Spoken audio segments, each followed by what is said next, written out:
Somewhere within a castle, a fierce clash unfolded as swords met in a relentless exchange. It was a battle between a hero and a demoness. Both were confused by what was happening. For the hero, the situation felt strange, while for the demoness, it was difficult to accept. Neither of them could understand why their weapons failed to break against each other. Each had believed that their own weapon was the most powerful. As they both stepped back, each carried the same question in mind. At the same time, they sought to ask it. The question was identical for both. Who forged your sword? When their attention shifted to the pommels of their weapons, where a marking had been carved, silence followed. The demoness came to a realization, recognizing the work of a stubborn blacksmith. The hero also understood, letting out a quiet breath as he reached the same conclusion. From the flow of their battle, the hero had come to understand that their strength was evenly matched. Continuing the fight with those weapons would not lead to a conclusion. The demoness reached the same understanding. There was no point in continuing the battle, and in that moment, they found rare agreement. For their generation, a truce became the only reasonable choice. It carried a quiet irony, as their decision was influenced by not wanting to provoke the blacksmith behind those blades. The demoness considered that the blacksmith may have already foreseen such an outcome, and that underestimating him would be a mistake. The hero accepted that thought, and with that, they parted ways. All of this came to pass because of a single figure, a legendary blacksmith. Yet before these events, that same individual had once lost his life. It began on the day he stepped forward to save a cat from an oncoming truck. That moment marked his end in his previous life, driven by nothing more than his fondness for cats. When he opened his eyes, he found himself floating. A voice reached him, asking if he was awake, noting that his soul appeared undamaged. Izo questioned who she was, and the girl explained that, simply put, he had died in that world. Izo recalled saving the cat. Looking at his hand, he came to the realization that he was dead, and he found himself wondering why he felt so calm. The girl explained that, under normal circumstances, his soul would have been broken down and stored as a new resource. However, she had placed that process on hold and slowed his spirit so the shock would not shatter his soul. She had witnessed him saving the stray cat before his death, and Izo acknowledged it. She then revealed that the cat had been her. The realization caught him off guard. She described herself as a watchdog, someone who moved between worlds with the role of observing them to ensure they did not negatively affect one another. In his world, she had taken the form of a cat to act as a lookout. She admitted that she had made a mistake and nearly died, but Izo had saved her. Izo considered this and thought it sounded like she held a high-ranking role, yet he questioned whether being hit by a truck would have truly killed her. The girl clarified that only her temporary body would die, and that loss would be temporary, having no real impact on the world itself.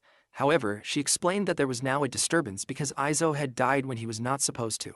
To correct this, it had been decided that she would compensate him with another existence. Izo admitted he did not fully understand how it worked and wondered if it would be possible to simply erase the accident instead of going through something so complicated. The girl explained that such a solution would have been the simplest, but the problem was that she had already observed the event. What she had seen would be reported and recorded, making it impossible to undo. She apologized and stated that Izo's death could not be reversed.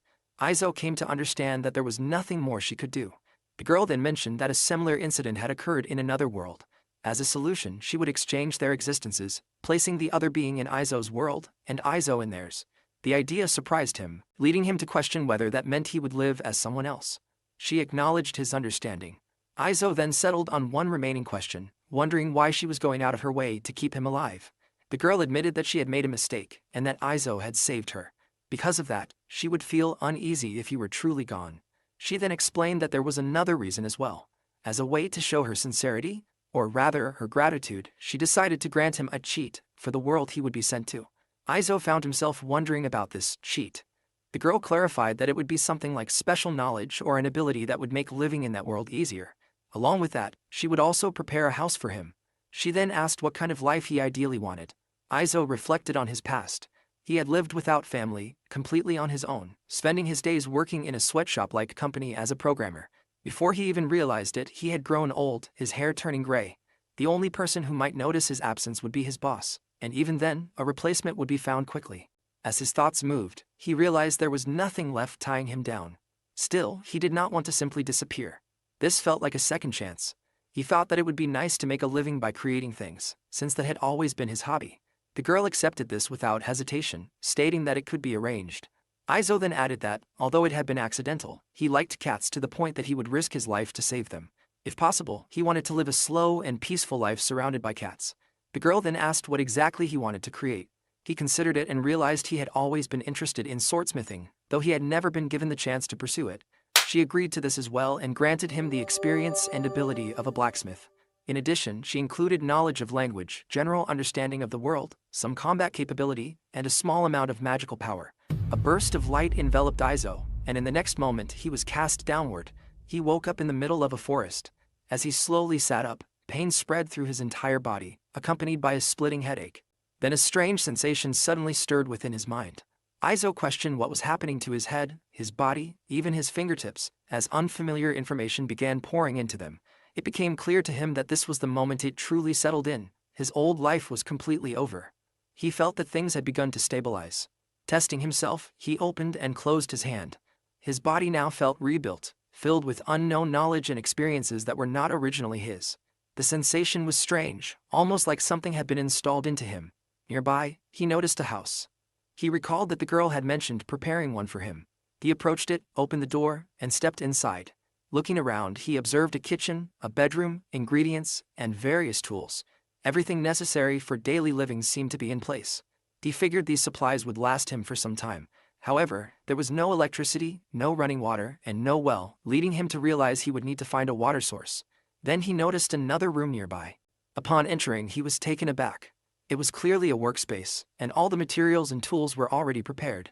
He picked up a hammer, and his hands and fingers moved with natural familiarity, as if they already understood how and when to use it. The realization came to him clearly. I know it. He understood now that this was the so-called cheat, along with the ability to use a small amount of magic. Soon after, hunger set in. Judging by the light, he assumed it was around noon and decided to sort out something for lunch. After eating, he planned to explore outside and search for a water source. He began preparing ingredients in the kitchen and got the fire ready. As he looked at his hand, he noticed with surprise that he could produce a small flame. It was too weak to sustain for long or reach high temperatures, but it was enough for ignition. With that done, he prepared to head outside in search of water. As he wandered through the forest, he spotted a green squirrel, a clear reminder that he was no longer in his original world. He wondered what kind of forest this was and how vast it might be.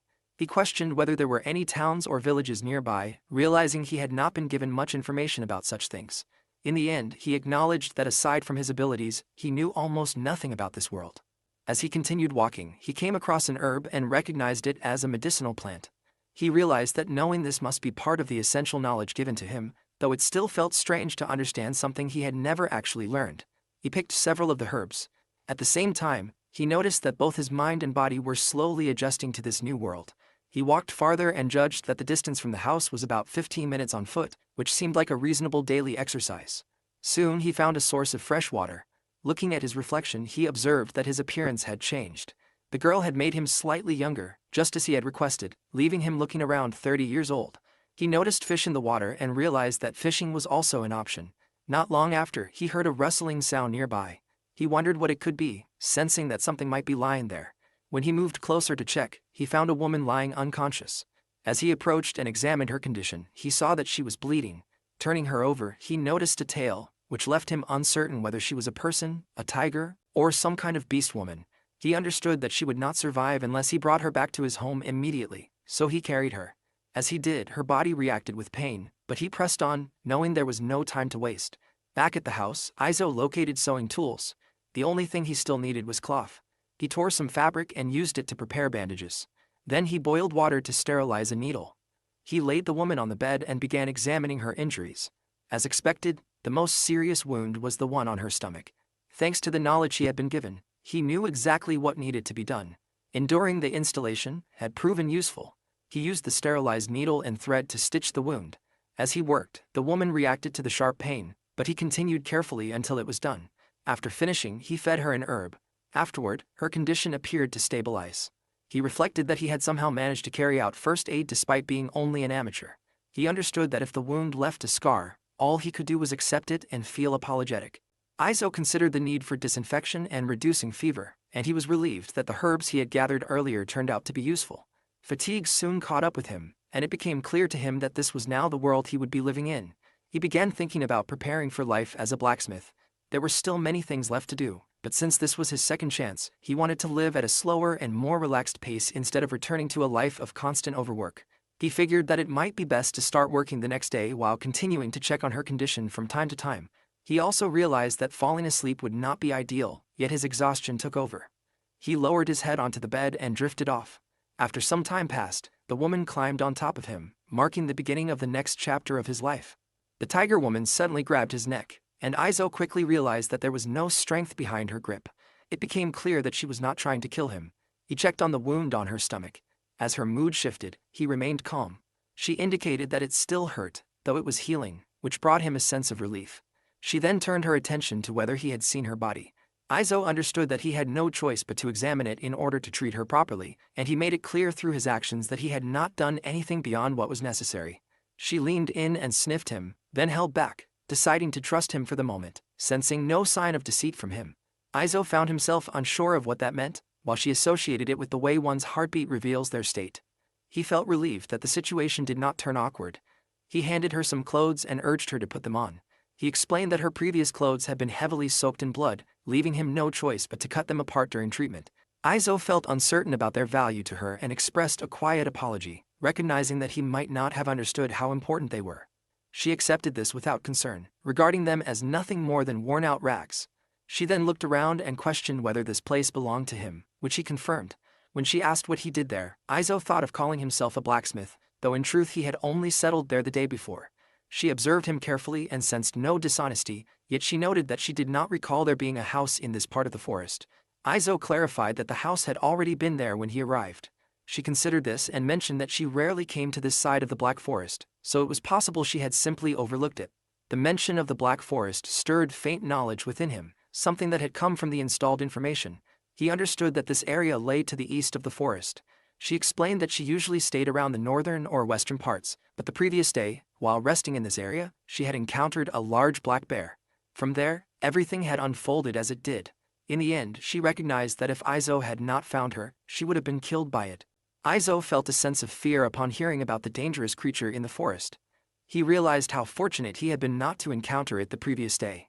With that in mind, he wondered how long it would take for her injuries to fully heal. From what he understood, beastmen possessed bodies far stronger than those of humans.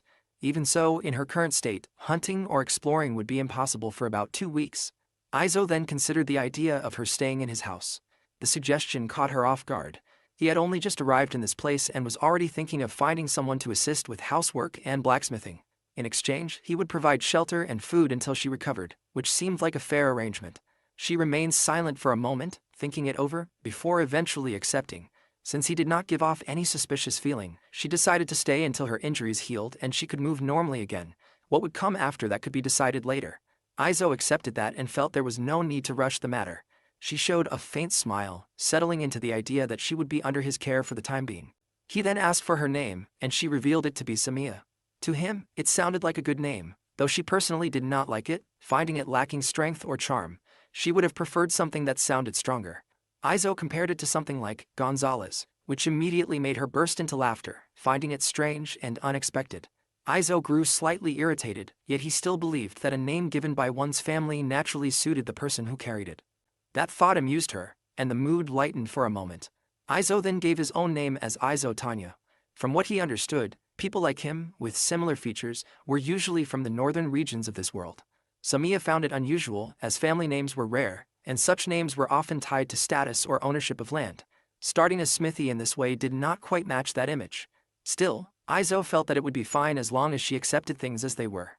He preferred that she simply call him by his name, and she agreed to do so. After some time, Izo prepared to begin his work. He felt that the preparations were sufficient and decided to start by making a small knife. First, he lit a fire in the firebed. Then, he maintained the temperature until the charcoal was properly ignited. Using wind magic, he controlled the airflow to keep the ventilation steady, much like operating bellows.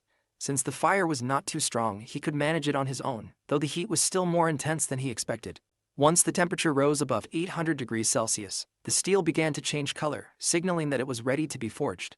Izo understood the process from the knowledge given to him, but this was his first time actually doing it. Thanks to the cheat, he could instantly recognize when the iron had reached the right condition. Even so, he found himself surprised, questioning whether this was truly his own ability. The strength behind each strike of the hammer felt unfamiliar.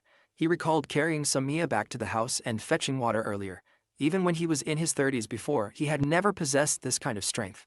It became clear to him that his body had grown stronger. He planned to begin his afternoon work after Samiya had eaten lunch and was resting. Moving on to the final steps, he shaped the iron, reheated it, and then cooled it. After that, he quenched it in water to strengthen the metal. He polished the blade with a file and finished by sharpening it on a whetstone. Step by step, Izo relied on the knowledge installed within him, turning it into real experience through his actions. His movements gradually aligned with the skills he had been given, guiding his body toward true mastery, which reflected clearly in the sharp form of the blade. After some time, the knife was complete. It was his very first creation. He then wondered what he should use it on and chose a bundle of vegetables. As he cut through them, he was taken aback. The blade sliced cleanly, even cutting into the board beneath. He was astonished by how sharp it was. None of the knives in the house compared to this. He began to question whether this was truly the effect of the cheat. A blade that cut this easily felt almost unnatural and dangerously effective. He thought it might be best to use it for self-defense and at least add a proper handle to it. It seemed clear to Izo that relying too much on the cheat caused the knife to become excessively sharp. A blade like that would be far too dangerous to sell in any market. With that in mind, he decided that the next day he would create 3 more knives, one sharper than the first, another slightly less sharp, and a final one that would be only barely sharp. He planned to have Samiya test them first before deciding what to do. At that moment, she was still asleep. Izo gently woke her, letting her know that dinner was ready. She stirred, feeling that no matter how much she rested, it never seemed enough.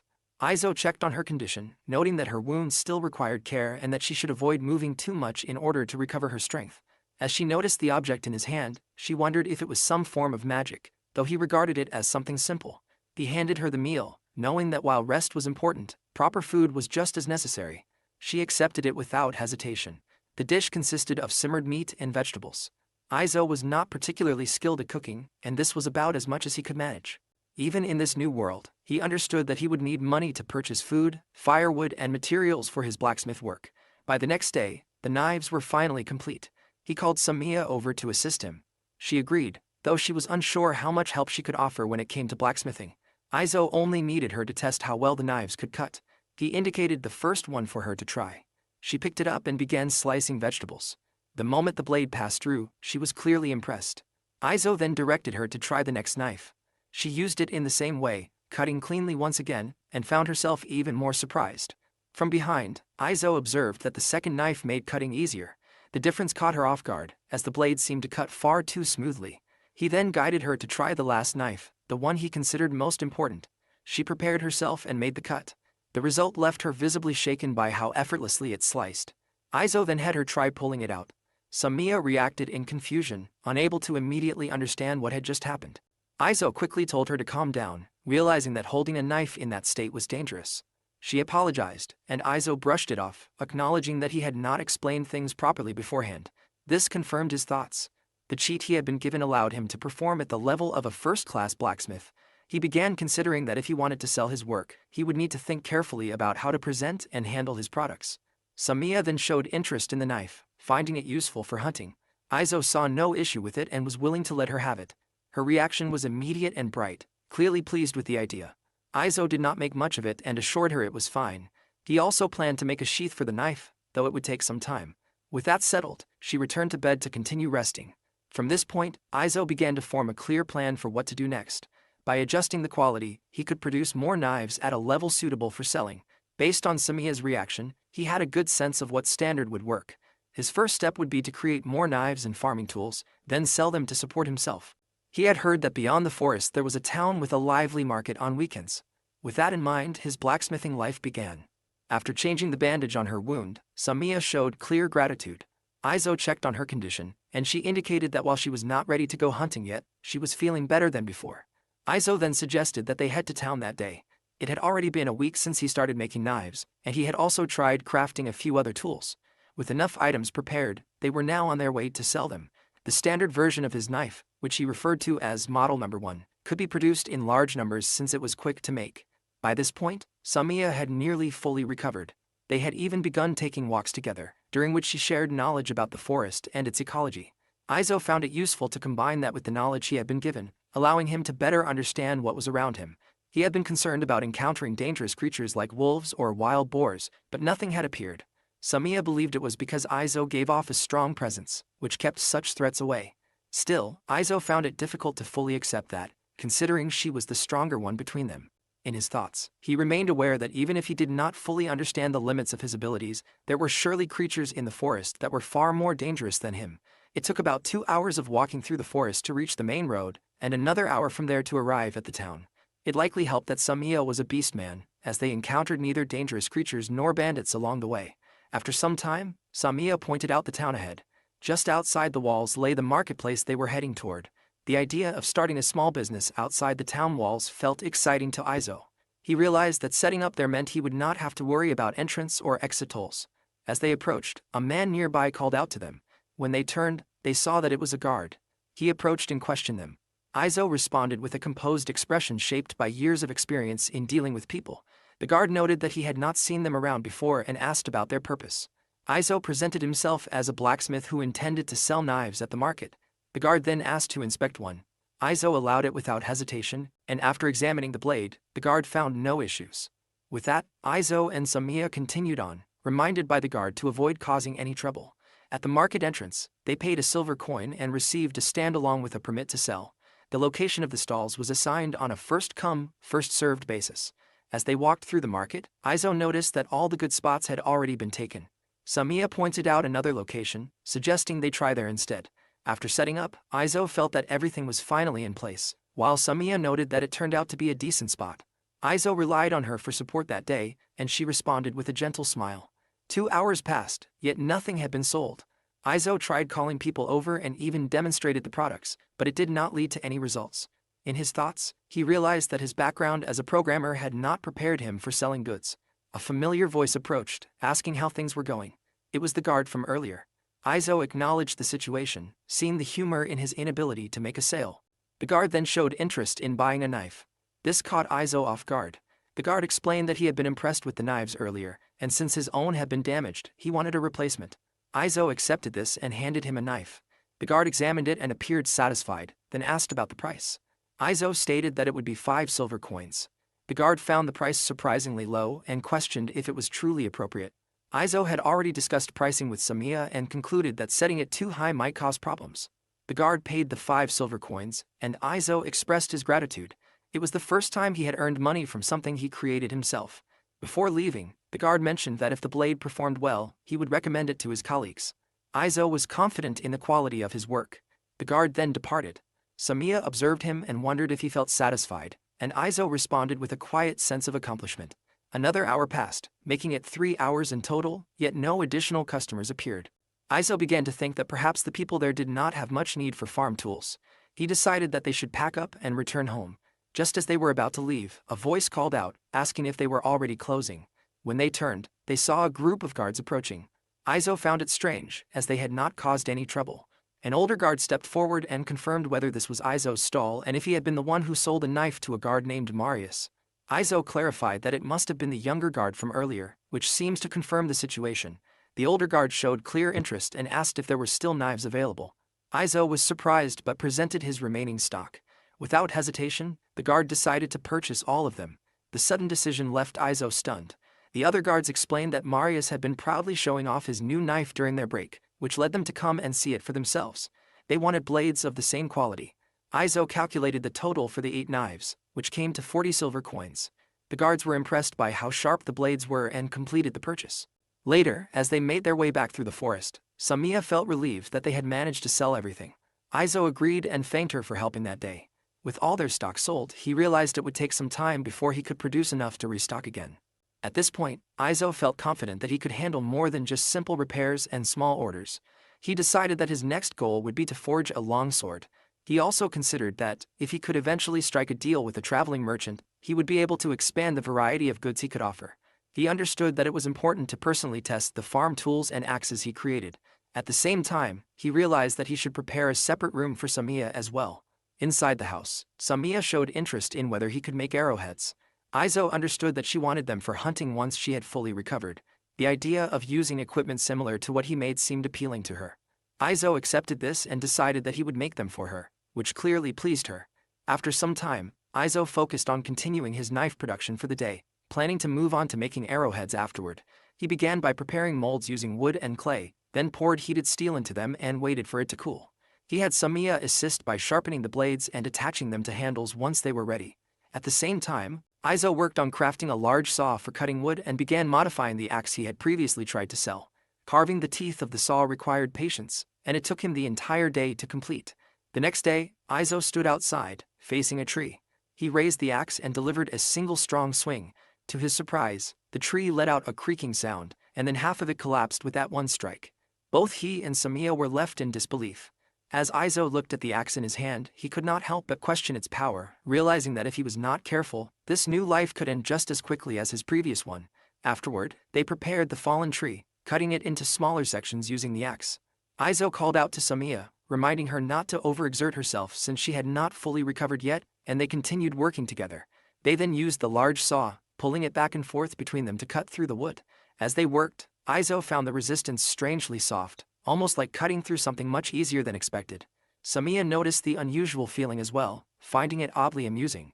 Izo reminded her to be careful, as the strain was causing her body to tremble. Once they finished, Izo observed that the work had gone smoothly. At that pace, he believed they would be able to complete everything by the end of the day.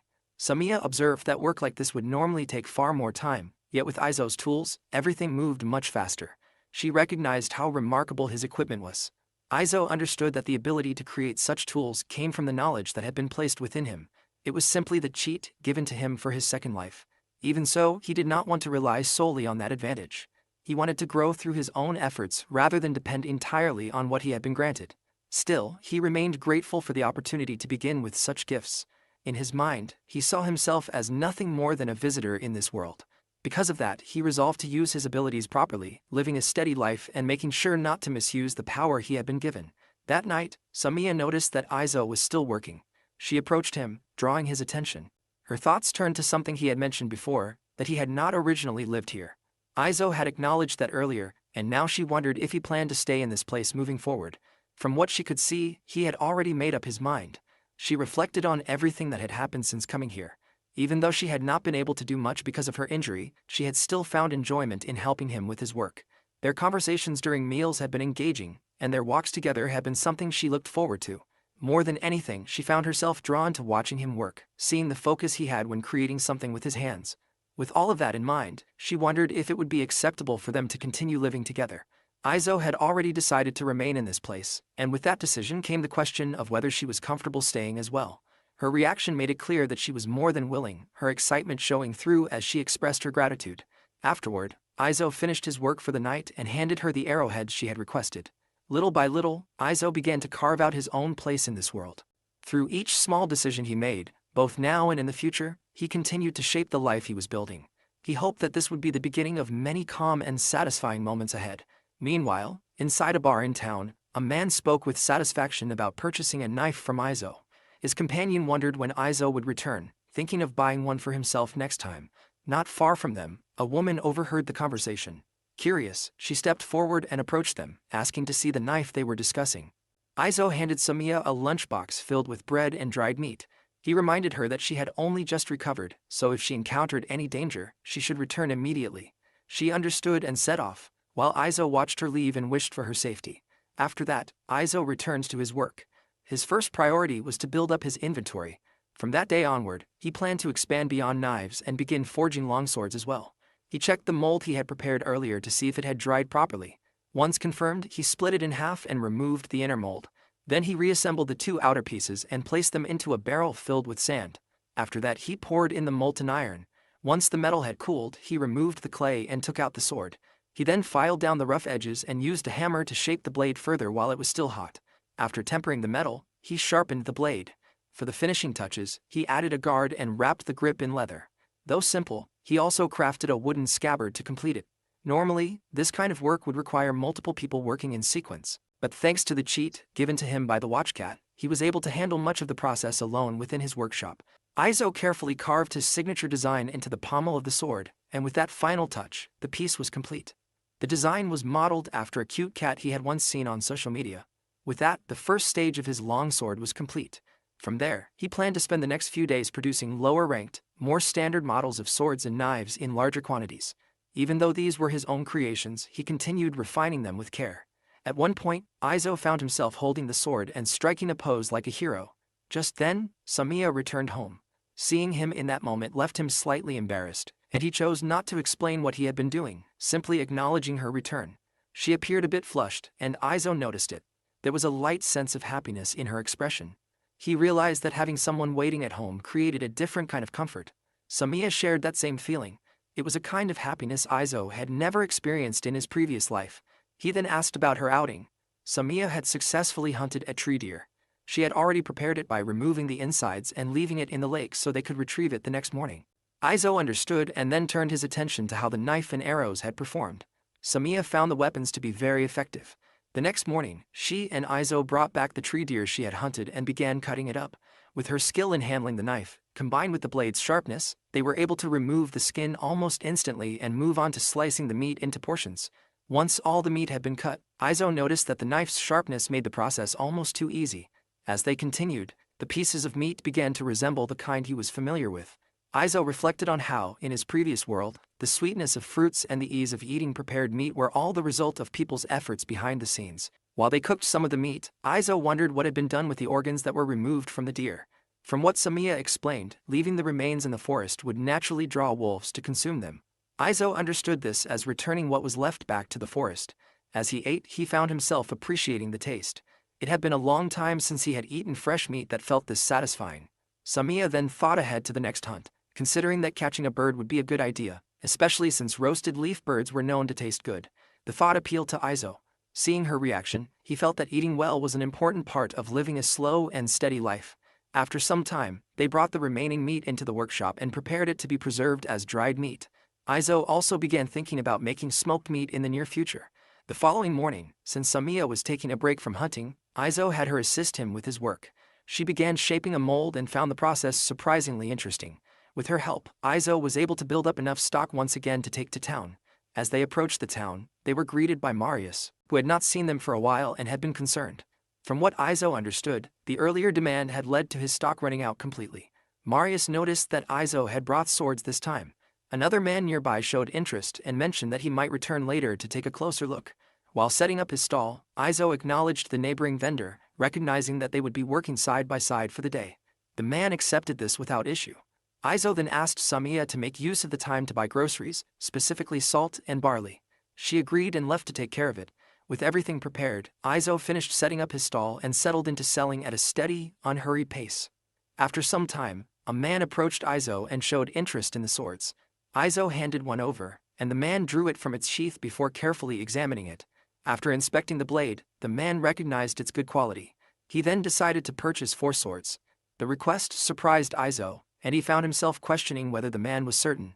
The man explained that he was a peddler. He only intended to keep one for himself, while the rest would be taken elsewhere and sold. Izo understood the situation and began to see the opportunity in it.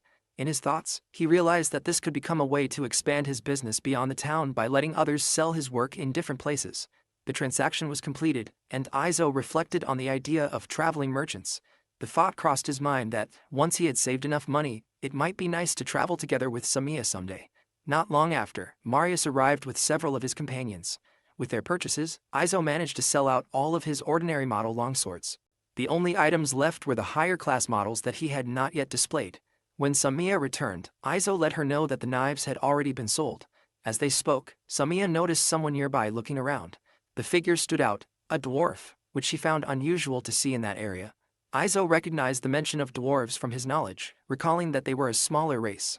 Samiya reflected that they were rarely seen there. Even for her, most encounters had only been brief, usually when she met them in the forest and guided them toward the main road. Before long, the dwarf noticed both of them and made his way over. His attention focused on Izo, as he sought to confirm whether Izo was the one responsible for making the knives used by the guards. Izo confirmed that he was indeed the one who had made the knives. The dwarf then noticed a knife displayed on the table and showed interest in it. Izo allowed her to take a closer look. She drew the knife and tested it, carefully observing its qualities. After that, she wanted to see the finest item he had in stock. Compared to the mass-produced ordinary models, which were made in larger numbers, the high-class model had been set aside. Izo had intentionally kept it hidden, intending to sell it only to someone he considered worthy. The dwarf, confident that something better existed after examining the knife, waited expectantly. Izo then revealed the sword and offered it for inspection. The moment she saw it, she was visibly taken aback. She carefully wiped the blade with a cloth, bringing out its shine. Despite her small frame, her movements were precise and steady, showing a high level of familiarity with handling such items. She continued examining every detail, testing the sword thoroughly, while Izo and Samiya simply observed her without interrupting. As time passed, it became clear that she had been inspecting it for quite a while. Other customers came and went, yet she remained focused on the blade. Izo began to wonder how long it would take before she finished. Eventually, she returned the sword. Izo's reaction showed a hint of disappointment, as he had expected her to purchase it. Still, he accepted it back without issue. Then, instead of leaving, the dwarf made an unexpected request. Izo found himself confused as she stepped forward and drew attention from those nearby. Without hesitation, she knelt down and asked to become his disciple. The sight of her kneeling left Izo completely taken aback. A few moments later, Izo, Samiya, and the dwarf sat down together. The dwarf introduced herself as Riku Moritz, expressing that it was a pleasure to meet them. Before Izo had any chance to refuse, she had already prostrated herself in the middle of a crowded street. To properly hear her explanation, they decided to clean up and move to a quieter place. It was also necessary, as Izo did not want Samiya drawing unnecessary attention from the public. Samiya found the name unusual and wondered if it was a family name. From what was explained, Moritz was not a family name but the name of the smithy she belonged to. Among dwarves, it was common for them to gather with different families and form a smithy, introducing themselves by the name of that workshop. In that sense, she was known as Riku Moritz of the Moritz Smithy, which Izo came to understand. Izo then shared their own names, including Samiya, who greeted her in return. Riku considered his background and noted that he seemed to be from the north. Izo acknowledged that it was more or less true, though due to certain circumstances, he was now working as a blacksmith within the Black Forest. Riku reflected on this, thinking back to why she had never encountered a blacksmith of his level before arriving here. From that, she concluded that his origin explained it. Izo then sought to understand what she truly meant by wanting to become his apprentice. From what was explained, dwarves commonly leave their home smithy for several years to train. Riku, along with her brothers, had also set out from their workshop for that purpose. As part of that journey, they would travel from place to place, visiting different smithies to learn and refine their skills. They would become apprentices under skilled blacksmiths, improving their techniques over time. Eventually, they would return to their original workshop, bringing back new knowledge and creations. After that, they would once again travel back to the place where they had trained. This cycle was part of the dwarven way of life. Izo questioned whether they were not concerned about their techniques being passed on. From what Riku explained, for a smithy, having a dwarf become an apprentice elsewhere was considered an honor. The growth of that dwarf, along with the knowledge and techniques they brought back, would ultimately benefit the smithy itself. Riku then took out a knife. She recalled that a few days earlier, when she had just arrived in the city, she came across that very knife being used by the guards. Izo recognized it as one of the blades he had forged. That connection confirmed everything for her. Since Izo was not affiliated with the city's official blacksmiths and only sold his work in the open market, Riku had instructed her brothers to continue ahead while she remained behind, waiting for him to return. Izo then thought about her brothers, and it became clear that they had already moved on in search of their own smithies to train under. He considered what it would mean if he refused her request. From what was understood, she would simply continue on her own to find another master. The thought of a young girl traveling alone through uncertain paths lingered in his mind, highlighting the risks involved. Nearby, Samiya quietly observed Riku without saying anything. Izo found himself conflicted, recognizing a certain naivete in the situation. In the end, he decided to accept her as his apprentice. Samiya, however, clearly did not share the same agreement with that decision. Even so, Izo set conditions before allowing it.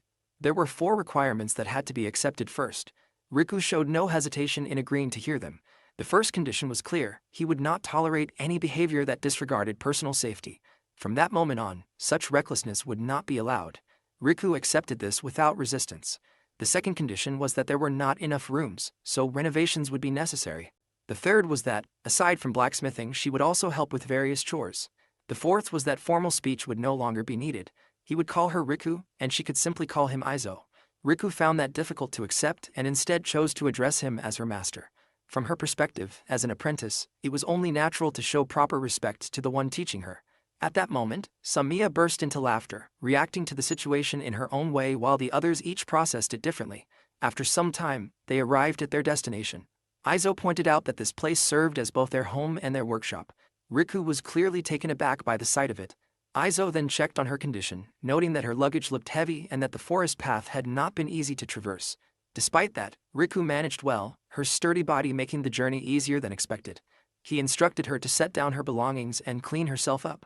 At the same time, he expressed appreciation towards Samiya, recognizing that she had chosen a path through the forest that would be easier for Riku to walk. Samiya reluctantly acknowledged it. Later, the three of them sat down for dinner. Izo brought up the matter of space once again, pointing out that there was not enough room. For the time being, Riku and Samiya would share the bedroom.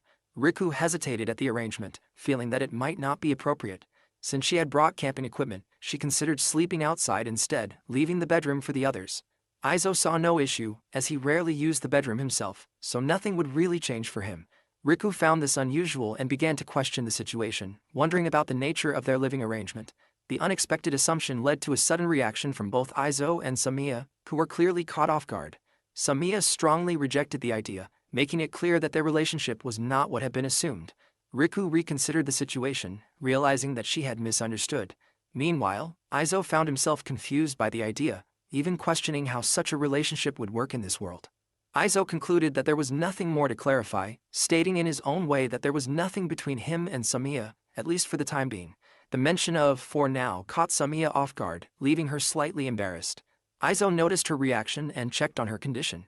Riku viewed the situation differently, understanding it as a group living together like a family within the same workshop. The word "family" lingered in Izo's thoughts. With that idea in mind, he accepted it and lightly patted Samiya on the head. He then returned to the practical matters, explaining that until the house renovations were complete, the sleeping arrangements would remain as previously decided. As both the owner of the house and the one in charge, his decision would stand. The two of them accepted this. The following day, they began the renovation work. They polished the wood that had been prepared earlier while also digging holes to set the base for the pillars. Since Samiya had gone out hunting, the work was left to Izo and Riku. Even so, Riku was already accustomed to this kind of labor, likely from her time in a dwarven smithy. Combined with Izo's enhanced strength, their progress moved quickly. After some time, Samiya returned from her hunt. Izo welcomed her back and checked on how it went. She had managed to take down a large tree deer. Her attention then shifted to Riku, noticing her work. Riku had been organizing lumber, and in the process, she had used the axe to cut through wood with surprising ease, almost as if it were something much softer. The sharpness of the tool stood out to her. Samiya recognized the reaction, recalling that she had felt the same way the first time she saw it, finding it somewhat unusual. As Izo listened, he found it a bit strange that Samiya had described it that way before. Still, he moved on and explained that blacksmithing work would begin the next day, carried out alongside the ongoing renovations. Riku showed clear enthusiasm for the plan. Before the sun set, they prepared a mold for a less powerful type of blade, continuing their steady progress. The next morning, the three of them brought back the game Samiya had hunted and began butchering it. After taking a short rest, they moved on to blacksmithing. They poured the melted metal into the mold they had prepared the previous day. As expected, Riku quickly adapted, gaining experience as she worked. Her hands moved without hesitation, and her pace was both efficient and steady. After a light lunch break, they resumed their work in the afternoon, focusing on making knives. However, there was a problem. The techniques Izo used were based on the cheat he had received. Teaching something like that was not straightforward. Riku called out to him, and Izo decided to be honest. He admitted that this was his first time taking on an apprentice and that he did not know the proper way to teach. Riku understood immediately, accepting the idea of learning through observation.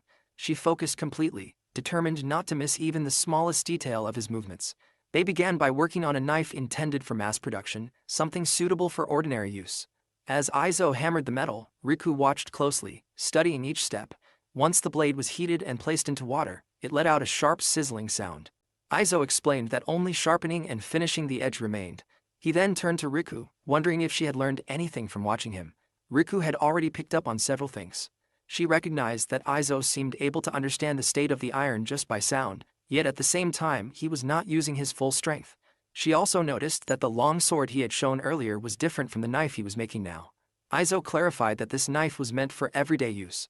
He wanted her to focus on making something similar, which meant observing the process closely before attempting it herself. He then had her try making one. Riku began the process with precision. As Izo watched, he was surprised by how well she performed, especially considering she had only seen him work once. After some time, Riku finished her knife and handed it to him for inspection. Izo took it and carefully examined the result. Izo quietly reflected that the work in front of him was impressive. It was by no means inferior to the ordinary model he had created earlier. Still, he pointed out that although Riku had done well, there were moments where the sparks had been too intense. That alone showed there was still room for improvement. Even so, he was confident that with time, she would be able to forge something on the level of the longsword she had seen before. Riku felt encouraged by this and resolved to dedicate herself fully to improving her skills. Izo then decided that he would demonstrate the process once more, this time completing every step from start to finish so she could observe it clearly. Watching another person handle the iron for the first time made him realize something. Because of the cheat he possessed, he could naturally understand how to treat the metal, the timing of each step, where to strike, the temperature, and the hardness. Everything came to him instinctively, allowing him to forge with precision straight from his thoughts without losing quality. It was clear to him that this ability did not come from effort or training. In contrast, Riku and other craftsmen relied entirely on their own abilities, striving to master the craft through steady learning and experience. From the very beginning, they built their skills through apprenticeship and constant practice. Izo felt that it might be presumptuous to try teaching something he himself had never properly learned in the traditional way. Because of that, he chose to focus on letting her observe, understand, and take what she could from watching. Riku waited patiently as he worked. When he finished sharpening the knife, the process was complete, and he acknowledged her patience. Riku then examined the blade. From what she saw, it was far beyond ordinary craftsmanship. The level of skill displayed in the work stood out clearly, to the point that even among dwarves, it would be rare to find something made like this. Izo decided to give the knife to Riku. She was surprised by the gesture, unsure if it was truly acceptable. From his point of view, a blade of that level was not something he could easily sell, and now that she had become his apprentice, she was also part of the household. Riku accepted it with gratitude, resolving to continue learning and practicing so that she could one day reach the same level of craftsmanship. Izo responded in a casual manner, encouraging her to keep at it. Around that time, Samiya returned and mentioned that the meat processing and preparations for tanning had been completed. As she looked over, she noticed the knife in Riku's possession and was clearly surprised. It became apparent that Riku had received one as well. Later, they moved outside where food had been prepared, and the three of them ate together. During the meal, Riku became curious about Izo's abilities, wondering if he could use magic. It was understood that his magic was limited to simple uses. Samiya pointed out that being able to handle both blacksmithing and magic was impressive, and she also mentioned that Izo had a family name. Her attention then shifted toward him, waiting for him to reveal it. When it was shared, the name was Tanya. Riku repeated it to herself, and from that, she naturally began to associate herself with it. This caught Samiya off guard, as the connection formed too quickly. However, from Riku's perspective, it made perfect sense. As an apprentice, she now belonged to the same smithy, and taking on the name reflected that. In her understanding, being under Izo meant she would be known as Riku Tanya. Izo recognized her reasoning and accepted that she had come to that conclusion. Riku reflected that she had never introduced herself using a family name before. With that in mind, she considered that if it was necessary, the smithy could simply be named after Izo. Samiya quickly understood the idea and began associating herself with that name as well. Izo, on the other hand, found the situation a little embarrassing. The thought of others taking his name in that way felt unfamiliar to him. Samiya then pointed out that it would not be fair if only one of them used his name. She began considering whether her own name should change as well. Izo thought about it quietly, recalling that he had been the one who invited Samiya to live with him in the first place. In the end, he accepted it. If they were to consider themselves as family, then there was no real reason to object. Both Samiya and Riku reacted with clear happiness, and the matter settled naturally. For Izo, who had always seen himself as a temporary presence in this world, it was a small but meaningful change. Until now, he had only focused on his craft, without thinking about leaving anything of himself behind. Yet now, there was something more, something that would remain with him. At the same time, he could not ignore the realization that came from Riku's reaction to his work.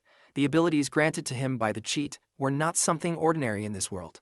Even in his previous life, the level of sharpness and cutting power he could now produce was far from common. In addition, Samiya became his disciple, and the group around him gradually grew. With Riku joining, bringing a serious attitude toward the work, and with Samiya offering her assistance, Izo gained more time to focus on crafting. As a result, the overall efficiency of the Izo workshop improved. Izo usually visited the free market of a nearby town once a week to sell his creations. During one of these visits, he noticed a familiar face among the crowd. Marius explained that lately, whenever people came asking about Izo's items, the number of inquiries had steadily increased. Izo understood that this rise in demand was largely due to the efforts of those around him who had been spreading word about his work. The peddler also indicated an intention to make a purchase later. Izo's products ranged from knives and long swords to spears, each categorized by their respective rank. First was the type he could produce in large quantities, designed as an all-purpose tool known as the general mode. It was reasonably priced, and its sharpness made it popular even among ordinary households. Next was a higher performance knife intended for those more experienced with handling sharp tools. referred to as the luxury model. It also maintained a reasonable price and was favored by skilled users. There was a sense that these could sell even more if Izo established a connection with a wholesaler. Beyond those, there existed another category. This one was not displayed at the storefront. Izo chose to offer it only after carefully judging the intentions of the buyer. Known as the superlative class mode, it was crafted using the full extent of the unique ability granted to him by Watchcat. Its performance exceeded normal limits and carried significant risk, making it unsuitable to hand over to just anyone. Meanwhile, Izo felt a quiet sense of concern as he thought about the possibility of not being able to sell his goods, uncertain of what he would do in that situation. After some time, Ruki spoke to him, noting that everything had been sold out once again. Izo acknowledged this, recognizing that those who had purchased his items had likely been spreading word about them. Riku then raised the point that it might be time to restock their supply of iron, charcoal, and clay. Samiya followed by asking whether there was a supplier for these materials, and Izo confirmed that there was. The Watchcat had arranged both the house and the workshop, and although Izo had been provided with sufficient food and materials, their stock had gradually decreased as expected. Izo considered the idea of asking the peddler for assistance. As if on cue, the peddler arrived, noting that Izo was still present. The peddler had heard that Izo would be leaving for the day and had hurried over. Izo felt that the timing was just right. He expressed his appreciation, recognizing that the goods had sold out again, largely due to the peddler purchasing in large quantities. The peddler responded positively, noting that Izo's products had become popular among customers and expressing interest in buying more. Izo was taken by surprise, realizing that if he had known earlier, he could have brought the additional 10 items he had crafted during the night. The peddler observed that Izo was not only skilled as a craftsman but also showed a calculating side. Izo, in turn, reflected on how he consistently worked with iron while also giving proper attention to silver. The peddler found this fitting and revealed a new plan. He intended to establish a proper store in the city, rather than continuing to operate only within the free market.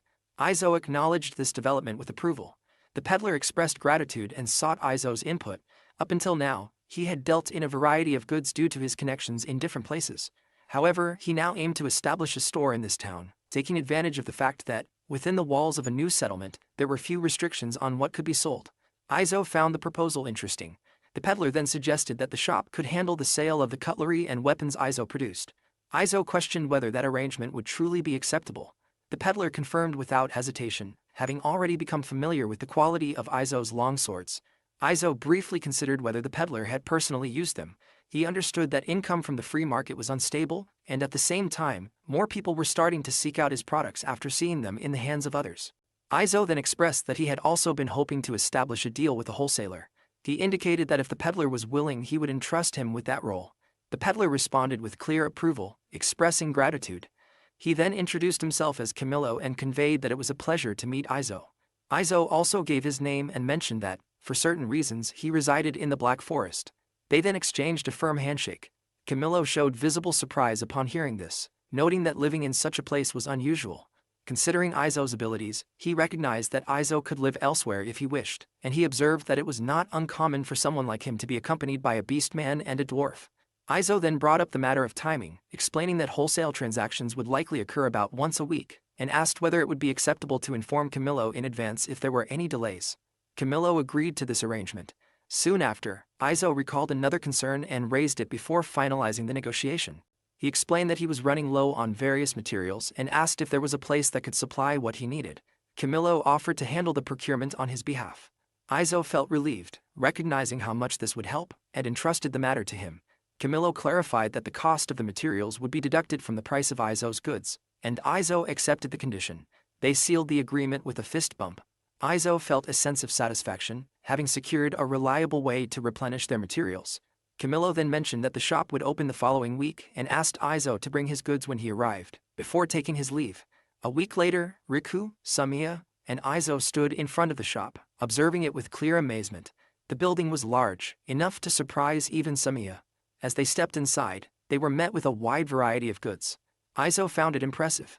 Ruki turned her attention towards some rare spices, while Samiya noticed an unusual scent lingering in the air. Displayed on the wall were a single knife, a dagger, and a sword. Seeing them presented that way gave a distinct impression of being properly put up for sale, something both Samiya and Izo recognized. Camillo soon noticed Izo's arrival and led them upstairs. After a short while, they were seated. Izo then informed him that he had brought knives, a long sword, and short swords for the day, and asked how many would be taken. Camillo accepted all of them without hesitation, which caught Izo off guard. He explained that sales had been going well. Izo acknowledged this, noting that the shop was quite large, and then wondered whether Camillo's name as a peddler had become widely known.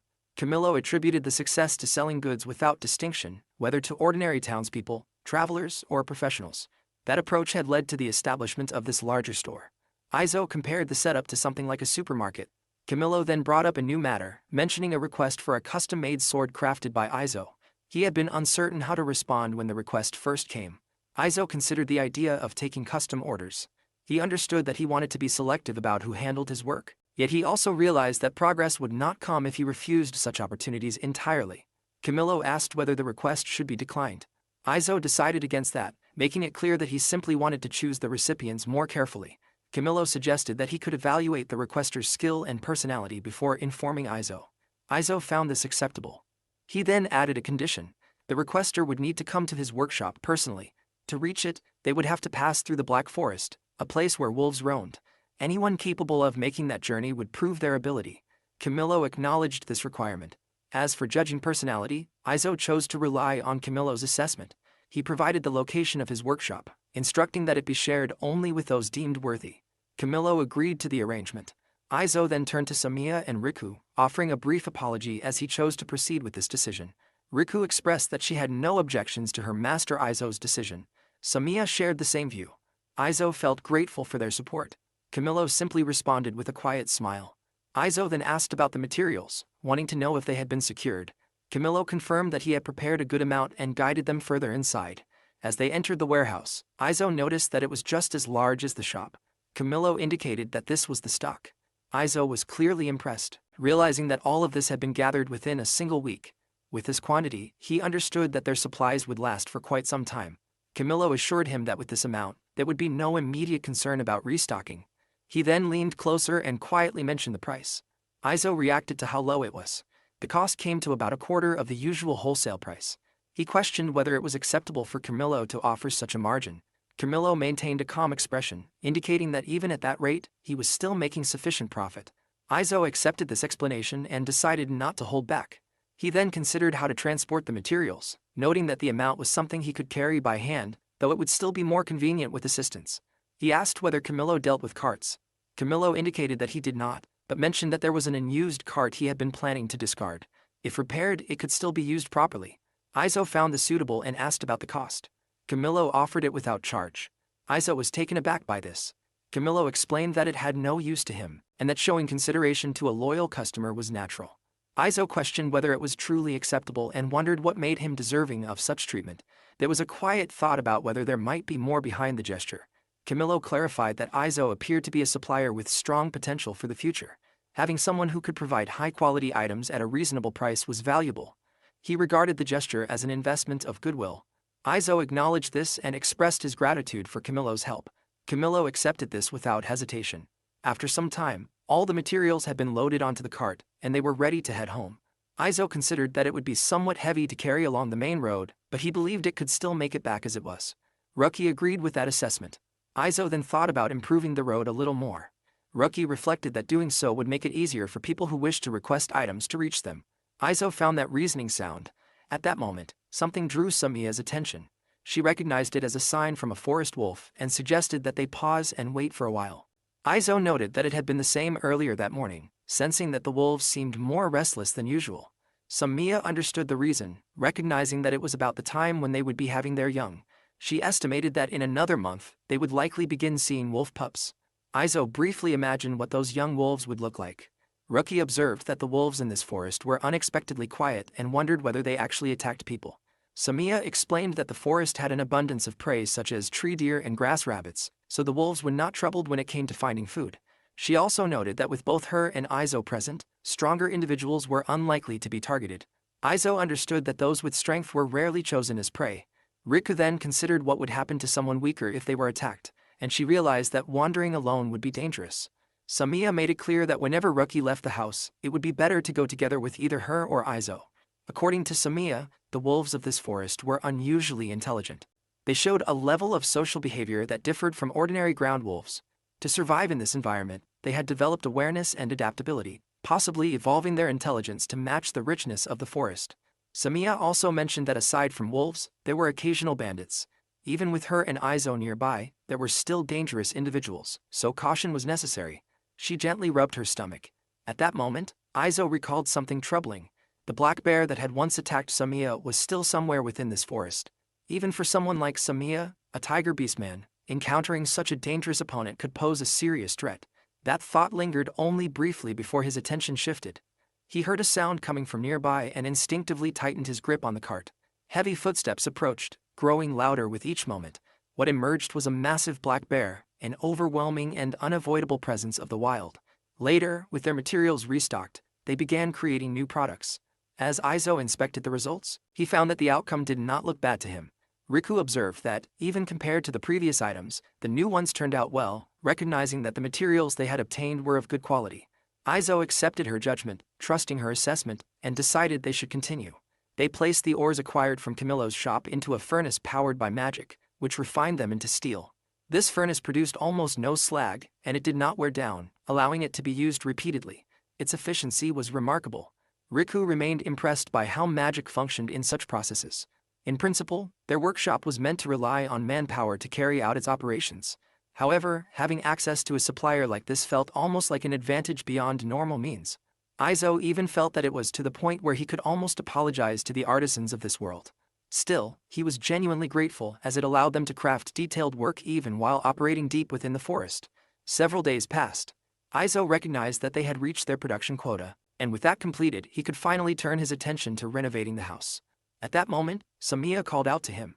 Izo turned his attention to her, sensing that she had something to show. She indicated that he should come along if he had finished for the day. When Samiya revealed the result, Izo was taken aback. The renovation of the house had already been completed. Even the roof had been finished, and the result appeared well done. Izo expressed his appreciation toward Riku, acknowledging their hard work. However, Riku directed the credit toward Samiya's efforts. Izo felt apologetic, realizing that he had not been able to contribute much to the house over the past week. During those days, while Izo had focused entirely on blacksmithing, the responsibility of renovating the house had been left to Samiya and Riku. Together, with Riku's experience and Samiya's steady effort, the renovation had progressed smoothly and reliably. Izo reflected that completing all of this with just the two of them must have been quite difficult. Riku considered that, compared to humans, they were naturally stronger.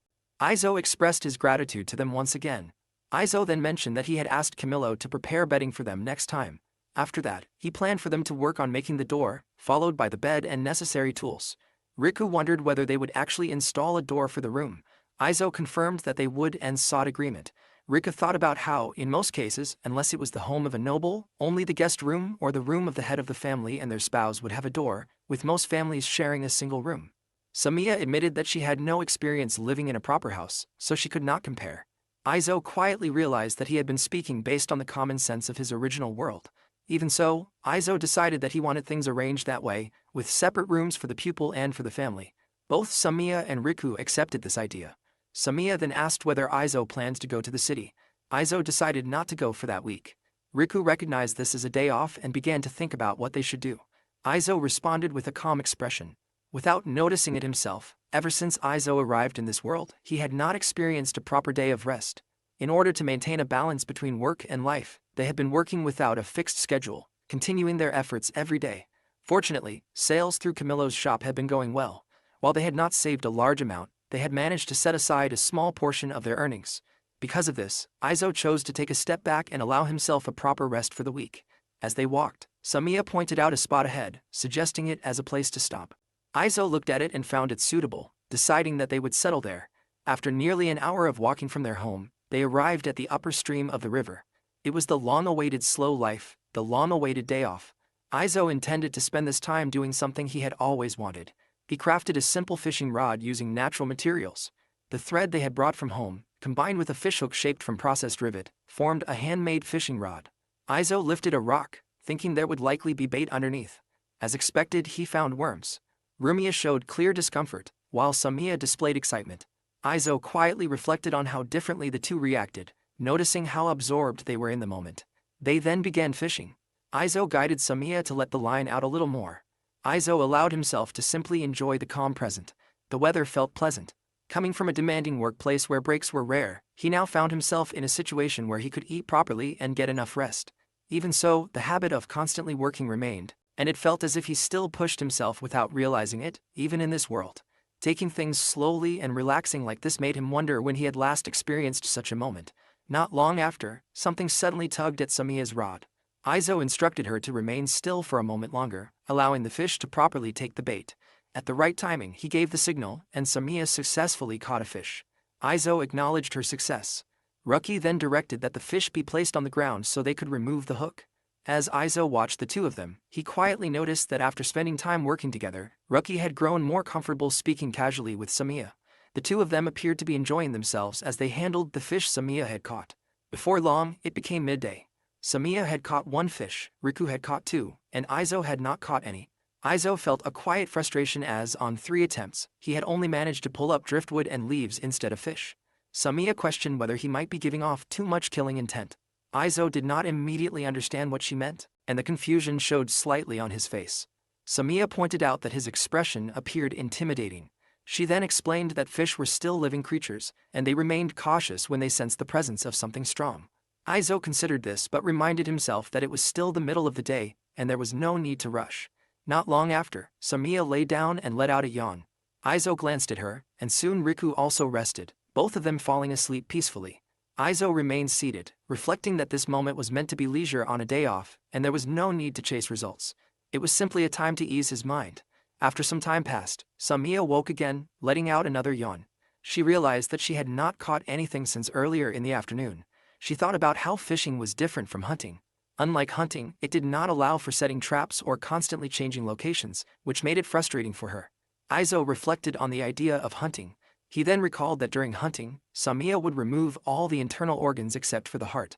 He wondered what became of that heart, since it was never brought back home.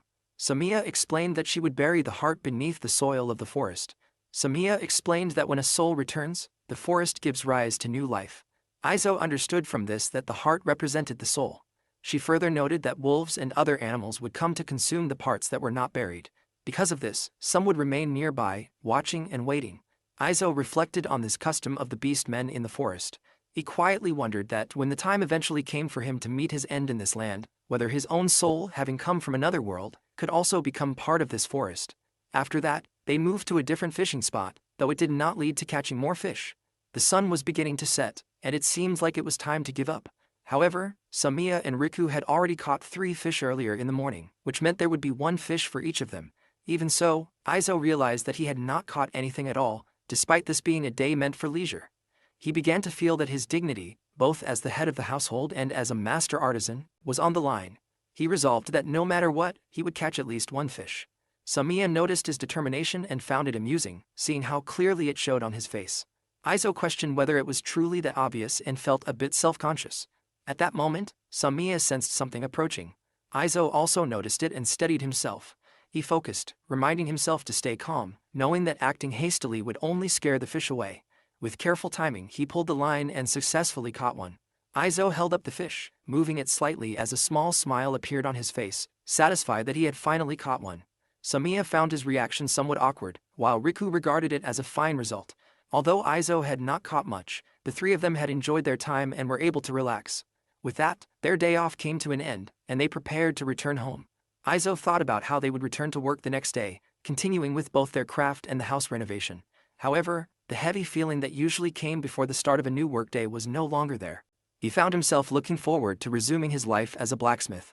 It became clear that Izo was genuinely content with the life he now lived in this new world. After some time, they returned home and held a small celebration. Izo acknowledged the efforts of both Samiya and Riku, recognizing the work they had done that day. With that progress, they could take a short rest before moving on to the next stage of expanding the house. Their home was beginning to take proper shape, and both Samiya and Riku felt a quiet sense of pride and excitement. Each of the newly built rooms had been fitted with a simple window and door. A mattress and a bed frame were also placed inside each room. Samiya and Riku now had rooms of their own. Izo adjusted his own space, turning the room he had been using for sleeping into a combined guest and study room. With this arrangement, they were now able to begin living in their individual rooms. Riku felt slightly uneasy, as it was her first time having a room of her own, something she was not yet accustomed to. Samiya, on the other hand, turned her thoughts toward planting seeds in the field. Izo considered this and planned to see if they could obtain seeds during their next visit to Camillo. Alongside the house expansion, they also began preparing the land beside the house for cultivation. At present, they relied on the forest for meat and nuts, but vegetables still had to be purchased. If possible, Izo wanted them to grow their own vegetables and move toward a more self-sufficient way of living. Izo reflected that the unsold practice hoes and sickles they had made would now be useful, as they could serve a proper purpose. Riku realized that this would be her first time preparing a field and recognized how knowledgeable Izo was. Samiya shared a similar impression, noting that Izo seemed to possess an unusual breadth of knowledge. Izo reacted to that remark, feeling that the description did not need that particular emphasis. Izo's understanding came from a combination of what he had learned in his previous world and the knowledge granted to him after being given a second chance at life. Considering that, it was not surprising that others might find it unusual. Even so, Izo understood that there had been many things he did not know in his former world as well. That night, as Izo prepared to sleep, a quiet thought crossed his mind. It had been quite some time since he had last slept in a proper bed. Ever since arriving in this world, he had been sleeping at his desk. It seemed that he had carried over his habits from his previous life, where resting at a desk had become normal. He could not tell whether that was a good or bad thing. On the outside, his body appeared to be that of a man around 30, yet internally he still carried the experience of someone in his 40s. He allowed himself the thought that taking it easy from time to time was acceptable. The next day, a woman approached their house. Samiya sensed her presence quickly and turned her attention toward the outside. Izo noticed and asked what had caught her attention. Samiya recognized that someone had arrived. A loud knock echoed at the door, accompanied by a voice stating that Camillo had sent her and that she wished to commission a sword. The force of the knock surprised Izo. He moved to respond while Samiya kept a knife ready in case anything went wrong. Izo proceeded to open the door. When the door opened, he welcomed the visitor. The woman asked if he was the blacksmith who supplied weapons to Camillo's store. She introduced herself as Helen. Izo noticed that her voice carried strongly. He confirmed his identity, recognizing her as his first customer, and invited her inside. They took their seats. Izo considered whether she had come alone, and she confirmed that she had. He then thought about the dangers of the forest, but she had not encountered any trouble. Helen explained that finding the place had been difficult, but she had followed the trail of smoke to reach it. She also observed that Izo's workshop had an interesting atmosphere. Izo reflected that the wolves tended to avoid those who possessed significant strength. From this, Izo understood that she had entered the forest and found the workshop on her own, successfully passing the condition he had set. With that, he accepted her request and prepared to craft a sword for her. He then considered what she required. Helen untied and presented her current sword, indicating that she worked as a mercenary. She sought something similar in form but with greater strength. Due to the nature of her work, she rarely had the opportunity to properly maintain her weapon on the battlefield. Even so, the difference between survival and defeat depended on how well one could use such a tool. Izo recognized the weapon as a pair of short swords. As he held them, he noticed numerous scratches and chipped edges, and his gaze lingered on their worn surface. What Izo created were tools meant for combat, true weapons. If he used his abilities to forge them, any opponent, regardless of size, would not stand a chance. That meant people would inevitably be harmed by something he had made. It was a reality he could neither ignore nor avoid. From now on, it was something he had to accept, even if he would never grow accustomed to it. Izo acknowledged that Helen's swords were well made, recognizing the skill of the one who crafted them. He considered showing them to his apprentice, Riku, and proceeded with that intention. Helen allowed it without concern, and Riku examined the blades closely. Riku concluded that they were indeed fine weapons. She understood that if Helen desired something superior, then entrusting the task to her master would be the only option. Helen responded with visible confidence, taking Riku's words seriously. Izo then turned his focus to understanding the intended purpose of the weapon, which momentarily caught Helen off guard. He wanted to know how the swords would be used, as it would guide his work before he began forging. Helen understood the importance of this and decided that rather than explaining, it would be better to demonstrate. They moved outside. Helen drew both swords and began to display her skill. Her movements were swift, controlled, and precise. Izo observed closely, noting her speed. He came to understand that one blade was used to control and pressure the opponent, while the other delivered the decisive strike. Even so, the speed of her movements remained striking. As he watched, Izo noticed something unusual and focused his attention on her condition. Helen realized that demonstrating alone made it more difficult. She then looked toward Izo, indicating that having a partner would allow for a better demonstration, which caught him off guard, along with Samiya. Izo considered that if Helen wanted to spar, Samiya, being a beastman, would be more accustomed to fighting than he was.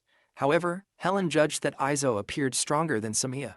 Samiya reacted with slight irritation at that impression, acknowledging that while it might hold some truth, it still did not sit well with her.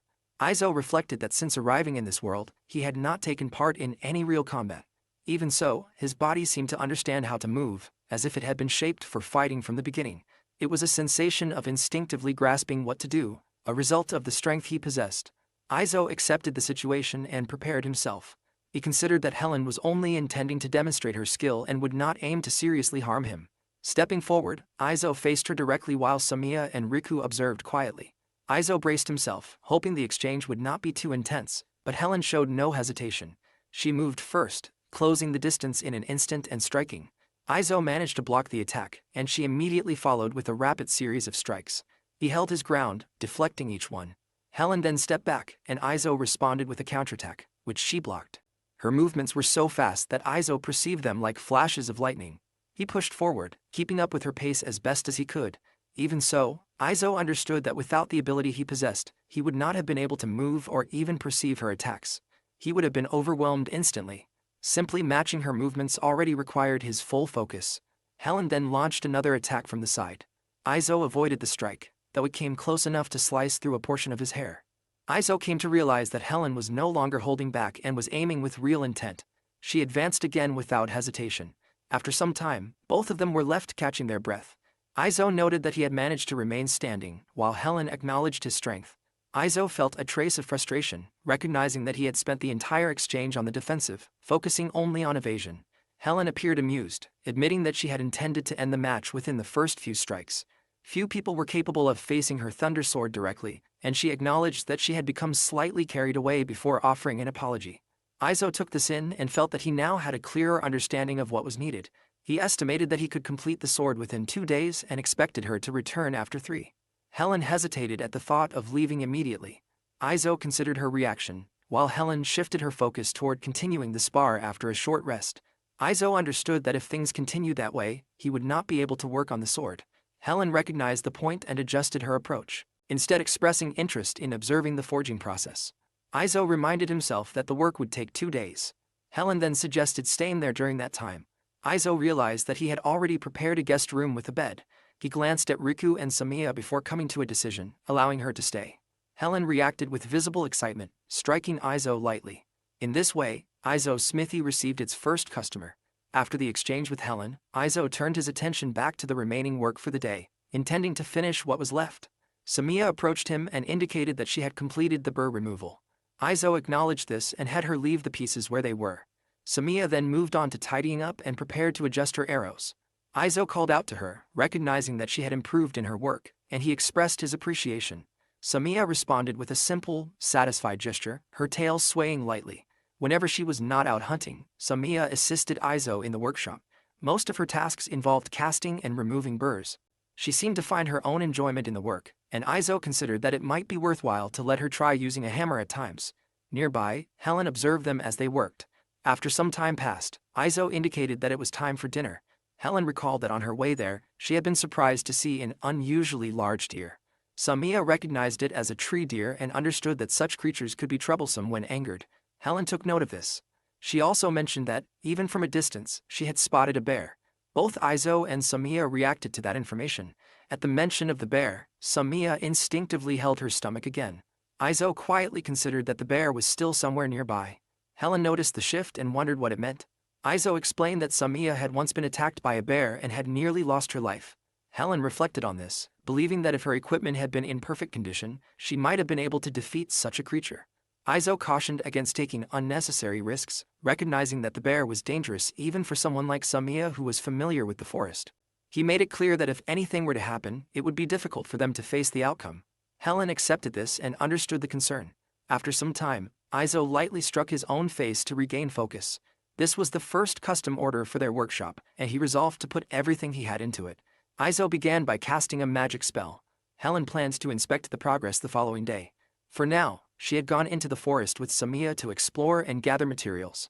As Izo recalled the way Helen had handled her swords earlier, he heated the iron and carefully hammered it, keeping the blade evenly thin while making the most of the materials available.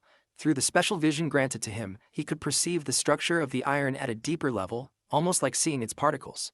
As he continued hammering, removing irregularities and shaping the blade, the quality of the weapon steadily improved. Izo then decided to test its strength. He instructed Riku to bring an ordinary model short sword, and she complied. He drove the ordinary blade into a tree trunk to hold it steady, then struck it with the newly forged custom sword. The result confirmed his expectations. The durability was sound, and there was no visible damage on the new blade. Riku was impressed by the outcome. Izo then looked at the ordinary sword and realized that it was no longer suitable to be sold through wholesale. Riku considered that it could still be sold after some reworking or sharpening, but Izo chose otherwise. Even if the quality remained acceptable, he did not want to sell something that had been used for testing another weapon. Instead, he decided that it would be reworked and kept for use at home. Riku recognized this as part of his nature, seeing him as a craftsman who held firmly to his principles. Izo accepted that with a small sense of satisfaction. Though he could be seen as stubborn, it did not make him unreasonable. Even if his abilities were something granted to him, he intended to pour all his determination into his craft. In doing so, he felt that he was drawing closer to the kind of work he had long wanted to achieve, and that thought brought him a quiet sense of fulfillment. For the finishing touch, Izo carved a mark onto the pommel. With that, he recognized that the first sword was complete. Riku showed interest in examining it, and Izo allowed her to take it. Riku studied the sword closely, her gaze sharp and unwavering. Izo noticed that she examined it with such focus that nothing seems to escape her attention. He then wondered whether the blade met expectations. Riku concluded that this was not something achievable through ordinary, or even moderate, talent. She reflected on Izo's circumstances, acknowledging that regardless of the reason behind his departure, losing him had been a significant loss to the North. Izo considered this, questioning whether his skill truly reached that level. Riku remained certain in her judgment. Izo understood that the power within his hands was far from ordinary.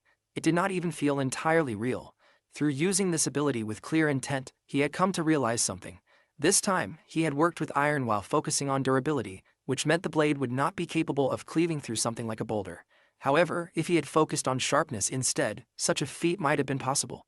That would have resulted in an unusually powerful weapon. If he were to use materials superior to iron, he began to wonder what kind of result he would achieve. By balancing durability and hardness, he could create a weapon that possessed both qualities. Izo had come to understand this clearly. In other words, if he acted without caution, he would not only influence the path of the user but might also place them in greater danger.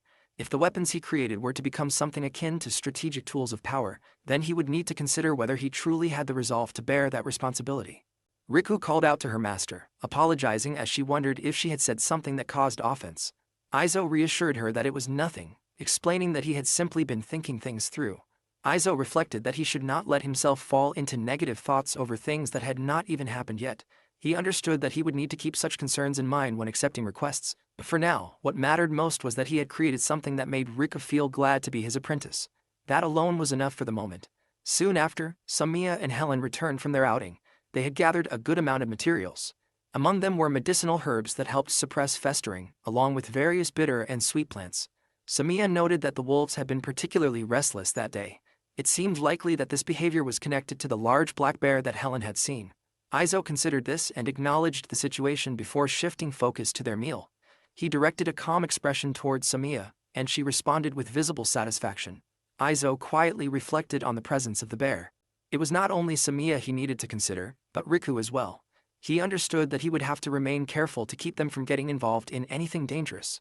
The following day, Izo continued his work. He focused on forging the second blade for the special order, while Helen observed closely. As she watched, Helen noted how smoothly and quickly Izo worked. His movements appeared efficient and precise. Riku recognized this as expected, knowing that for Izo, working at such a pace was not difficult. When considering whether she could achieve the same, she understood that even dedicating her entire life to the craft might not be enough to reach his level. Helen took in this realization, while Riku remained firm in her belief of Izo's skill. Izo overheard their thoughts and felt a sense of appreciation, though at the same time, it was not entirely comfortable. He knew that much of his ability came from a power granted to him, and being praised so highly for it carried a certain weight. Helen recognized the blade as one that carried a lightning-like quality.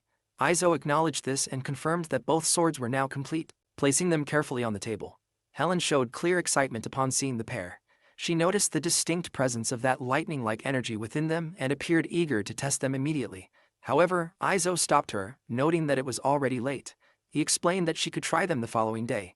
He understood that he had taken longer than expected and had kept her waiting, so he asked her to look forward to tomorrow instead.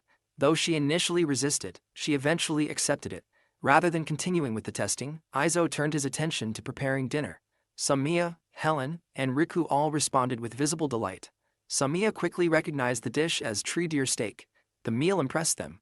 Helen realized that the raspberries they had gathered earlier were being used in the dish, something she had not expected. Riku also reflected that even in her previous home, she had never had food like this. Izo explained that since he had completed his first custom order, this meal served as a small celebration. Samiya acknowledged this and showed her appreciation, with Riku also expressing the same. Izo accepted their words and noted that Riku had supported him throughout the process. Helen reacted in her usual energetic way, offering her congratulations. Izo recognized that this moment had come about because of her request and expressed his gratitude. The following day, they moved outside as Helen prepared to test the swords. She found that the weapon fit comfortably in her hands. The excitement from the previous day had lingered, leaving her unable to rest properly. Izo observed as she began testing the blade, encouraging her to swing it. Helen moved swiftly, cutting through the air with precision and speed. Samiya and Riku watched in amazement. After testing the sword, Helen understood its quality, recognizing it as exceptional. She set the weapon down and moved quickly toward Izo. Caught off guard, Izo was suddenly pulled into an embrace. Helen expressed how glad she was to have chosen Izo for the task, and Izo felt relieved that she was satisfied with the result. Helen tightened her embrace around his neck, and Izo began to feel the strain from it. Izo then explained that while he had already tested the durability of the weapon, he would handle any repairs if something were to happen. He noted that she could either visit Camillo's shop or come directly to his home if needed. Their attention then turned to the matter of payment. Izo left the amount up to her, allowing her to decide what she believed it was worth. Helen found it difficult to determine its value. Izo clarified that it did not need to be exact and that she could simply follow whatever arrangement had been agreed upon through Camillo. Helen then offered what she had on hand, consisting of 2 gold coins and some silver coins. Izo accepted this without hesitation, and with that, the transaction was settled. Helen wondered if the amount was truly acceptable, recognizing that it was more than what she had paid for her previous weapons. Izo reassured himself that her former swords had also been well made and that this exchange was fair to him. Helen showed a satisfied expression, and after that, they exchanged a firm handshake. She then took her leave, offering a final gesture before departing. Izo reflected on her strength, recognizing her capability. Samiya noted how much effort it had taken for both her and Riku to separate Helen from Izo earlier, while Riku commented on how loud Helen had been. Izo responded with quiet amusement. After that, Izo returned his focus to their usual work. Riku decided to check the number of short swords and long swords they currently had, with Samiya assisting her. Then, 2 days later, a sudden turn of events arrived. The moment to confront the dangers of nature had finally come. One day, Samiya came running back at great speed, as if fleeing from something, and reached the house. Izo noticed that she had returned earlier than expected and sensed that something was wrong. Samiya's face clearly showed fear. She had encountered the large black bear. Izo checked on her condition, and Samiya confirmed that she was unharmed. She had escaped before having time to think, believing she had shaken it off. However, she also understood that bears had a strong sense of smell, and there was a chance it could still track her. Izo felt relieved that she was safe, but his thoughts quickly turned to what needed to be done. Samiya must have encountered the bear somewhere nearby. If it continued roaming freely, there was a risk of crossing paths with it again at any time. The possibility of Samiya or Riku being attacked weighed heavily on him before he pushed that thought aside. Izo made up his mind and prepared to head out. Samiya reacted immediately, trying to stop him. Izo took up a spear, judging it sufficient for the task. He intended to deal with the bear if he found it. Before leaving, he instructed Samiya to secure the doors of both the house and the workshop. Samiya insisted on going with him, but Izo refused. He understood that if the situation turned dangerous, he could not guarantee her safety. That thought left Samiya uneasy. Izo reassured her, believing in his own judgment. It was not a matter of doubting her skill with a bow, but rather a decision he chose to face alone. In his mind, he recalled the earlier exchange with Helen. During that moment, he had confirmed that his body would respond correctly in combat. Even when he had restrained himself from striking, the knowledge within him guided his movements as if his body already understood how to fight. Samiya remained unsettled, her body trembling slightly as she watched him prepare. Riku also shared the same concern, hoping for his safe return. Izo acknowledged both of them, but held on to the thought that he would not fall and leave them behind. With that resolve, Izo set out to confront the bear. Behind him, the house was secured, and Riku quietly prayed for his safety. Samiya looked at her and followed, joining in that silent hope. Meanwhile, in the rain-soaked forest, Izo moved forward with careful awareness, staying alert to every change around him. In his mind, he followed the direction where the sense of danger felt strongest. Normally, he would rely on Samiya to watch for threats, but facing something like a large black bear, his instincts, sharpened by the ability he carried, were reacting intensely. The rain worked in his favor. It dulled scents and masked sounds, making it harder for the bear to detect his presence. In that sense, the harsh weather became an advantage. Izo's eyes widened when he spotted something ahead, and at the same time, he let out a quiet breath. He recalled a moment from his previous world, when he had given up his life to save a cat. Now, he found himself standing here, preparing to kill a bear. His body had changed, but his inner self remained the same as it had been back then. The difference now was that he had something to protect. There had been a time when, trapped in the life of an overworked corporate employee, nothing had truly mattered to him. Now, he had a family, and there were people who valued what he created. His gaze sharpened as he steeled himself. He found the large black bear and brought his body into position. The bear stood before him, observing him closely. Its presence carried clear hostility. Izo prepared himself for the confrontation, facing it directly. The bear moved first, stepping toward him with heavy intent. Izo accepted what he had to do. There was no hatred toward the creature, but he understood that it had to be dealt with. The bear lunged forward and swung its massive claw. Izo avoided the strike, recognizing both its size and speed. Even a single glancing hit would be dangerous. As he evaded the attack, he shifted his footing to the side and drove his spear into the bear's body. Izo tensed when he realized that his strike had not taken effect as expected. The wound was too shallow. The bear roared in response, and as Izo watched, it swung its claw again. This time, the blow landed, sending him crashing into a nearby tree. He forced himself not to lose focus. This was not a place where he could fall. He quickly pushed himself back up, steadying his stance and gripping his spear tightly. As the bear closed the distance again, Izo seized the moment and drove his weapon toward its neck. The bear cried out in pain. Izo's expression sharpened further as he recognized the chance to end the fight. He committed himself fully, determined to survive in this world and protect what he now held dear. With that resolve, he thrust the spear deep into the bear's chest. The bear collapsed. Izo watched closely, noting that it no longer moved and showed no sign of breathing. He considered that the fight had ended. He pulled the spear free from its body. As he did, he recalled Samiya's earlier remark about how a clean cut could feel almost unnatural. Looking at the bear, he understood what she meant. After that, he lowered himself to sit and took a moment to rest. It had been his first battle where his life was truly at risk.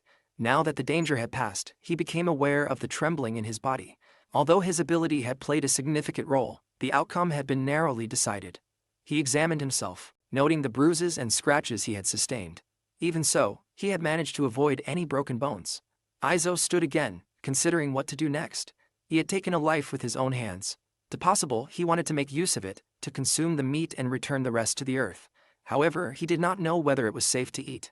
In the end, he chose to carry it back. After some time, with the rain still falling, Izo lifted the bear onto his back. Even with his enhanced strength, its weight was immense. Still, he pressed on, noticing that the rain had begun to ease slightly. For Izo, returning home quickly was necessary before encountering any other threats such as wolves. He estimated that he had already covered about half the distance. He suddenly stopped. Something had caught his attention.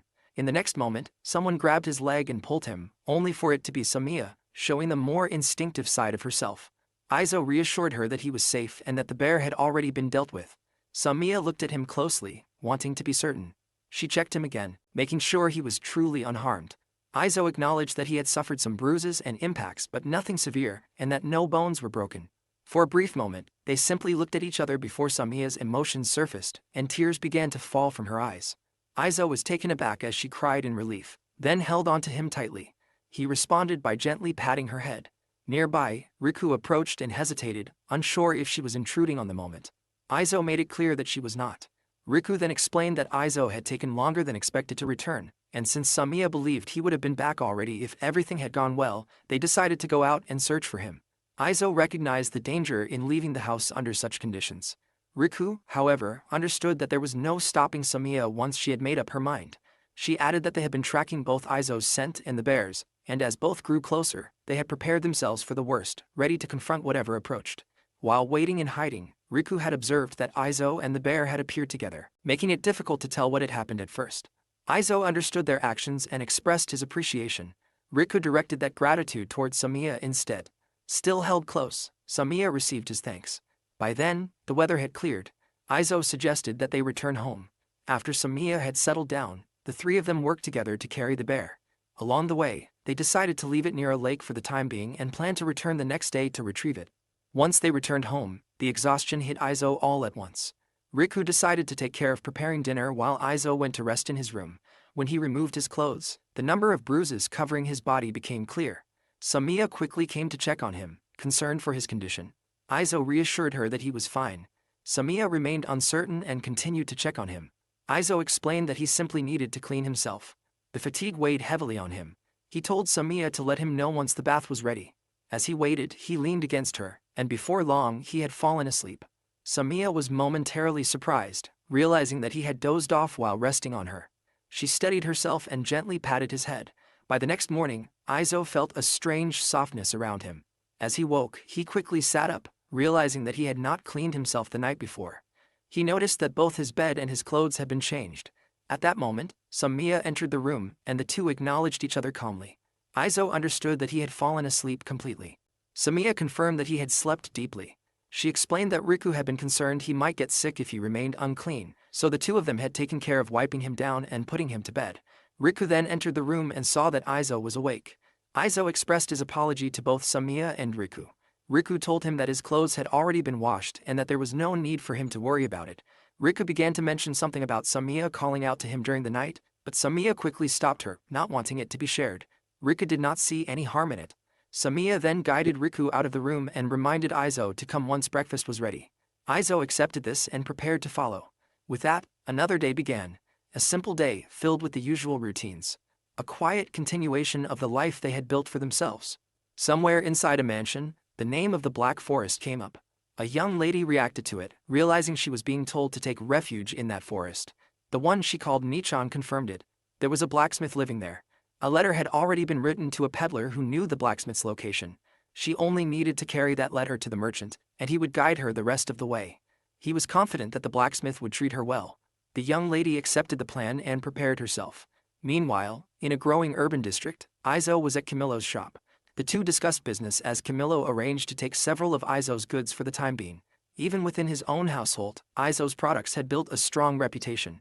However, another matter was on Izo's mind. He brought up the young guard who had once helped him when he was just starting out. He had heard that the man returned to the capital and had not come back since. Izo wanted to know if anything had happened. Camilo looked uneasy at the question and wondered why Izo wanted to know. Izo simply remembered the help he had received and wanted to repay that kindness someday. Since the guard had vanished recently, he suspected something was wrong. Camilo acknowledged the concern and thought for a moment. Then he revealed that there had been growing talk of war among the high-ranking nobles in the capital. It might have something to do with that. Izo could only stare blankly after hearing it. Camilo then advised that it was better not to know too much about such matters, for Izo's own sake. Izo accepted the warning and thanked him.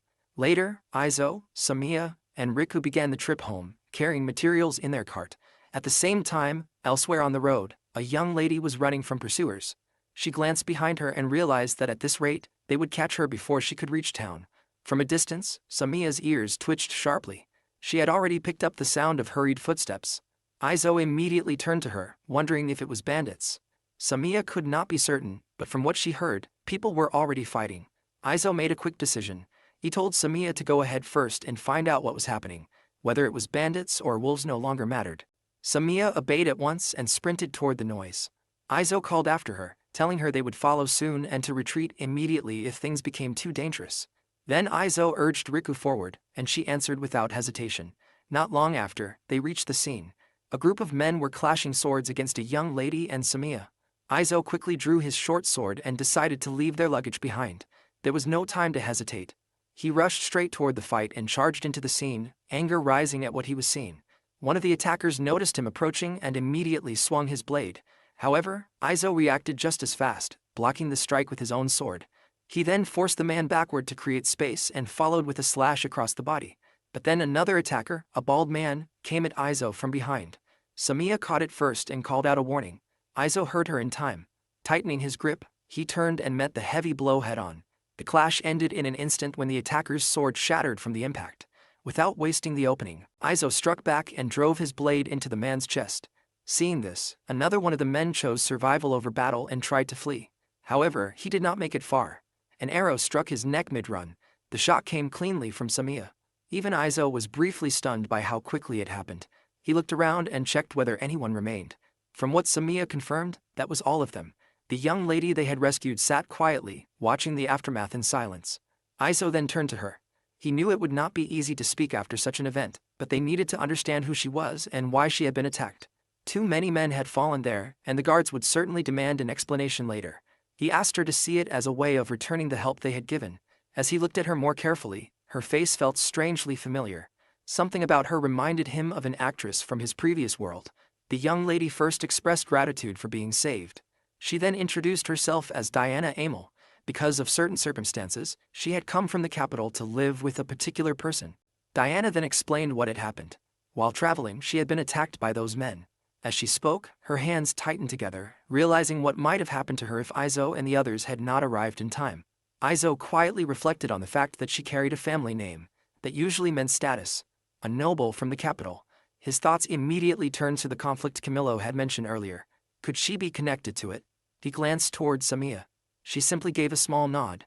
To him, that was enough to understand she sensed no lie in Diana's words. Izo accepted the situation and turned to the next problem. Bodies now lay around them, and time was running short. Before long, a guard patrol would surely pass through.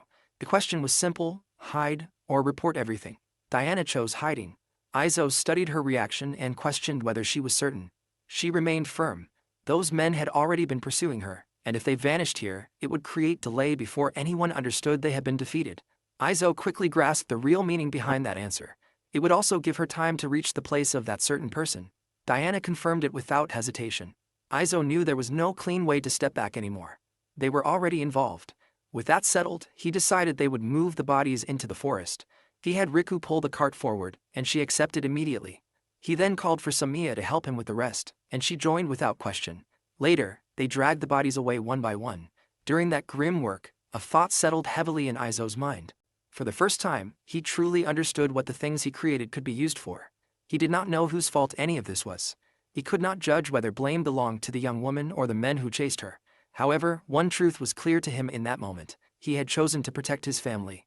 Because of that, he felt neither regret nor hesitation over what he had done. He stood silent for a brief moment, looking at the fallen men. Samiya noticed and checked on him, wondering if he had been hurt. Izo assured her he was fine and thanked her concern. Then, without lingering any longer, he decided they would return home. Izo then asked Diana if she could explain more about the certain person she had been searching for. If they understood the situation better, they might be able to help her. Diana accepted that and began sharing what she knew. From what her brother had told her, the man lived in a remote area. Izo caught one detail immediately. She had a brother. Diana continued, explaining that the man had only recently started living there. Izo quietly took that in. She then added something more important. The man was said to be a highly skilled blacksmith. Her brother's sword and knife had both been made by him, and once matters settled down, her brother had planned to visit again for adjustments. At that moment, everything connected in Izo's mind. No wonder her face had seemed familiar. He remembered the guard who had helped him before, Marius. Izo carefully asked another question. He wanted to know whether her brother was named Marius and worked as a guard in the town beyond this area. Diana was visibly surprised. She confirmed that her brother was Marius Albert Amel and immediately wondered how Izo knew him. That answer settled it. In simple terms, the certain person her brother had trusted, the blacksmith in the Black Forest, was Izo himself. He admitted that he did know Marius. Then he explained that the person her brother had spoken of was most likely him. The revelation clearly startled Diana. Izo understood why. It was not the kind of thing someone would believe instantly. Later, the four of them continued walking together. Diana had originally been carrying a letter from her brother addressed to Camillo. The plan had been simple. She would seek out the one man who knew Izo's location and ask for guidance to reach him. Instead, fate had brought her directly to the destination first. As Izo thought about it, Marius had intended to entrust his younger sister to the stubborn man living inside the feared Black Forest, the place most people avoided. That alone told Izo that Diana must have been carrying troubles far heavier than she had revealed so far. Diana then asked for his name. Izo introduced himself and also introduced the others beside him, Samiya the Beast Woman and Riku the Dwarf. Izo judged that they still had a little time before trouble reached them. The guards would likely discover the scene soon enough, so for now, the safest choice was to return to his home first. Diana accepted that and placed herself in their care. After some time, they arrived. Izo decided they should put away their luggage first and then eat. Thanks to Samiya's alert senses and constant watchfulness, they did not run into any pursuers on the road back. The guest room might have been modest and somewhat cramped for a noble young lady, however. Diana seems to settle into it without complaint. Later, the smell and sight of the food being prepared clearly lifted her spirits. Izo quietly wondered whether someone raised in noble life would enjoy such ordinary meals. Still, he hoped she would. The moment Diana tasted it, her eyes widened in surprise. She found it genuinely delicious. Izo, Samiya, and Riku all looked toward her reaction at once. Realizing the attention on her, Diana became slightly embarrassed. She explained through her manner that she had not eaten anything since breakfast and had simply been very hungry. Rika did not mind at all. If anything, she seemed pleased that Diana enjoyed the meal. Diana also made it clear that formal treatment was unnecessary. Izo then reflected that appreciating good food mattered more than status. Even in difficult times, if someone could still enjoy a proper meal, they would manage somehow. As Diana thanked everyone for accepting her so suddenly despite arriving without warning, Izo quietly studied her condition. She had been chased, nearly killed, and forced to rely on strangers in an unfamiliar place. Yet if she could still notice flavor, still respond honestly to warmth and food, then she was holding together better than expected. After dinner, the mood became more serious. Izo turned the conversation toward the reason she had been driven out of the capital. He had held back from asking earlier, but now that she would be staying with them, it was better for everyone to understand the truth. Diana agreed. Then, with calm resolve, she prepared to explain the circumstances surrounding her family, the Amel household. The Amel household, a count's family, governed the region that included Camillo's town. Within that family line were 4 children, the eldest son Leon, the second son Karel, the third son Marius, and the daughter Diana. Under normal circumstances, the path of inheritance was clear. As the eldest son, Leon stood first in line to succeed the count. However, 1 month earlier, everything changed for the worse. A horde of monsters had appeared in a remote region, and in response, the count departed to subjugate them. Leon, as heir, accompanied him to fulfill their duty. But after the battle, both the count and Leon lost their lives. Worse still, the private army that had gone with them was also wiped out. When news of their deaths reached the capital, Marius immediately returned there. During his investigation, he uncovered several suspicious details surrounding the incident. For one, it had been reported that a powerful monster attacked them. However, there were no clear traces of such a beast. In addition, the wounds found on the bodies did not resemble injuries caused by horns or fangs. They were cuts. That meant the deaths may have been caused by human hands. If that was true, then suspicion naturally fell on the one who benefited most from their deaths, the second son, Karel. Izo quietly pressed for the meaning behind that. The truth was complicated. Karel was an illegitimate child. Because of that, he understood that any legitimate successor born through the count's lawful wife would stand above him in inheritance rights. After Leon's death, that next rightful heir would be Marius. Izo, Samiya, and Riku listened in silence as the pieces came together. Karel's mother had died shortly after giving birth to him. Out of pity, Diana's mother had raised him as one of their own, treating him equally with the others. Until this incident, Diana had known nothing of the deeper tensions within the family. But then reality changed. If the matter of succession was not resolved quickly, the family could lose its standing and court rank due to the absence of a ruling count. There was no time to delay. Diana quietly acknowledged that truth.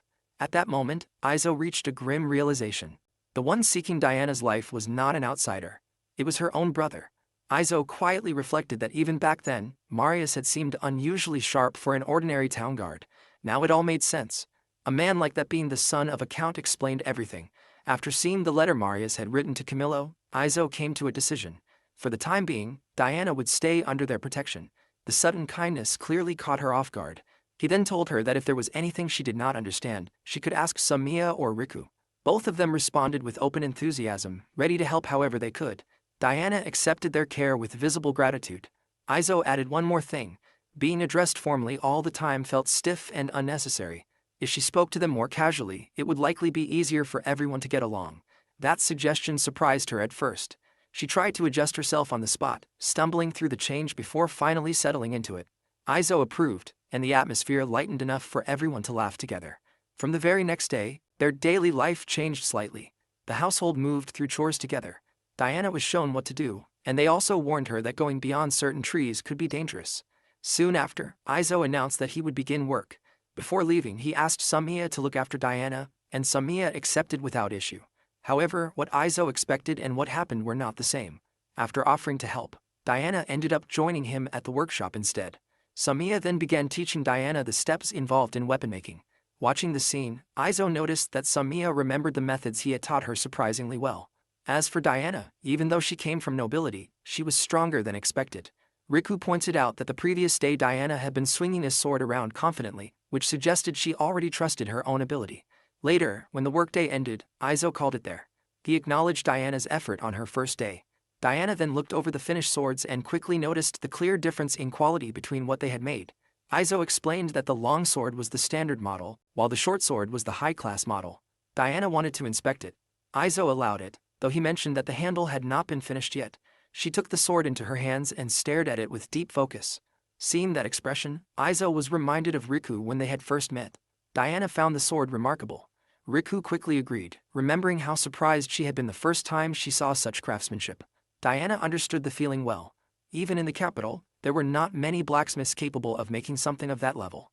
Izo quietly reflected that he still knew little about the overall skill of blacksmiths in this world.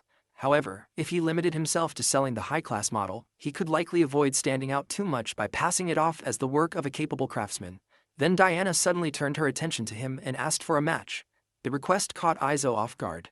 A duel with him, and with swords at that. Diana made it clear that she was serious. At that moment, Izo realized something new about her. Diana had a taste for battle as well. She wanted to see him fight again, especially after witnessing the way he had fought when he rescued her. Izo understood immediately what she meant. Remembering that scene, he also realized there was not much else to do before nightfall. So he accepted, deciding they would have one match before it got dark. Diana was openly pleased by that answer. Izo could not help thinking that she was far from an ordinary noble lady. Soon after, the two prepared to spar. He questioned why she seemed so happy about it, especially since the blade she chose looked more serious than something meant for a casual match. Still, once both were ready, the duel began. Diana moved first, scraping her foot forward to gain momentum before lunging in with a fast strike. Izo blocked the attack cleanly. He answered with a counterattack, but Diana avoided it in time. From there, blades clashed again and again. They exchanged sharp, relentless strikes before both stepped back. Izo noticed that every movement she made was quick and accurate. She was not on the same level as Helen, but she clearly knew how to handle a sword. He tightened his grip. From the side, Samiya noticed that Izo had started taking the match more seriously. Then Diana tried to draw him with a feint. Izo answered with a side strike so clean and fast that he halted it just before it landed on her. The result was obvious. He regarded it as his victory, while Diana, breathing hard from the exchange, accepted the outcome.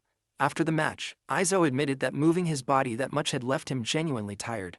Diana, however, could already tell something else. He had not been completely serious during the fight. Izo saw no reason to deny it. In his mind, they had only been sparring. It was never a life-or-death battle. Even so, Diana could not ignore the result. She had failed to land even a single clean blow on him. Izo still gave her credit. From his perspective, she had performed well. That answer only made the situation stranger to Diana. Someone known as the Rose of the Arena being described as merely doing pretty well was not something she expected to hear. Izo could only stare in confusion, wondering what title had just been dropped so casually. But then Samiya added her own comparison. Out of 100 fights against Izo, she had only managed to win once. This stunned Izo far more than anyone else. Diana was equally surprised. For a beast woman to say that made the statement even heavier. Samiya simply confirmed it. Then Riku added another piece of information. Izo was strong enough to take Helen's attacks head-on as if it were nothing. That comment made Izo rethink everything. He had believed Helen only gave him the minimum level of power needed for self-defense. Now he was no longer so sure. Diana immediately reacted to Helen's name. She knew exactly who that was. Helen was known as the Lightning Blade. Izo recognized the title. It sounded familiar, and he remembered hearing something like that before. Diana then pressed him further, wanting to know if he had truly endured Helen's attacks and remained standing. Izo casually recalled that they had fought for around 15 minutes. That answer shocked her again. To Diana, 15 minutes against Helen was no small matter. She explained that Helen earned the name Lightning Blade because of her overwhelming speed. That reputation had spread far beyond common fighters, making her famous even among the nobles. Izo quietly questioned whether Helen had truly been that strong. Even now, he was still surprised that he had come out of that encounter alive. Diana continued reflecting on Helen's reputation. For someone to face her head-on and even return blows of his own was no small thing. However, before she could finish that thought, Izo decided to end the discussion and suggested they head back home. But then something unexpected happened. Diana suddenly let her sword fall, dropped to her knees, and bowed deeply before him. The sight was strangely familiar to Izo by now. She asked to become his disciple. Izo was caught completely off guard. He glanced to the side and saw Samiya and Riku looking far too excited about the situation. In his mind, several facts rushed together at once. She was Marius's beloved younger sister, the daughter of a count, a young unmarried noblewoman who had been entrusted to him, and now she was kneeling on the ground in front of him. At this point, Izo could only conclude that prostrating oneself must be a normal custom in this world. After thinking it over, he accepted under one condition. If she was willing to practice once each day after work, then he would allow it. Diana's expression brightened immediately. However, Izo made something else clear. What he could offer was not proper swordsmanship. He was not skilled at teaching, and she would have to learn mostly through watching him. Diana accepted that without hesitation. Her mood lifted at once, while Riku and Samiya openly celebrated for her. Watching all of it, Izo quietly suspected that Diana had probably been quite a tomboy back at home. He then added one more rule: no calling him master, and no overly formal behavior around him. Diana agreed. And just like that, Izo had taken in a second disciple, even if she was not a blacksmith apprentice. His daily responsibilities had quietly increased once again. From the next day onward, Diana helped in the workshop during the day. Then in the evenings, the two of them exchanged strikes using wooden practice swords. Diana had clearly received proper sword training. Her movements were agile, sharp, and fast. As for Izo, the only thing he could really offer through the self-taught style granted by his cheat was repeated sparring. Still, that alone could become a stepping stone for her growth. It was much the same as Riku's blacksmith training. By using Izo as a living standard, even if he could not properly teach them, both of them could build further on the foundations they already had. Izo felt certain that, in the end, it would become valuable experience for them both. Inside the house of Amel, Marius sat alone at rest and let out a heavy sigh. One name stayed in his thoughts: Karel. Personally, Marius had believed that after the funerals of their father and elder brother, Karel would naturally become the new head of the family. However, things had not gone that way. He remembered the moment Karel trembled with anger, unsteady and shaken. It was the first time Marius had ever seen him look like that. It happened shortly after objections were raised over the inheritance, followed by Karel leaving home in fury. After that, one strange event after another began surrounding Marius. Suspicious documents appeared, each one meant to damage his standing. Then came assassination attempts, carried out openly in broad daylight. If it had only been about himself, Marius believed he could have defended himself or proven the truth in time. However, Diana had now been dragged into it. That changed everything. And beyond even that, there was the incident from a few days earlier still hanging over the matter. To bring an end to the conflict, Marius knew he would need outside help. There was one person he could rely on, though he still wondered whether that man would accept such a request. With that thought, Marius began writing a letter. Later, deep within the forest, Izo was searching for something. He checked the area carefully, then turned his attention to a certain spot. Seeing no one nearby, he decided it was time. There was. As he stood there, Izo reflected that only a few days had passed since Diana arrived. When he had gone into town to sell his goods, he delivered Marius's letter to Camillo and explained the current situation. From there, the two of them discussed what should be done next. Apparently, Camillo had known about the trouble for quite some time already. He had hoped Izo would not become involved in it. But Izo saw things differently. Diana had already been entrusted to him. At that point, there was no keeping him out of it anymore. Camillo could only accept that truth. Izo then reminded him of something important. He owed Marius a debt. If Marius had any need for a blacksmith, Izo intended to do everything he could to help. Camillo understood. Because of that, they arranged a hidden place along the highway beside the forest where letters could be exchanged in secret. A few days later, Izo finally made contact with him. Izo was stunned the moment he read the contents of the letter. The message was direct. By tomorrow, he was to prepare everything needed for smithing and be ready to leave for the capital. Someone would be sent to collect him. There was no room for hesitation. Izo quickly informed Samiya, Riku, and Diana that he would be heading to the capital, while the three of them would remain at home. Riku's first concern was her smithing work. Izo told her to continue practicing as usual. He then checked whether she was comfortable handling the furnace on her own. She was ready for it. With the bellows and the materials stored in the warehouse, there should be no problems. Izo then reminded them that there was already plenty of food stocked up. They would be fine for a while. Samiya added that if supplies ran low, she could simply go hunting for more. Hearing that, Izo quietly felt that he truly had a dependable family around him. He entrusted the house to them with confidence. Diana, however, felt apologetic. In her eyes, Izo was involving himself in danger because of her household's conflict. Izo brushed that aside. He owed Marius a debt. This was simply his way of repaying it. That answer brought a smile to Diana's face. With the mood settled, Izo decided there was no point dwelling on it further. For now, they would focus on the day's work, and all three women agreed. The next day, along the highway, Izo spotted a carriage approaching. Camillo was riding it. The moment he arrived, he urged Izo to quickly get into the back. Once inside, Camillo apologized and explained that Izo would need to hide inside a box. Certain people could not be allowed to see him. Izo accepted that much, but the box itself looked far too small for a person to fit inside. Still, when he opened it, he was surprised. The bottom extended much deeper than the visible floor. It was cleverly built with a hidden compartment, designed to make the storage space appear smaller than it truly was. A simple trick. But in times like this, clever tricks were worth more than appearances. Izo was genuinely impressed by the hidden compartment. Camillo brushed it off as nothing more than a peddler's wisdom. After some time, while staying inside the box, Izo began hearing voices and movement outside. Judging by the length of the trip, they had traveled quite far while he had fallen asleep. The noise around them was growing louder now. Then he heard a firm voice allowing someone to pass before calling the next person forward. Izo guessed they had reached some kind of checkpoint for entering the capital. Outside, a guard questioned Camillo and identified him as a peddler. Camillo calmly confirmed it and explained that he had brought several goods with him. The guard then began an inspection. Inside the cramped box, Izo could only wait in silence. Tension quietly built as he listened to every sound. The guard checked the labels and determined the cargo to be cloth and spices. After that, permission was granted to proceed. Camillo thanked him, and the carriage moved on. Only then did Izo finally relax. They had clearly traveled some distance away from the checkpoint when the carriage came to a stop again. Camillo signaled that it was safe now and told Izo to come out. Once outside, Izo stretched his stiff body and admitted the ride had been rough. Camillo agreed and apologized for the inconvenience. Izo then looked around. At first glance, it resembled a smithy. A voice nearby confirmed it. This was the private smithy of the Amel household. Izo turned and saw Marius standing there. For a moment, the sight struck him. Seeing Marius in this setting made the noble side of him feel much more real. Marius explained that this was where weapons for their soldiers were made and repaired. Then he greeted Izo after such a long absence. Izo returned the greeting and, as he looked closer, recognized the short sword Marius was carrying. There was little time for reunion. Marius apologized for the sudden summons and went straight to the matter at hand. He wanted Izo to forge a sword for him, and to make it the finest blade possible. Izo did not object, but he needed to know the reason. Marius then revealed the problem.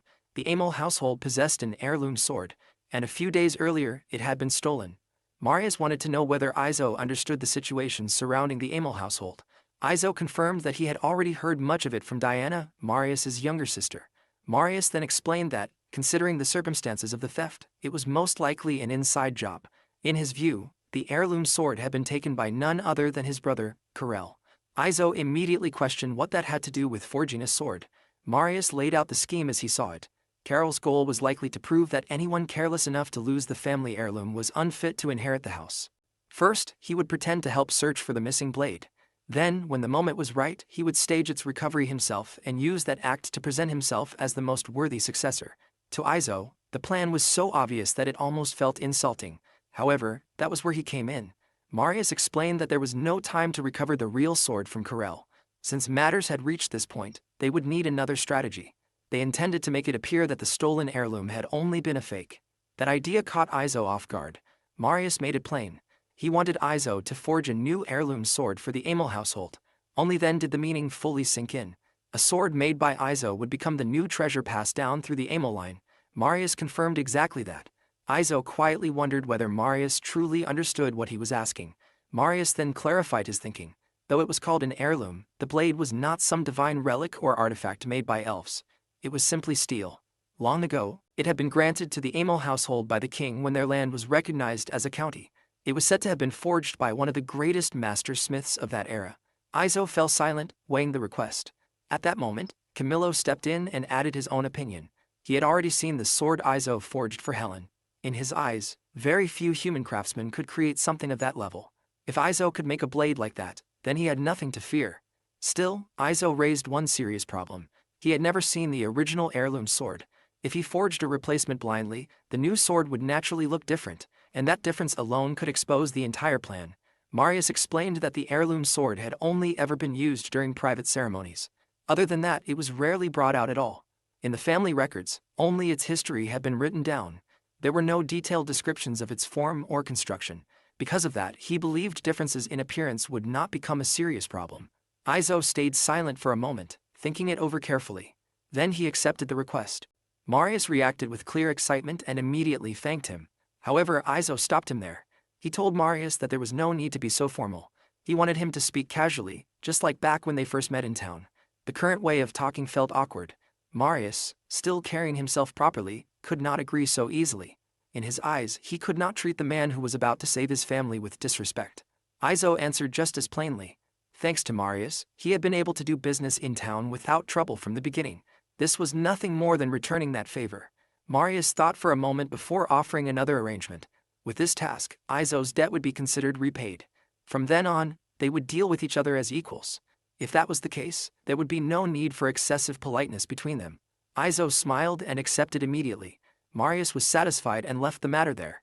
Even so, Izo quietly wondered whether it was truly acceptable for a blacksmith to speak so casually with the man who stood next in line to become a count. Still, it felt far better than the stiff exchange they had been having. Marius then returned to the real issue. If suspicion fell on them and exposure became unavoidable, there was still one simple answer. They would compare the swords directly. If the fake blade lost against the real one, then everyone would naturally conclude which sword had truly been bestowed by the king. Hearing that, Izo smiled to himself. This was the kind of thinking expected from someone raised to inherit a noble house. Marius then reminded him that time was short and asked him to begin at once. Izo agreed without delay. Then Izo steadied himself and prepared to begin. In his mind, this was no small request. He was about to do Marius a favor that could last a lifetime. The Emil household smithy was not built for magic use, so he had to start the firebed by hand. Still, alongside the magic knowledge installed into him, he also possessed the basic understanding of proper smithing work. He knew what had to be done. First, he struck iron on the anvil. After repeating the process many times, the metal gradually turned red-hot. Then he placed it with barley inside bark and lit it. After that, charcoal was added onto the firebed. Even the bellows here were operated by hand, so he worked them himself to bring the flames to life. Once the heat stabilized, Izo judged that things would be manageable. He usually relied on his magical bellows and magical firebed, so now he understood how much those tools had helped him focus entirely on crafting. Even so, he adapted quickly. From the prepared materials, he selected the finest-looking iron plate and began the real work. His eyes sharpened. Then the hammering started. As the rhythm continued, Izo noticed something felt slightly off. The sensation in his hands was different from normal. Perhaps it was because he was using another hammer. For a moment, he wondered if he should have brought his own. But he pushed that thought aside. This was a custom order. A blade meant to carry weight far beyond steel alone. He needed to concentrate more than ever. So he sharpened his focus further. Once the longsword's shape was complete, he moved on to tempering it and strengthening the steel. After that came polishing, then sharpening. At last, the sword was finished. Izo looked down at the completed blade. Yet instead of satisfaction, he felt only dissatisfaction. Something about it was different from his usual work. Meanwhile, inside the workshop, Samiya quietly minded her own business while waiting for Izo to return. As the silence stretched on, a memory suddenly surfaced in her mind. She remembered the moment Izo said he would be back soon, and how he was counting on all of them. She also remembered calling out for him to return home safely. That small memory lingered longer than she expected. Samiya was clearly worried about Izo. However, nearby, Reik calmly pointed out that there was no need to worry so much because Izo would be fine. The sudden voice startled Samiya at once. She quickly tried to deny it and insisted that she was not worried at all. She attempted to explain herself, but then Diana gently stepped in and said it was only natural for Samiya to worry. Diana then apologized for dragging them into her family's troubles, and the guilt in her heart was hard to hide. Samiya immediately snapped back and denied being worried for Diana or anyone else. Even so, she admitted that Diana's family was clearly going through a difficult time. Samiya also said that while she did not understand human matters very well, she did understand one thing. Those people were deeply important to Diana. The moment those words settled in the room, Diana's eyes became teary. Seeing that, Samiya and Reik moved closer to her without hesitation, quietly trying to comfort her in their own way. It was a warm moment in the middle of uneasy times. Meanwhile, Izo was deep in thought at the smithy. He wondered why his work now felt different from usual. He believed the environment might be affecting him somehow. But then again, he had forged the same way as always and had not cut corners, so something still did not make sense. Not long after, Camillo arrived carrying a meal for Izo and asked whether he had finished already. Izo was still carefully inspecting the sword he had made. Camillo then wondered if something had gone wrong, because from the outside, the blade looked perfectly fine to him. Izo decided to test it.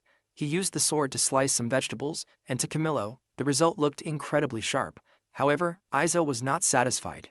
To him, it was nowhere near a high-end product. He then pulled out his own knife for comparison. Using it on another set of vegetables, The blade passed through smoothly and cleanly with almost no resistance. Camillo was left stunned. Izo then concluded that, as expected, something was different. Camillo pointed out that the knife had not even made a sound while cutting. Izo explained that this was the true sharpness of the products he normally made. Hearing that, Camillo finally understood what Izo meant earlier. What stood before him was clearly not the work of any amateur. Izo concluded that this was how it was supposed to turn out, so he decided to try once more. Then Camillo asked what he planned to do with the blade. Izo casually told him that if Camillo wanted it, he could have it. Camillo was immediately pleased, however that joy quickly faded when Izo added that it would be at a bargain price. Camillo could only admit that Izo was a truly tough bladesmith. Izo then returned to his work without wasting time. After that, he created 2 new prototypes. Both turned out to be high-class products, yet something about them was different. He carefully observed each one. The first blade was shining more than the other. It was the one he had made without thinking too much. That detail caught Izo's attention. He wondered how he could make that same sparkle come out in his own products. But then he realized that was not the real answer. Without hesitation, he tossed the blade back into the fire, and later took it out again. He cut the knife metal into smaller pieces like bullets, wrapped them in thin cloth, and added straw ash over them. Then he heated everything in the flames until the separate parts became one single metal. If the materials from the 2 blades were not enough, then the answer was simple. He only needed to add more. And when adding more material, he chose raw metal that was as even and pure as possible. Then the folding began. He heated the steel until it bonded together, flattened the lump, folded it again, and repeated the same process over and over. Again and again. If this was repeated 15 times, the results would finally begin to appear. He then used magic to sharpen his senses and steady his nerves. That way, when stretching the material, the surface would remain even and clean. As he worked, Izo noticed something important. He no longer felt that strange discomfort while striking the metal. His rhythm had returned. Later, the product was complete. However, one final task remained. To make it worthy of becoming a family treasure, Izo needed to decorate it properly. According to Marius, this sword was an extremely important treasure. It was an heirloom from the founder of the Amel family, and a piece of the family's history itself. It was not as if Izo wanted to promote the making of fake heirlooms. More than that, he knew he had no right to fail here. He wanted to forge something strong enough to stand beside the original. After that, the rest would depend on the one who wielded it. This would become a sword passed down through generations. So at the very least, it needed to be worthy of standing beside such a name. Izo carefully ensured there would be no imbalance in the blade, so that the title of family sword would never fall into shame. Later, Izo finally realized that night had already fallen. He had been so completely focused on forging the sword that time had slipped away without notice. Now the blade was finished, and the decorations were complete as well. Izo had even added the sitting cat logo somewhere hidden on the weapon. A small secret mark. A quiet little Easter egg. After such a long day of work, he decided it was time to stop. There was no point in continuing without proper rest. The sword was done, and tomorrow would be for making the sheath. A day later, Marius held the finished sword in his hands, and he was left stunned by its appearance. To him, it was a truly beautiful weapon. Izo mentioned that the sheath had taken a long time to finish, but he had managed to complete it in time. Then, without wasting a moment, Marius stepped into a sword stance and began swinging the blade. Izo watched with quiet pride, while Camillo stood amazed at the sight of the sword being properly used. As Izo observed him, the movements looked very similar to Diana's sword style. That detail did not escape his eyes. He then asked Marius how the sword felt. Marius answered that it was amazing. To him, it was the finest sword he had ever held.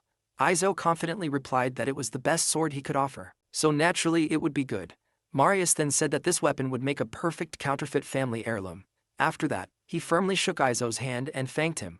Marius then told Izo to rest for the day, saying he would come pick him up the next morning. Izo quietly wondered if that simply meant he would finally be dropped back home tomorrow. However, the next day told a very different story. The Amel brothers were now facing each other at the family table, with Izo standing beside Marius. At that moment, Izo realized Marius had never intended to bring him home at all. He had woken up early that morning fully prepared to leave. But then, without warning, Marius arrived with several ladies. They quickly stripped Izo down, dressed him for the occasion, and before he could properly process what was happening, he had been brought there like this. Then a respected man announced that he had been asked to serve as the judge for this matter. Once seated in that role, he declared that Corel had recovered the family sword that had been stolen. The stern old man was Duke Menzel. He was known to be a close friend of the former head of the Amel family, which gave his presence heavy weight in the room. Corel then stepped forward and proudly claimed that he had managed to recover the sword near the border the day before. Izo immediately recognized him. This was Carell, the brother of Marius and Diana, and the man who wished to become the next head of the family. Duke Menzel then stated that if this issue had truly been resolved, arrangements could be made for Marius to become the new head of the Amel family. However, Carell quickly objected. He argued that the family heirloom had been stolen while his brother Marius did nothing. Because of that failure, he insisted that Marius was not worthy of becoming the family head. Izo could feel the room tightening with tension. The real clash was beginning now. Duke Menzel admitted that Carell's statement carried a fair point. Then Marius requested permission to speak on the matter, and Duke Menzel allowed him to continue. Marius calmly revealed that he had done nothing because the family heirloom that had been stolen was only a fake. Carell was visibly shaken by that claim. Then Marius presented another sword and declared that this one was the real treasure. Carell immediately lost his composure and insisted that such a thing was impossible. Duke Menzel firmly ordered him to calm himself. The Duke then asked Marius how anyone was supposed to believe that this sword was genuine. In response, Marius took out a letter and presented it. He explained that it had been left behind by their father. According to Marius, the family had always used a fake sword during ceremonies and public occasions, while the true heirloom had been kept elsewhere in secret. Carell was stunned by the revelation. Marius then handed the letter to Duke Menzel and explained what was written inside. It stated that when the country faced a crisis, the rightful heir must take the family's heirloom and stand against that crisis. While reading the letter, Duke Menzel recognized at once that it was certainly the handwriting of the former Count Amel. Beside him, Carell looked deeply disappointed. Izo quietly observed the scene and realized they had handled everything properly. Then he glanced toward Camillo, who responded with a wink. In Izo's mind, he absolutely did not want Camillo winking at him. Still, he understood immediately that much of this had been Camillo's work. Marius then explained that their older brother had run away from the family before the truth was ever discovered. He said that he only met him again on that recent day. After revealing that, Marius apologized to Carell, admitting that he had been too late to tell him everything. Duke Menzel then asked Carell if he had any objections left. If there were none, he would report the matter directly to His Majesty. Carell, however, stood there trembling with anger. He insisted that he could not believe the sword he had recovered was fake. Izo quickly understood the meaning behind that reaction. Carell wanted a comparison. He wanted to test the blade Izo had made against the original one. And just as Izo realized it, Marius accepted the challenge and declared that he would prove it to Carell. Marius then turned to Duke Menzel and requested the use of his garden for a short while. The Duke calmly agreed. Later, outside in the mansion garden, a man prepared to perform a strength test using a spear against the two swords while everyone watched closely. The moment he struck the sword forged by Izo, the spear itself shattered. Duke Menzel immediately recognized what stood before him. He declared that this was surely the sword once granted to the Amel family by the king. It had not received even a single scratch. Before them was a weapon that carried both beauty and strength. Carell insisted that the result was ridiculous. However, Duke Menzel calmly declared that it was now time to test Carell's sword as well. Before that could happen, Marius stepped forward and said there was no need. He then raised his sword, brought it down in a clean slash against Carell's blade, and Carell's sword broke apart. Marius then declared that in strength, durability, and sharpness, he could guarantee that his sword was the authentic one. Duke Menzel immediately stated that there was no doubt remaining. He recognized it as the sword meant to rule upon the battlefield. Hearing that only made Carell even more furious. The Duke then announced that there was no longer any problem in this matter. The inheritance of the Amel family would proceed according to the rules, and he would personally report the outcome to His Majesty. At those words, Marius allowed himself a small smile of victory. Duke Menzel then asked if both sides were satisfied. But Carell suddenly fell silent. For a brief moment, the garden became still. Then, only seconds later, he screamed in madness and rushed straight toward Marius with a dagger in hand. Marius was already alert. In one swift move, he struck Carell with his sword. Carell cried out in pain, while Marius remained unaffected. Not long after, Marius knelt before Duke Menzel and apologized for dirtying the Duke's garden. He accepted any punishment the Duke wished to give. However, Duke Menzel said there was no need for that. Instead, he declared that Marius' punishment would be to avenge that thief using those beautiful swords of his. Then Duke Menzel addressed him as Lord Marius. Izo heard the word Lord and quietly wondered if that meant Marius had already been recognized as the new count. Duke Menzel then stated that now everything was finished, they should return inside. Marius glanced once at his brother Carell. His eyes became teary for a moment, but then he turned away and continued walking back into the mansion. And so, Marius successfully became the new head of the Amel family. Lord Menzel carefully arranged everything so that the incident caused by Carell would never reach the public. After that, Marius and Lord Menzel began discussing the family's future policies and what would come next. The news of Carell's death was never announced. Instead, word was spread that he had gone traveling around the world while assisting Marius from afar. Every necessary step was taken so that no one would grow suspicious of his disappearance. Meanwhile, his body was quietly taken away and buried in secret. As those matters settled, Izo found himself thinking about Diana. Inside the Amel mansion, two maids were quietly giggling behind him. Izo noticed and asked what amused them so much. One of the maids pointed out that Izo seemed to truly like the clothes he had worn before. Izo responded that he was just an ordinary old man from town, and besides, the outfit he wore now suited him better and even made him look cool. The maids cheerfully agreed at once. Then Camillo entered the room and praised Izo for the good work he had done back there. Izo replied that after witnessing everything that happened, he now knew he was not made for noble life at all. Even while saying that, he casually showed off his outfit. Marius and Camillo both agreed with amused expressions. Marius then sincerely wished to thank both Camillo and Izo for helping him through the entire matter. Camillo brushed it aside and said he had not done much. Marius admitted that he could not offer them a grand reward, since they already understood his current situation. Still, if there was anything he could do to show proper gratitude, he wanted to know. Camillo answered first. As long as Marius continued doing business with him, he would have no complaints. Business with a nobleman was excellent cover for many things. Marius then turned to Izo and asked what he desired. Izo said that he wanted information about rare ore. Marius asked if he meant something rare like mithril. Izo confirmed it. Marius then promised that whenever Izo needed such materials, he only had to pass word through Camillo, and Marius would see what he could do. After that, Marius handed something to Camillo and urged him to accept it without argument. Izo had no desire to take anything, however Marius' eyes were strangely persuasive. In the end, Izo decided to accept it. Marius then thanked him once more. And so, they left the Amel family estate with the plan of bringing Diana back to celebrate Marius' succession as the new count. Izo, meanwhile, was finally heading back to the Black Forest. After he and Camillo exchanged their goodbyes, Izo walked alone into the forest at night and made his way home. Even before he arrived, Samiya sensed that Izo was returning. Then Izo saw it. He had only been away from his house for a short time, yet he still missed it more than expected. As he approached, Samiya, Reich, and Diana came outside to greet him. Samiya welcomed him back. Reich welcomed him back as well. Diana also stepped forward and welcomed him home. Later, after Izo explained to Diana what had happened to Karel, sadness immediately fell over her. Memories began to return. Diana remembered that Karel had once been kind to everyone. When she was little, he used to play with her often. He had been good with their father, with Leon, and of course with Marius too. Diana broke into tears, unable to believe that it had come to this. The heirloom sword of the Amel family, the very sword Izo had made, was also the weapon that took Karel's life. After crying for some time, Diana apologized for shedding so many tears. Izo gently told her not to worry about it. He believed no one could hold back tears after learning that their brother had died, especially a brother they once got along with. And no matter what a person had done while alive, once death came, they were free from all of it. Izo then reminded Diana that her brother's death was being kept secret. Because of that, she needed to mourn now, before returning to the estate. He told her to grieve to her heart's content while she still could. Diana quietly thanked him. After that, Izo said he would take Diana to the estate the next morning, since he would also be attending the feast. Reich quickly understood what that meant. Izo would be gone again for another 2 or 3 days.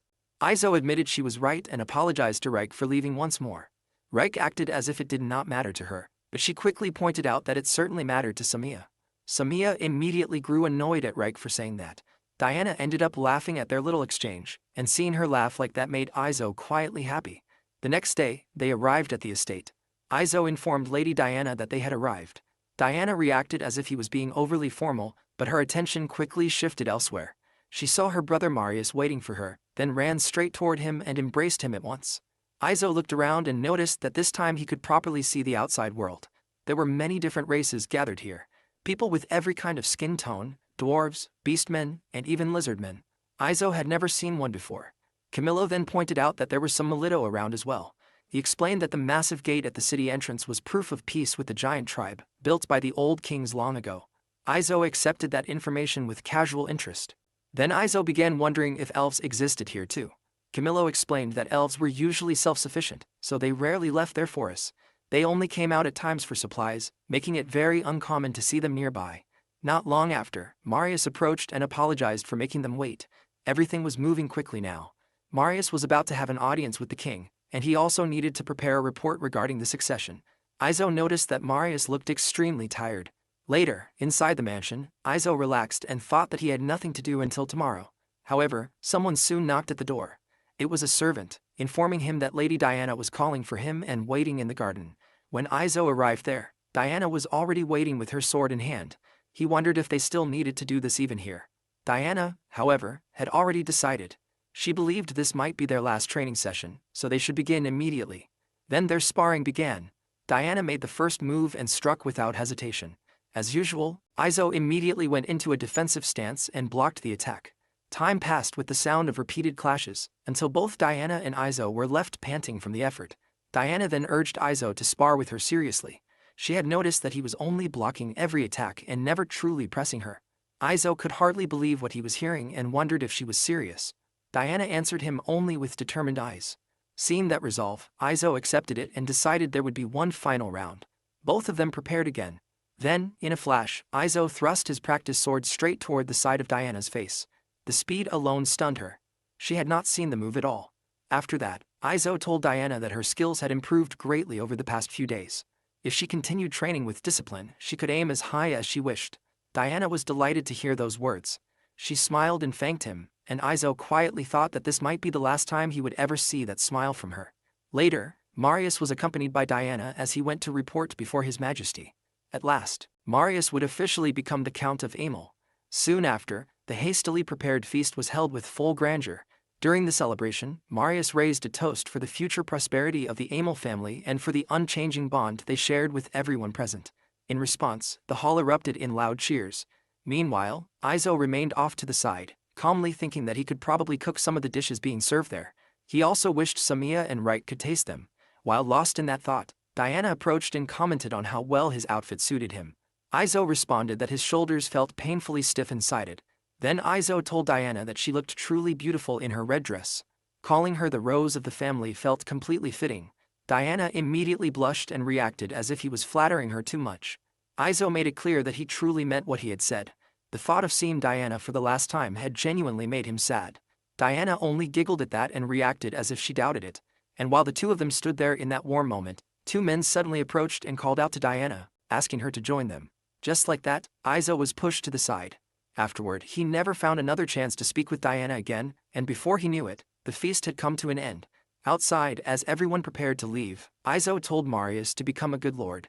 Then he quietly looked around, wondering whether Diana was nearby. However, he expected that she would be busy, considering she was the daughter of the count. Marius then brought up the fake sword. He explained that it had already been loaded into the carriage, and Izo was going to repair it. Izo wondered what Marius intended to do with such a thing. He asked whether it needed to be returned after the repairs were done. Marius told him no. Izo could keep it on Marius' behalf.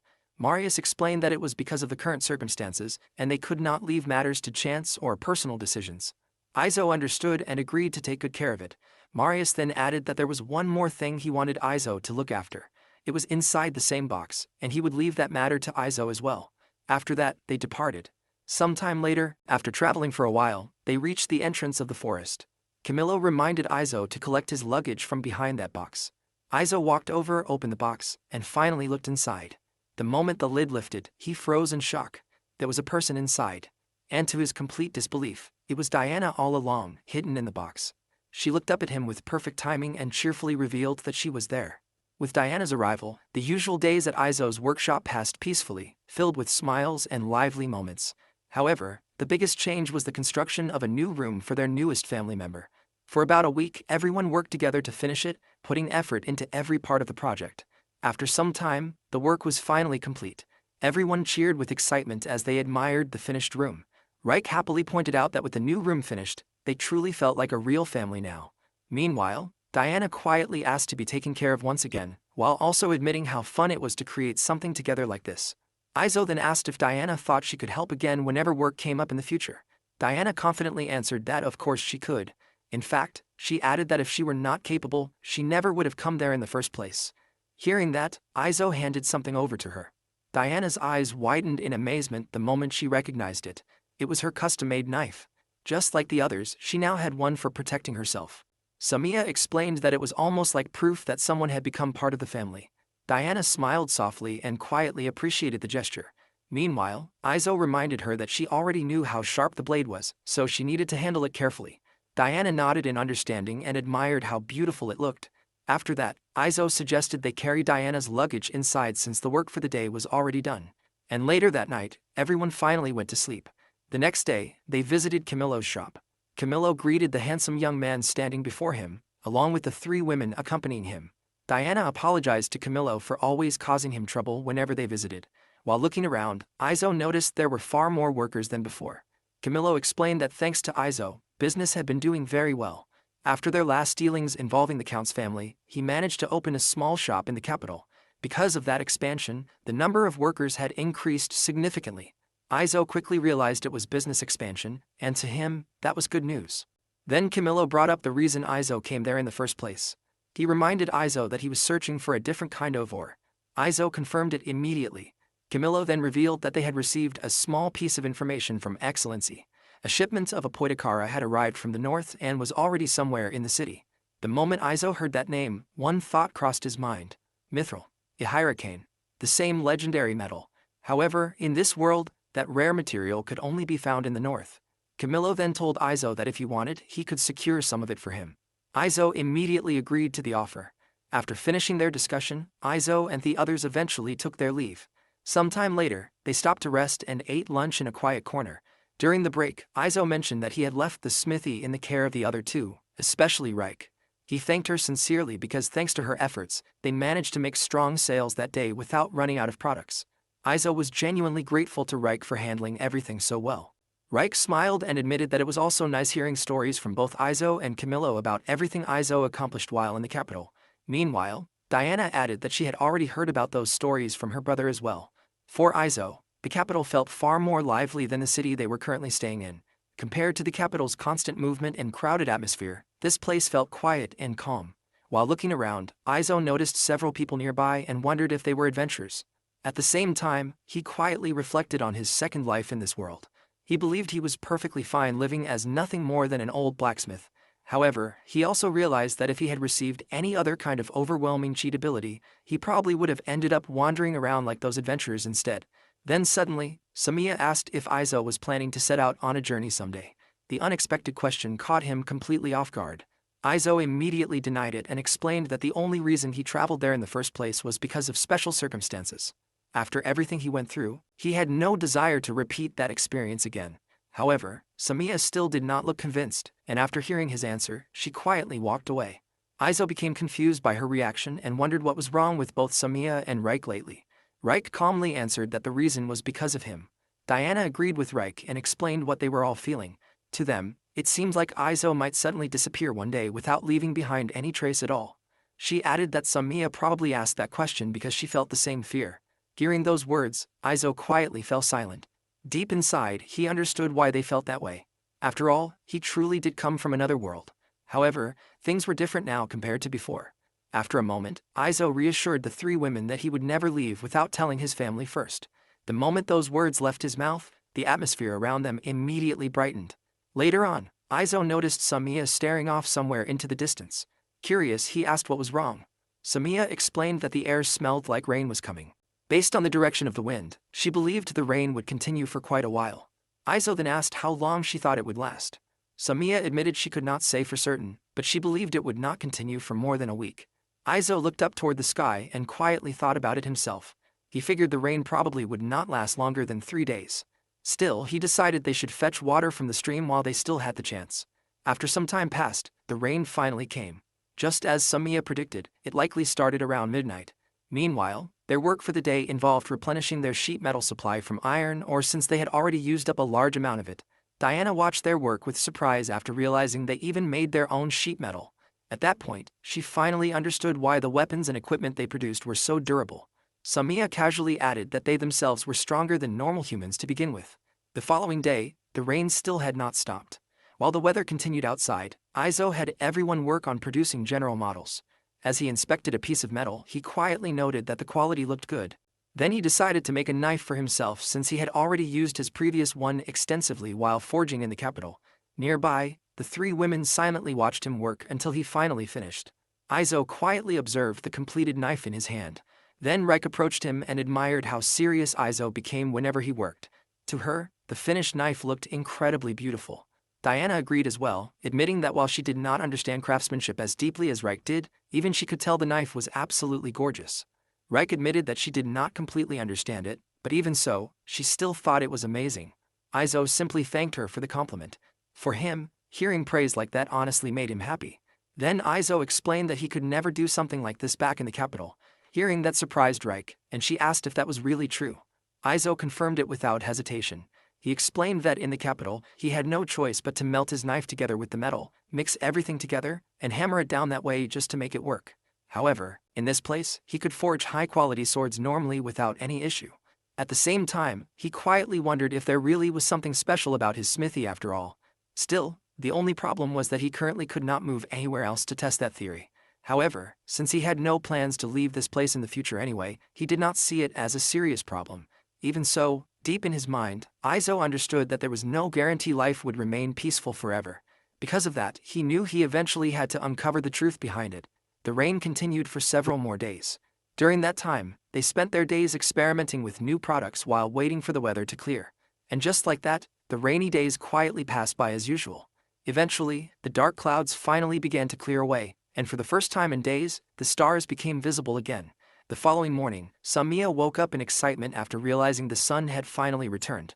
Reich happily pointed out that they could finally do the laundry again. Meanwhile, Diana admitted she had started worrying that mold would begin growing everywhere if the rain continued any longer. Samiya then declared that after finishing the laundry, she planned to go hunting. Izo noticed immediately that Samiya seemed unusually cheerful that day. Reich casually explained that she was probably so happy because her arrows had finally been replenished. Hearing that made Izo smile slightly, and he admitted he was glad she liked them so much. Samiya truly looked happier than usual. Then Reich jokingly commented that it was simply a girl's feelings. A maiden's heart. Later on, Izo and Reich worked side by side while hammering a sword together. However, while listening carefully, Izo suddenly noticed something.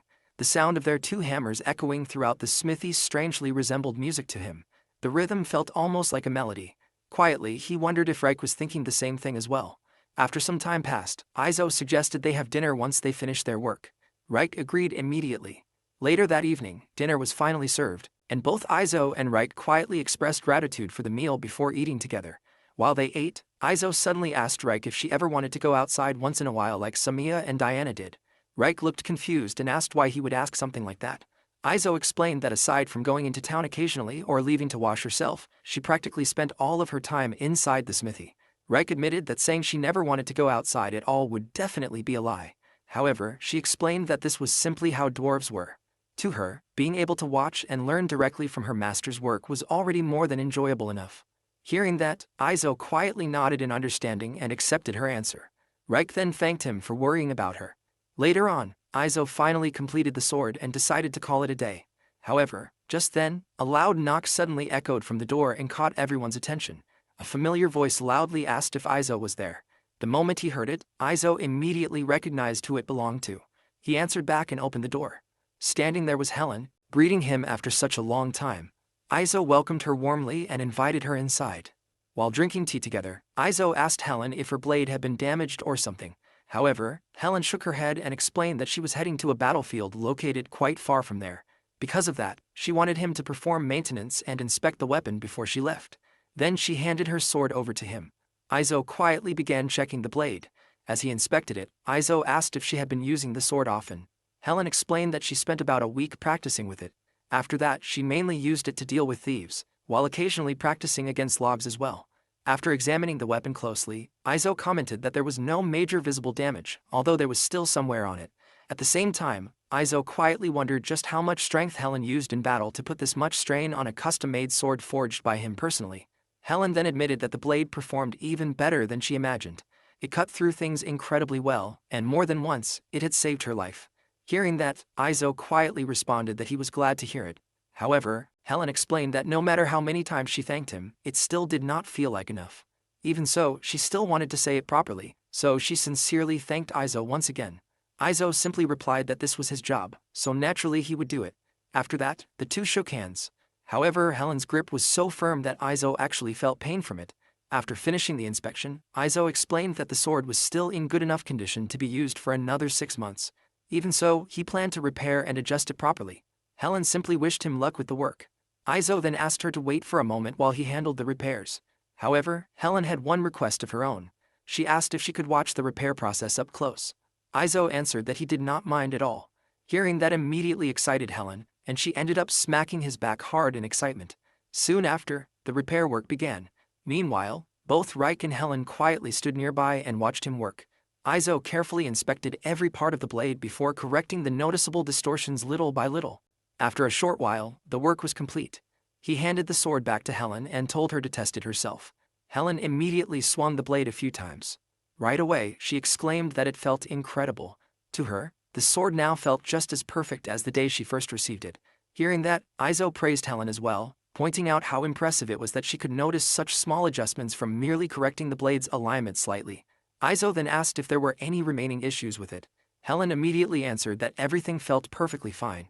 Izo then asked if she wanted him to replace the leather wrappings on the handle as well. However, Helen refused and explained that she had adjusted those herself so the grip would better fit her hands.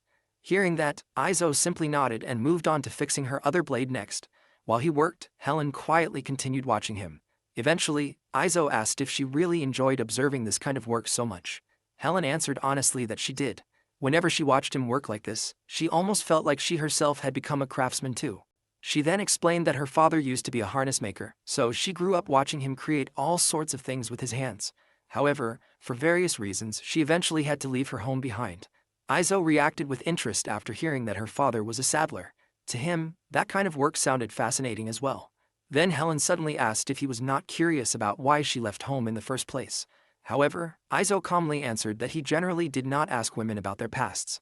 Helen asked if Izo had experienced something bad before from listening to women talk about their pasts. Izo casually answered that maybe he had. However, he added that if Helen wanted to talk about food instead, then he was more than willing to listen for as long as she wanted. Hearing that, Helen simply smiled quietly. After some time, Izo announced that he had finished the repairs and would now begin sharpening the blade. However, at that exact moment, a voice suddenly called out that she had returned home. Helen's eyes widened in surprise the moment she heard it. Soon after, Samiya greeted Helen and asked how she had been doing lately. Meanwhile, Diana also froze in surprise after seeing Helen there. Unable to hold back her curiosity, Diana asked if she really was Helen, the famous lightning blade herself. Helen calmly confirmed it without hesitation. Hearing that left Diana completely speechless from shock.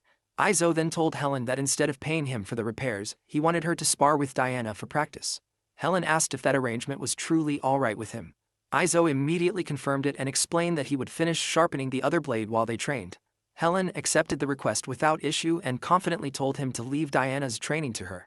She also mentioned that they would use wooden swords for safety. Diana looked genuinely happy and immediately thanked Helen for agreeing. Helen then noticed that Diana planned to fight using only one sword. In response, Helen decided she would also limit herself to a single sword as well. Meanwhile, Izo focused on sharpening the blade while Helen and Diana began their sparring match nearby. At the same time, Samiya quietly stood by and watched the fight unfold. After a while, Izo finally finished sharpening the weapon. Around the same time, Reich commented that it looked like Helen and Diana had finished their sparring session as well. Diana was visibly exhausted. Her legs were trembling slightly, and she struggled to catch her breath. Meanwhile, Helen still looked completely energetic, as if she had barely exerted herself at all. Izo then asked Helen how Diana performed. Helen admitted that Diana had very solid fundamentals. However, she also pointed out that Diana's fighting style was perhaps a little too clean and proper. Izo understood exactly what she meant. Diana's swordsmanship was extremely straightforward. Because of that, she would likely struggle against experienced mercenaries who had survived real battlefields for years. Even so, Izo still believed Diana was already stronger than the knights from the royal palace he had fought against before. Helen then asked if Izo himself had trained Diana personally. Izo confirmed that he had. Hearing that immediately made sense to Helen.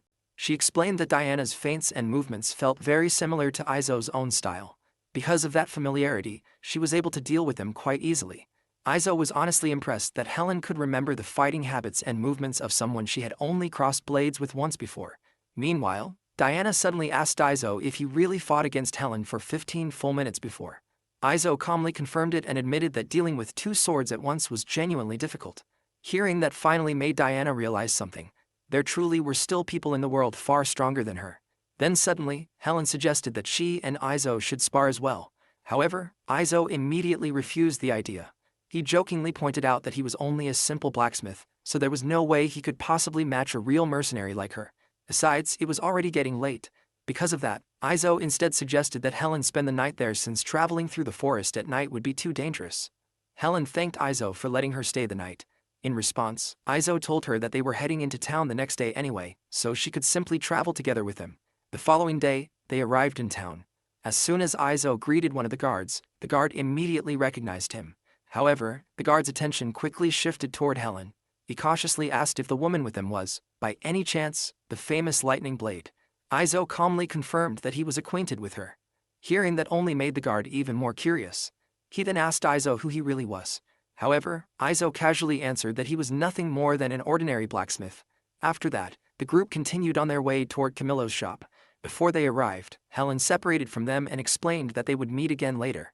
Izo simply told her to make sure she returned safely from her upcoming expedition. Later, inside Camillo's shop, Camillo immediately asked if Izo's newest product was a halberd. Izo confirmed it right away. He explained that he wanted Camillo to sell the weapon to the count for the guards stationed in the town. Camillo accepted the request without issue and told Izo he understood. However, Camillo also mentioned something else. He informed Izo that the Apothecary shipment still had not arrived yet. Even so, another request had already come in. Then Camillo handed a material over to Izo. The moment Izo saw it, he was visibly surprised. It was mithril. Camillo explained that the client wanted the mithril forged into a rapier. Hearing that immediately caught Izo's interest. He then asked Camillo if he could engrave his workshop's emblem somewhere hidden on the finished weapon. Camillo answered that it would not be a problem at all. With that settled, Izo officially accepted the request. For Izo, this was an exciting moment. Finally, he had the chance to work with a mineral that was not ordinary iron. Later on, Izo announced they would begin forging the mithril immediately. Hearing that made Reik excited as well. She admitted that she had never once seen mithril forging in person before, not even back at her parents' forge. Because of that, she wanted to study the process carefully. Izo agreed without hesitation. Soon after, Izo placed the mithril into the forge and began the process. Normally, ordinary silver would melt completely at temperatures suitable for processing iron. However, mithril showed absolutely no signs of melting at all. Eventually, Izo found the exact temperature where the material could finally be worked. The moment he did, he struck the mithril with his hammer. Under normal circumstances, the metal should have deformed from the impact. However, the mithril showed almost no visible change whatsoever. Even so, Izo continued hammering it repeatedly without stopping. After several strikes, Izo admitted that the process was honestly irritating. Reik then asked if forging it was difficult even with Izo's special hammer. Meanwhile, Izo noticed another issue. After only 4 or 5 strikes, the temperature of the mithril dropped rapidly. Quietly, Izo commented that this project was going to give him a lot of trouble. Hearing that, Reik remarked that mithril was never something an ordinary blacksmith could ever hope to handle in the first place. For Izo, working with mithril felt similar to forcing himself to chew through an extremely tough piece of food. It was difficult and troublesome, but that was the extent of it. Even so, he believed the privilege of being able to process mithril at all made the struggle worthwhile. Compared to ordinary metals, it took 2 to 3 times longer just to stretch the material to the same length.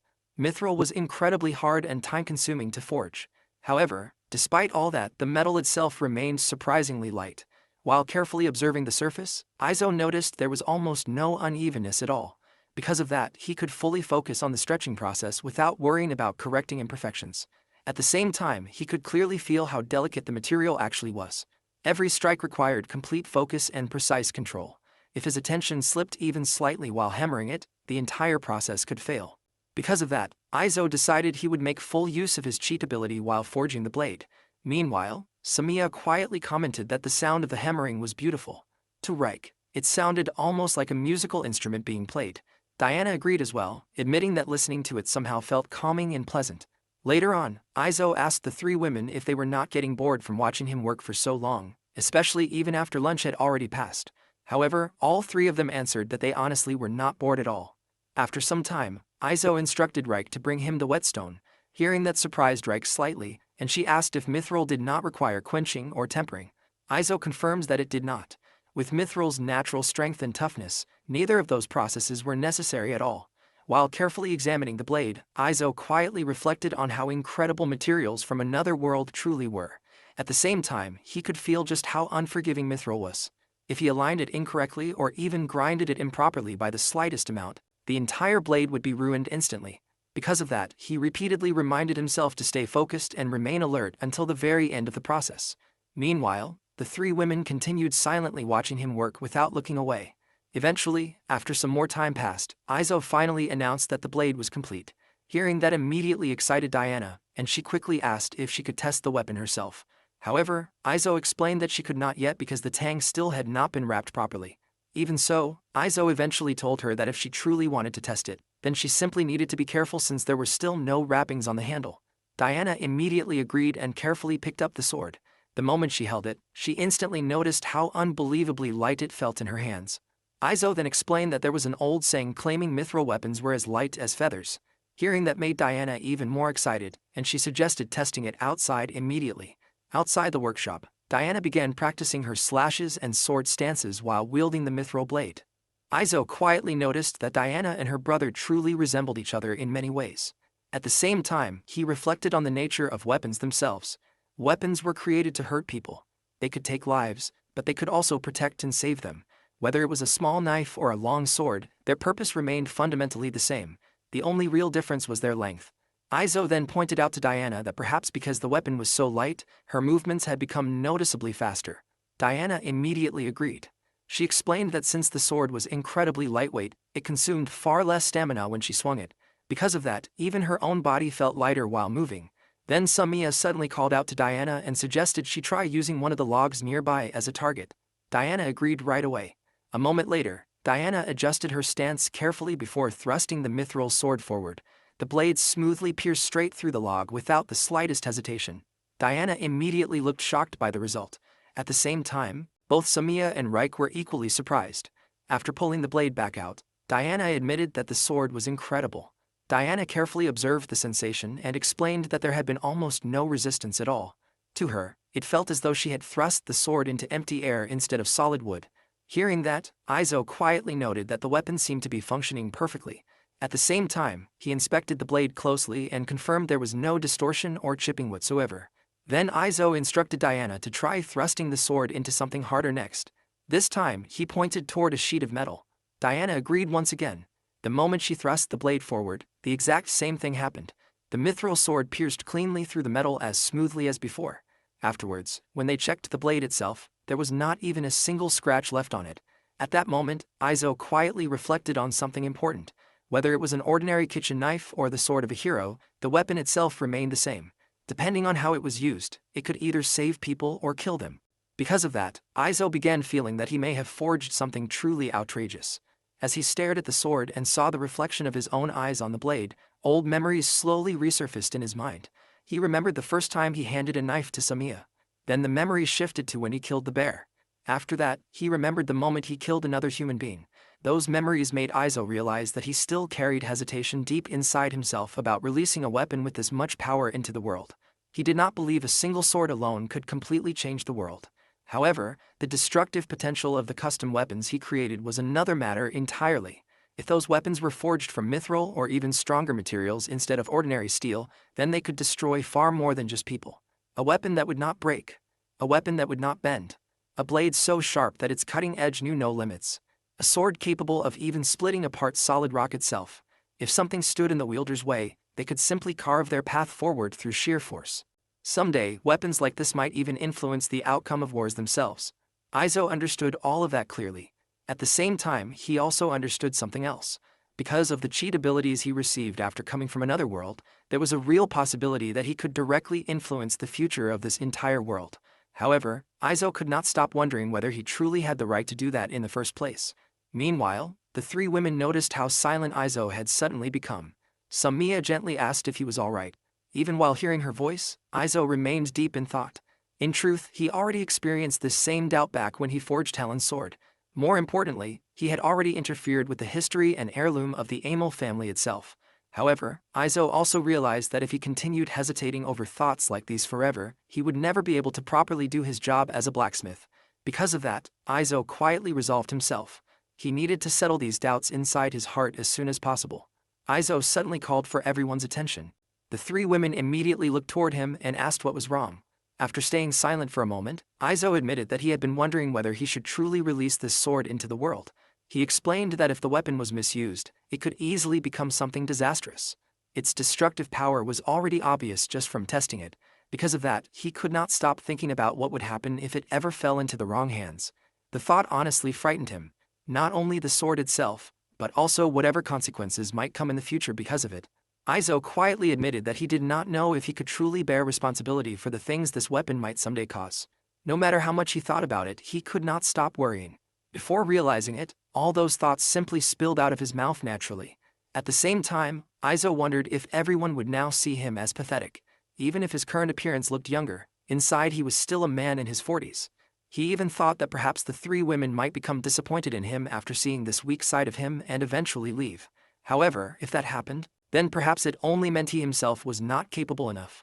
But instead of awkward silence, Izo was suddenly met with quiet giggling. Hearing that surprised him completely. Diana then pointed out that even Izo was still human after all. She admitted that because he constantly created such incredible things, she always thought he was indifferent toward worries like these. Reik agreed as well. To her, Izo always seemed so extraordinary that she assumed he would never concern himself over such matters. However, she also explained that the responsibility belonged to the person who used the weapon, not the creator who forged it. That was what she herself had been taught growing up. In fact, according to her, most blacksmiths thought that way. Diana then added that whether a weapon became a sword used to protect a country or a tool for invasion depended entirely on the one wielding it. Because of that, she told Izo that he did not need to carry responsibility for every possible outcome himself. Hearing all of that left Izo silent once again. Then Samiya quietly added that if the burden truly weighed that heavily on him, then he did not have to carry it alone. Since they were family, they could share that burden together with him as well. Izo stayed quiet for another moment before finally letting out a small laugh. Then he sincerely thanked all of them. Right after that, the three women hugged Izo tightly and encouraged him warmly. Thanks to their support, the heavy hesitation inside his heart slowly began disappearing. Eventually, Izo firmly declared that everything was all right now. He said he would no longer waver anymore. As he clenched his fists tightly, Izo resolved himself completely. He had been given a second life as a creator. Because of that, his role in this world was to create the things he wanted to create and release them into the world so they could become useful to someone someday. Most importantly, he was no longer alone anymore. He now had a family standing beside him and supporting him. Samiya then commented that Izo's face looked much better now compared to before. Izo immediately replied that he had always looked cool from the start. Hearing that only confused Samiya completely. Soon after, everyone burst out laughing together. With the support of his family, Izo truly felt that everything would somehow work out in the end. And after that he finally called it a day. Starting from the next day onward, Izo focused entirely on completing the rapier by creating the handguard and decorative handle parts. Since mithril itself was extremely difficult to process further, he decided to use steel for those portions instead. At the same time, he secretly carved the small cat emblem of his workshop into the section hidden beneath the handguard. After some time passed, the rapier was finally complete. As usual, Reik immediately began carefully inspecting every tiny detail of the finished weapon. By now, Izo no longer hesitated about releasing the rapier into the world. Later on, he delivered the completed weapon to Camillo's shop while listening to the latest news and events happening around the region. During that conversation, Izo also received another request from the Count himself to create a halberd. According to Camillo, there were currently no major wars or large-scale monster extermination campaigns happening. However, smaller problems still continued in remote regions. There were occasional skirmishes with monsters, along with various smaller conflicts, such as disputes over water rights between territories. During their trip, Diana constantly looked around the area as if searching for something. Izo noticed it immediately and pointed out that she had been acting the same way since that morning. Not long after, they spotted a baby wolf nearby. They had encountered one before the other day as well. Around the season, wolves could often be seen wandering through the forest. During a recent hunting trip, they had even come across a mother wolf together with her pups.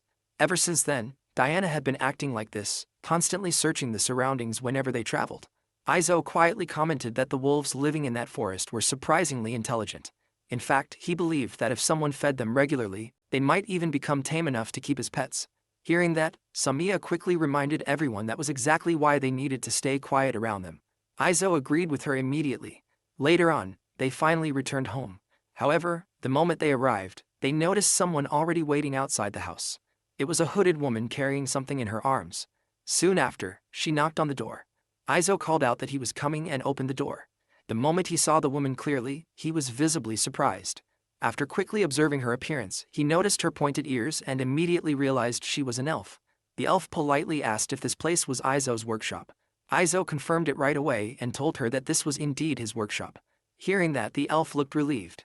She explained that she had a request and came specifically to ask for his help. Izo calmly replied that this was not the kind of discussion they should have outside. Because of that, he invited her inside first. The elf thanked him politely and entered the workshop. Meanwhile, Reich immediately offered her some water. Once they settled down, Izo asked what exactly she needed his help with. The elf then carefully presented the item she had been carrying the entire time. As she removed the covering around it, she revealed a broken mithril sword. She explained that she wanted the weapon repaired. After examining it, Izo quietly understood the situation. Even though the blade itself was thin, he could tell it had originally been a longsword-sized weapon. He then asked the elf how far she wanted the restoration to go. The elf answered that ideally, she hoped the sword could be fully restored to its original condition. However, if that proved impossible, she was willing to accept whatever level of repair Izo could manage. Izo then asked another question. He wanted to know if she had traveled there alone. The elf confirmed that she had indeed come by herself and explained that she used a concealment spell during the journey to avoid being noticed. Then she nervously asked if that would be a problem. Hearing that surprised Izo slightly. However, he calmly answered that since she had come alone, he did not particularly mind the method she used to get there. After saying that, Izo officially accepted the request. The elf immediately raised her voice in surprise and asked if he truly meant it. However, the moment she realized how loud she had become, she quickly apologized for it. Izo simply reassured her that it was not a problem at all. Then he asked if there was any specific deadline for the repairs. The elf explained that earlier would naturally be better, but if possible, she hoped it could be completed within around 2 weeks. Izo quietly nodded and said he understood. Hearing that instantly brightened the elf's expression, and her happiness became clearly visible on her face. Later, when Samiya and Diana returned from hunting, they immediately realized there was a guest inside the workshop. The moment Samiya saw the woman, she instantly recognized that she was an elf. Izo explained that the elf had come to request repairs for a sword. After that, the elf politely introduced herself and revealed that her name was Liddy. Diana then introduced herself as well and explained that she was currently staying at Izo's workshop. She warmly added that she was happy to become acquainted with Liddy. Meanwhile, Samiya still looked slightly annoyed as she briefly introduced herself too. Reich also gave her name and explained that she was an apprentice working under Izo at the workshop. Then Izo added that all three of them were his family. After hearing that, Liddy carefully said that she had another favor she wanted to ask. She explained that she wished to observe the repair work every day while Izo worked on the sword. As she struggled to explain herself further, Izo quickly realized that the weapon must be extremely important to her. Because of that, he told her he did not mind at all. Hearing his answer immediately relieved Liddy, and she thanked him sincerely. However, Liddy then asked something else. Since she planned to stay nearby during the repairs, she wondered if Izo could lend her a small corner of the garden so she could camp there temporarily. She cautiously asked if that would be acceptable. Izo immediately pointed out that dangerous beasts roamed around the area constantly. However, Liddy calmly explained that the beasts most likely would not approach the area around the workshop. According to her, the magical power surrounding the house was extremely dense. Hearing that immediately surprised Izo. Liddy continued explaining further. The Black Forest itself already possessed far more magical power than most places in the world. However, the magical density surrounding Izo's workshop was especially high compared to the rest of the forest. According to her, that was also the reason no trees grew around the house. Ordinary beasts naturally avoided areas where magical power was concentrated to that degree. In fact, Liddy originally assumed Izo had intentionally chosen this location because he already knew all of that. She even admitted she was impressed by him because of it. However, Izo honestly admitted that he had absolutely no idea about any of it. Liddy then mentioned that she had already seen the mithril rapier Izo forged before. After seeing that weapon, she became convinced that Izo possessed the skill to weave magical power into materials cleanly and naturally. To her, that was probably the reason such dense magical energy gathered around the workshop. Hearing that, Izo casually brushed it off by saying it was simply the instinct of a craftsman. Of course, Izo could never openly admit that the truth was connected to the cheat powers he received after coming from another world. However, hearing Liddy's explanation made him finally realize something important about magical power itself. Considering everything she said, he began understanding why he could never forge weapons in the city the same way he could in this place. The magical power around the city was probably too weak, preventing him from properly imbuing materials the way he unknowingly did here. In Izo's mind, that explanation made perfect sense. Eventually, Izo decided they should set that topic aside for now. He firmly stated that there was no way they could let Liddy sleep outside in the forest. Instead, he offered her the guest room inside the workshop. However, Liddy suddenly asked if that would truly be alright with Izo's 3 wives. The moment she said that, both Izo and the 3 women immediately froze in surprise. Izo quickly clarified that they were family, but they were definitely not his wives. Then he reassured Liddy once again not to hesitate about staying there. Hearing that, Liddy accepted the offer gratefully and said she would gladly take him up on it. Meanwhile, Izo quietly remembered that a similar misunderstanding had happened before as well. At the same time, Diana excitedly asked if they really were going to live together with an elf now. However, Izo calmly corrected her and pointed out that this situation was closer to surveillance than anything else. Still, Izo admitted he did not particularly mind it. For now, he decided they should simply eat dinner together and get some rest for the night. Izo then asked Samiya what they managed to catch during the hunt that day. Samiya answered that they caught leaf birds. Hearing that, Izo immediately told Diana and Reik to prepare the guest room while he and Samiya handled plucking the 5 birds they brought back. Samiya looked surprised and asked if Izo already knew what they had caught. At the same time, Izo quietly began wondering something else entirely. He questioned whether elves actually ate meat in the first place. Just then, Liddy stepped closer and asked if she could help with the preparation as well. She explained that she used to do this kind of work back in her village all the time. Hearing that immediately surprised Samiya since she always believed elves survived entirely on fruits. In truth, Izo himself had the exact same impression. However, Liddy explained that almost everyone seemed to think that way about elves. According to her, whenever elves traveled outside their forests, they mostly ate vegetables. Hearing that made Izo realize that this image of elves probably existed everywhere in this world. Even so, he pointed out that elves clearly ate meat too. Liddy confirmed it without hesitation and explained that back in their forests, they regularly hunted birds and deer as well. However, she also added that elves generally consumed more vegetables, especially crops like potatoes harvested from their fields. Compared to vegetables, the amount of meat they could obtain was far less stable. Hearing that made Izo quietly realize that forests like the Black Forest were probably unusual because of how much game lived there naturally. After that, Izo handed one of the birds over to Liddy and told her that her help would honestly be appreciated. Liddy immediately agreed. Starting from that day onward, they officially began repairing the broken sword Liddy brought with her. The very first step involved assembling all the shattered pieces together almost like solving a puzzle.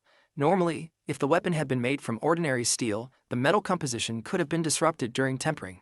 That would make restoring the original strength and flexibility after reconnecting the fragments extremely difficult. However, since the weapon was forged from mithril, they did not need to worry about those particular issues at all. While carefully holding the broken mithril sword, Izo quietly admitted that reconnecting all these fragments was going to be difficult work. Even so, he immediately decided they should begin right away. During the process, Liddy suddenly asked Izo if he could use magic himself. Izo casually answered that even if he claimed he could use magic, all he could really do was ignite small flames and create minor gusts of wind. Hearing that surprised Liddy slightly. She pointed out that even learning that much magic should normally require proper training. To her, it felt very strange that someone like Izo possessed so little knowledge regarding magical power itself. Izo immediately noticed that Liddy's smile had become slightly intimidating while she said that. In truth, the magic he possessed came from the minimum cheat abilities he received after arriving in this world. He never actually studied or trained in magic at all. At the same time, he also realized that Samiya, Reik, and Diana barely knew anything about magic either. Soon after, Izo began heating the broken mithril fragments while Reik assisted him closely. As they worked, Izo instructed Reik carefully on how to strike the pieces together so the bonding surfaces would reconnect properly. Unlike steel, mithril did not require borax or similar substances to help with adhesion. Izo already understood that reconnecting the fragments this way was technically possible. However, the cheat ability inside him continuously informed his body that temperature control and hammer handling during this process were unbelievably critical. And before long, Izo realized something troubling. The temperature had already begun drifting away from the ideal range required for the repair. For Izo, repairing the broken mithril sword was proving to be extremely challenging work. Nearby, Liddy watched the process with visible concern written across her face. Eventually, she asked Izo if he truly believed he could somehow manage the repair. Izo admitted honestly that it was difficult. However, he still believed restoring the sword was possible. At the same time, he warned Liddy that the entire process would require a considerable amount of time. Liddy quietly accepted that answer and said she understood. Deep down, Izo wanted to speed the work up as much as possible. However, he also understood that if he rushed even slightly, the delicate balance inside the blade would immediately collapse. Because of that, he decided he would continue carefully no matter how long it took. While observing him work, Liddy suddenly asked Izo if he was able to see the flow of magical power within the sword after all. Hearing that caught Izo slightly off guard, and he responded by asking if that was really what he was seeing. Liddy then explained that the way he struck the blade carefully prevented the flow of magical power from breaking apart. That was exactly why she believed he could perceive it. Izo tried putting his own understanding into words. He explained that he was simply trying to prevent the sparkling grains or particles he saw from scattering apart during the process. The moment he described it like that, Liddy excitedly exclaimed that was exactly it. However, Izo reacted awkwardly after seeing how close her face suddenly was to his. Realizing that herself, Liddy quickly apologized and stepped back. Then she calmly explained that what Izo described was magical power itself. Liddy then pointed out that, as expected, Izo truly could sense magical power naturally. The only reason he never realized it before was because he simply did not know what it was. Izo quietly admitted that her explanation did seem to make sense. At that moment, Izo finally understood something important. The strange thing he had vaguely been seeing this entire time was magical power. At the same time, he also noticed other irregularities too, such as structural imbalances within materials. However, he quietly wondered if those things were completely separate from magical power itself. Liddy then said that one of the questions she had about Izo had finally been answered. Hearing that relieved Izo slightly, and he admitted he was glad to hear it. Later on, Izo carefully held the mithril sword and inspected the repaired sections closely. Physically, the fragmented pieces had been joined together perfectly. However, when he looked deeper, he noticed something else. The particles of light flowing through the blade, the magical power itself, remained interrupted where the fragments connected. Even if the physical form had been restored beautifully, the magical power inside the sword was still disconnected at the joints. Izo realized that if they simply repaired the shape and continued using the sword in this condition, serious problems would eventually occur later on. At the same time, Izo reflected that this sword had already been used so intensely that it shattered into fragments. Because of that, from now on, it needed to become something strong enough to endure that level of strain again. Izo then called Liddy over and pointed out a specific section of the sword. He explained that he could clearly see the flow of magical power being severed at that exact point. After that, he turned toward Reich and asked if she could see it too. Reich hesitated before answering that she could see it vaguely. Hearing that made Izo realize something important. Ordinary people likely could not perceive magical power at all. Izo then asked Liddy if leaving the sword in this condition would truly be dangerous. Liddy immediately confirmed that it would be a problem. Izo explained that while reconnecting the fragments and restoring the sword's original shape was technically possible, there was another option. If they reforged the entire sword completely, they could eliminate the interruptions in the magical power flow entirely. He also explained that through reforging he could still recreate the sword's original appearance as closely as possible. After explaining everything, Izo asked Liddy what she wanted to do. Liddy fell silent for a moment as she carefully thought through her decision.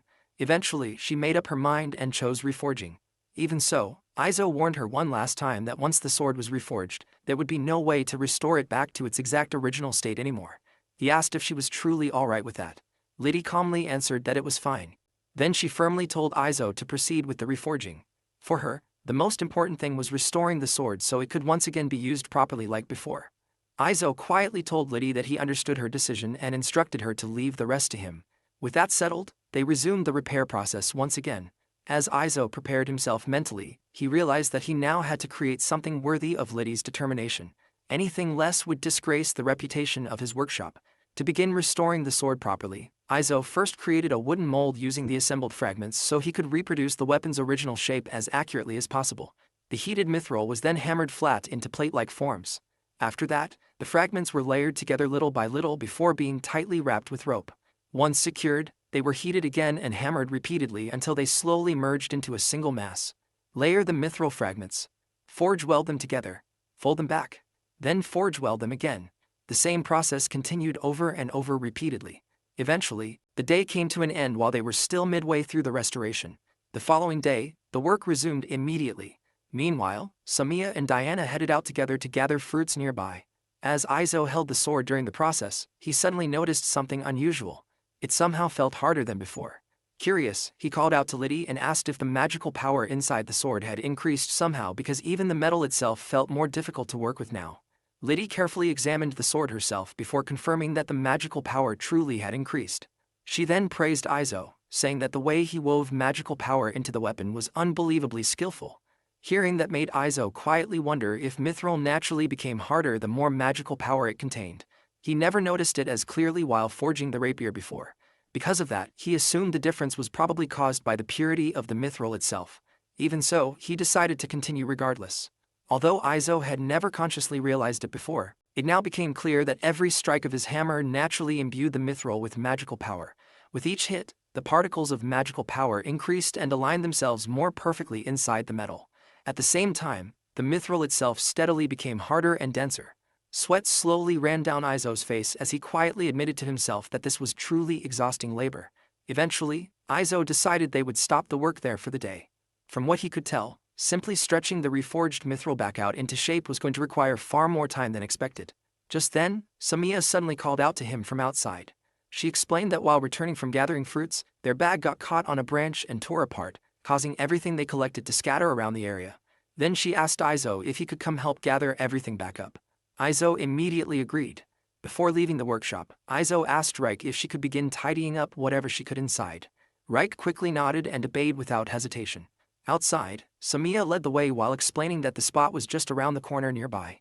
Eventually, they arrived at the location where Diana was already waiting. However, the moment they approached, Diana quietly told everyone to stay silent. Izo looked confused by their behavior. Then, after moving closer carefully, Samiya pulled out some dried meat from her pocket and tossed it nearby. A few moments later, 2 baby wolves cautiously appeared from the bushes. The moment Diana saw them clearly, she became visibly surprised by the sight of the wolf pups. While observing the baby wolves closely, Izo quietly admitted that their ears, tails, and eyes really did make them look incredibly cute. Diana immediately agreed with him. Later on, they eventually returned home. However, the moment Izo stepped inside, he noticed something unusual. Around both Reik and Liddy, he could clearly see the flow of magical energy moving. Reik explained that Liddy had been teaching her about the flow of magical power while they waited. However, she admitted that she was not especially good at sensing magical energy yet. Liddy then explained that she had heard dwarves were naturally more skilled at sensing the condition of ores and materials themselves rather than magical power directly. Because of that, while she stayed there, she thought it would be a good opportunity to teach Reik properly. Then she asked Izo if he was alright with that arrangement. Izo immediately answered that it would be wonderful.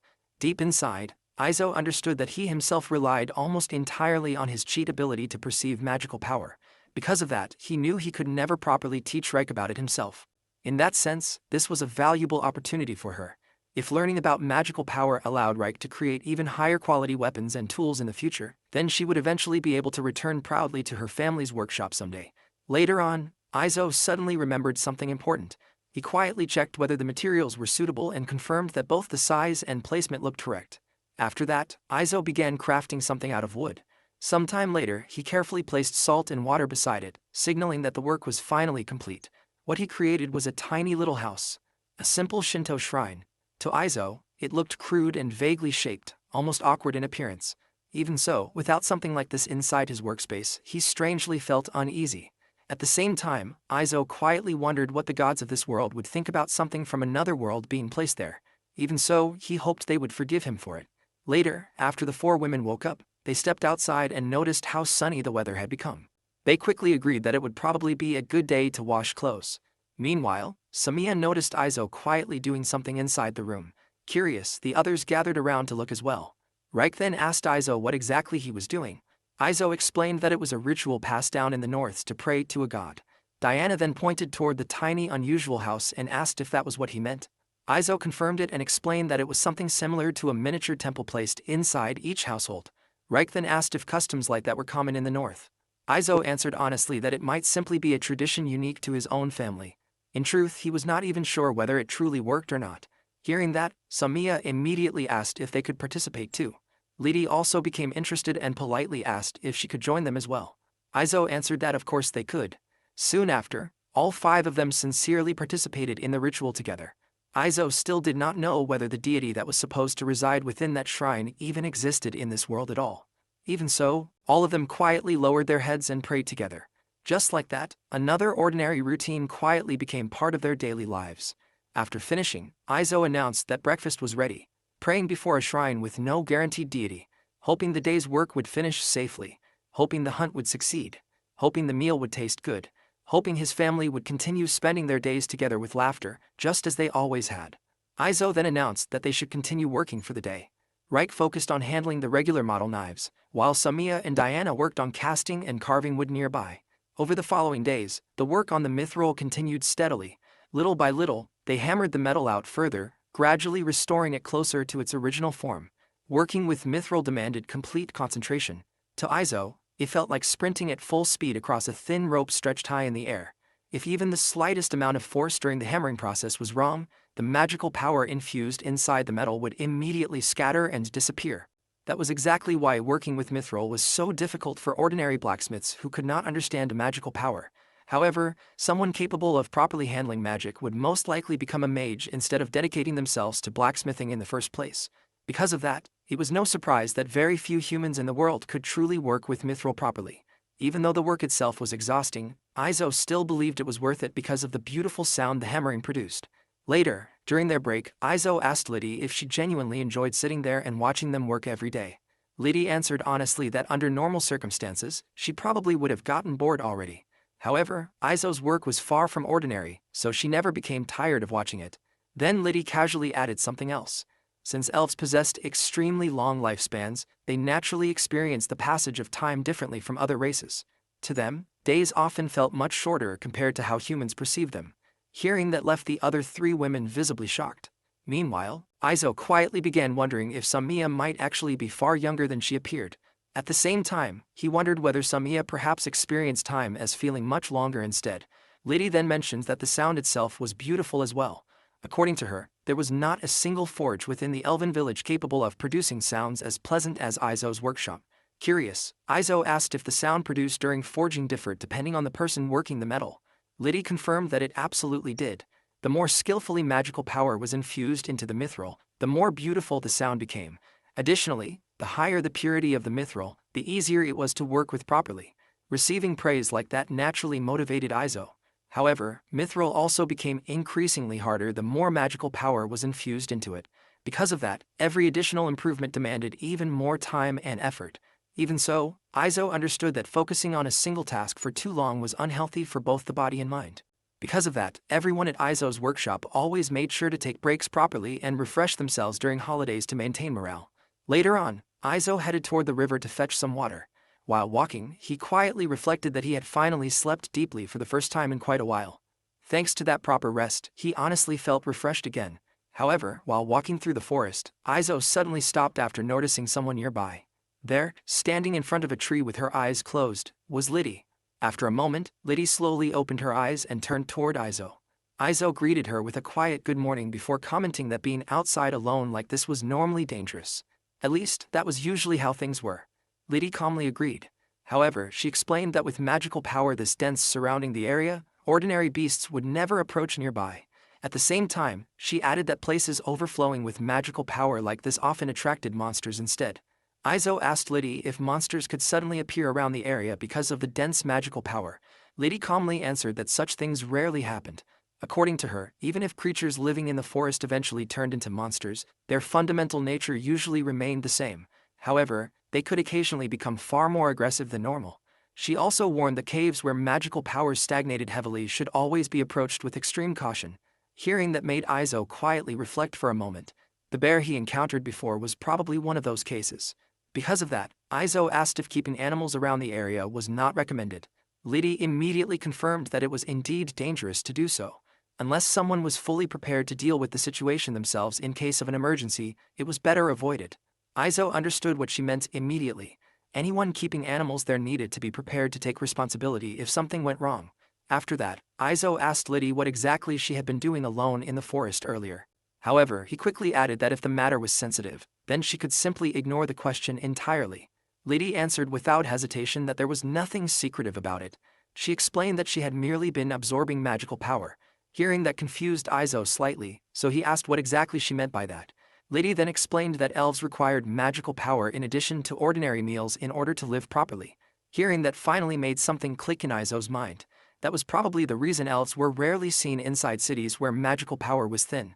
Izo quietly admitted that he finally understood now because he genuinely never knew about such things before. After saying that, he told Liddy he would head back first. However, just before he left, Liddy suddenly called out to him. She asked if he truly was not going to ask her any further questions. Izo calmly answered that there were many things in life that were simply better left unasked, and he was fully aware of that fact himself. After saying that, he quietly took his leave. Later, back inside the workshop, Izo informed Reich that all they needed to do now was stretch the mithril back into its proper shape. Before the holiday arrived, Izo successfully managed to extend the reforged mithril back to its original length. Using the mold they created earlier as a reference, he carefully restored the sword's original form little by little. By now, Izo had finally reached the final stage of the process. During the work, Izo carefully asked Liddy something if she did not mind answering. He wanted to know how her mithril sword ended up breaking into so many fragments in the first place. For a moment, Liddy hesitated to respond. Izo then explained why he asked. He quietly pointed out that a mithril sword breaking into countless pieces meant it must have endured something truly extraordinary. If he understood what kind of situation caused it to fail, then perhaps he could create a version capable of enduring the same thing next time. After hearing that, Liddy finally answered carefully. She explained that she could not reveal too many details since the matter involved magic. However, through certain special procedures, mithril weapons could be used as mediums for magic by drawing out the magical powers stored within them. She continued by explaining that her sword had long been treasured within the village specifically for that purpose. However, eventually, an incident occurred where the sword absolutely had to be used beyond its normal limits, and after being pushed too far, it finally shattered apart. Hearing that made Izo immediately understand the situation. What Liddy truly needed was a skilled blacksmith capable of restoring and properly infusing magical power back into the weapon once more. After understanding everything, Izo quietly thanked her for being willing to tell him. As the 2-week deadline steadily approached, Izo continued hammering away at the mithril sword while carefully handling the final adjustments. Little by little, he refined every detail. Then after some more time passed, the sword was finally complete. Izo quietly informed Liddy that the work was finished and invited her to inspect the weapon herself. Liddy carefully observed the restored sword while the other 3 women waited anxiously nearby for her reaction. Then Liddy smiled.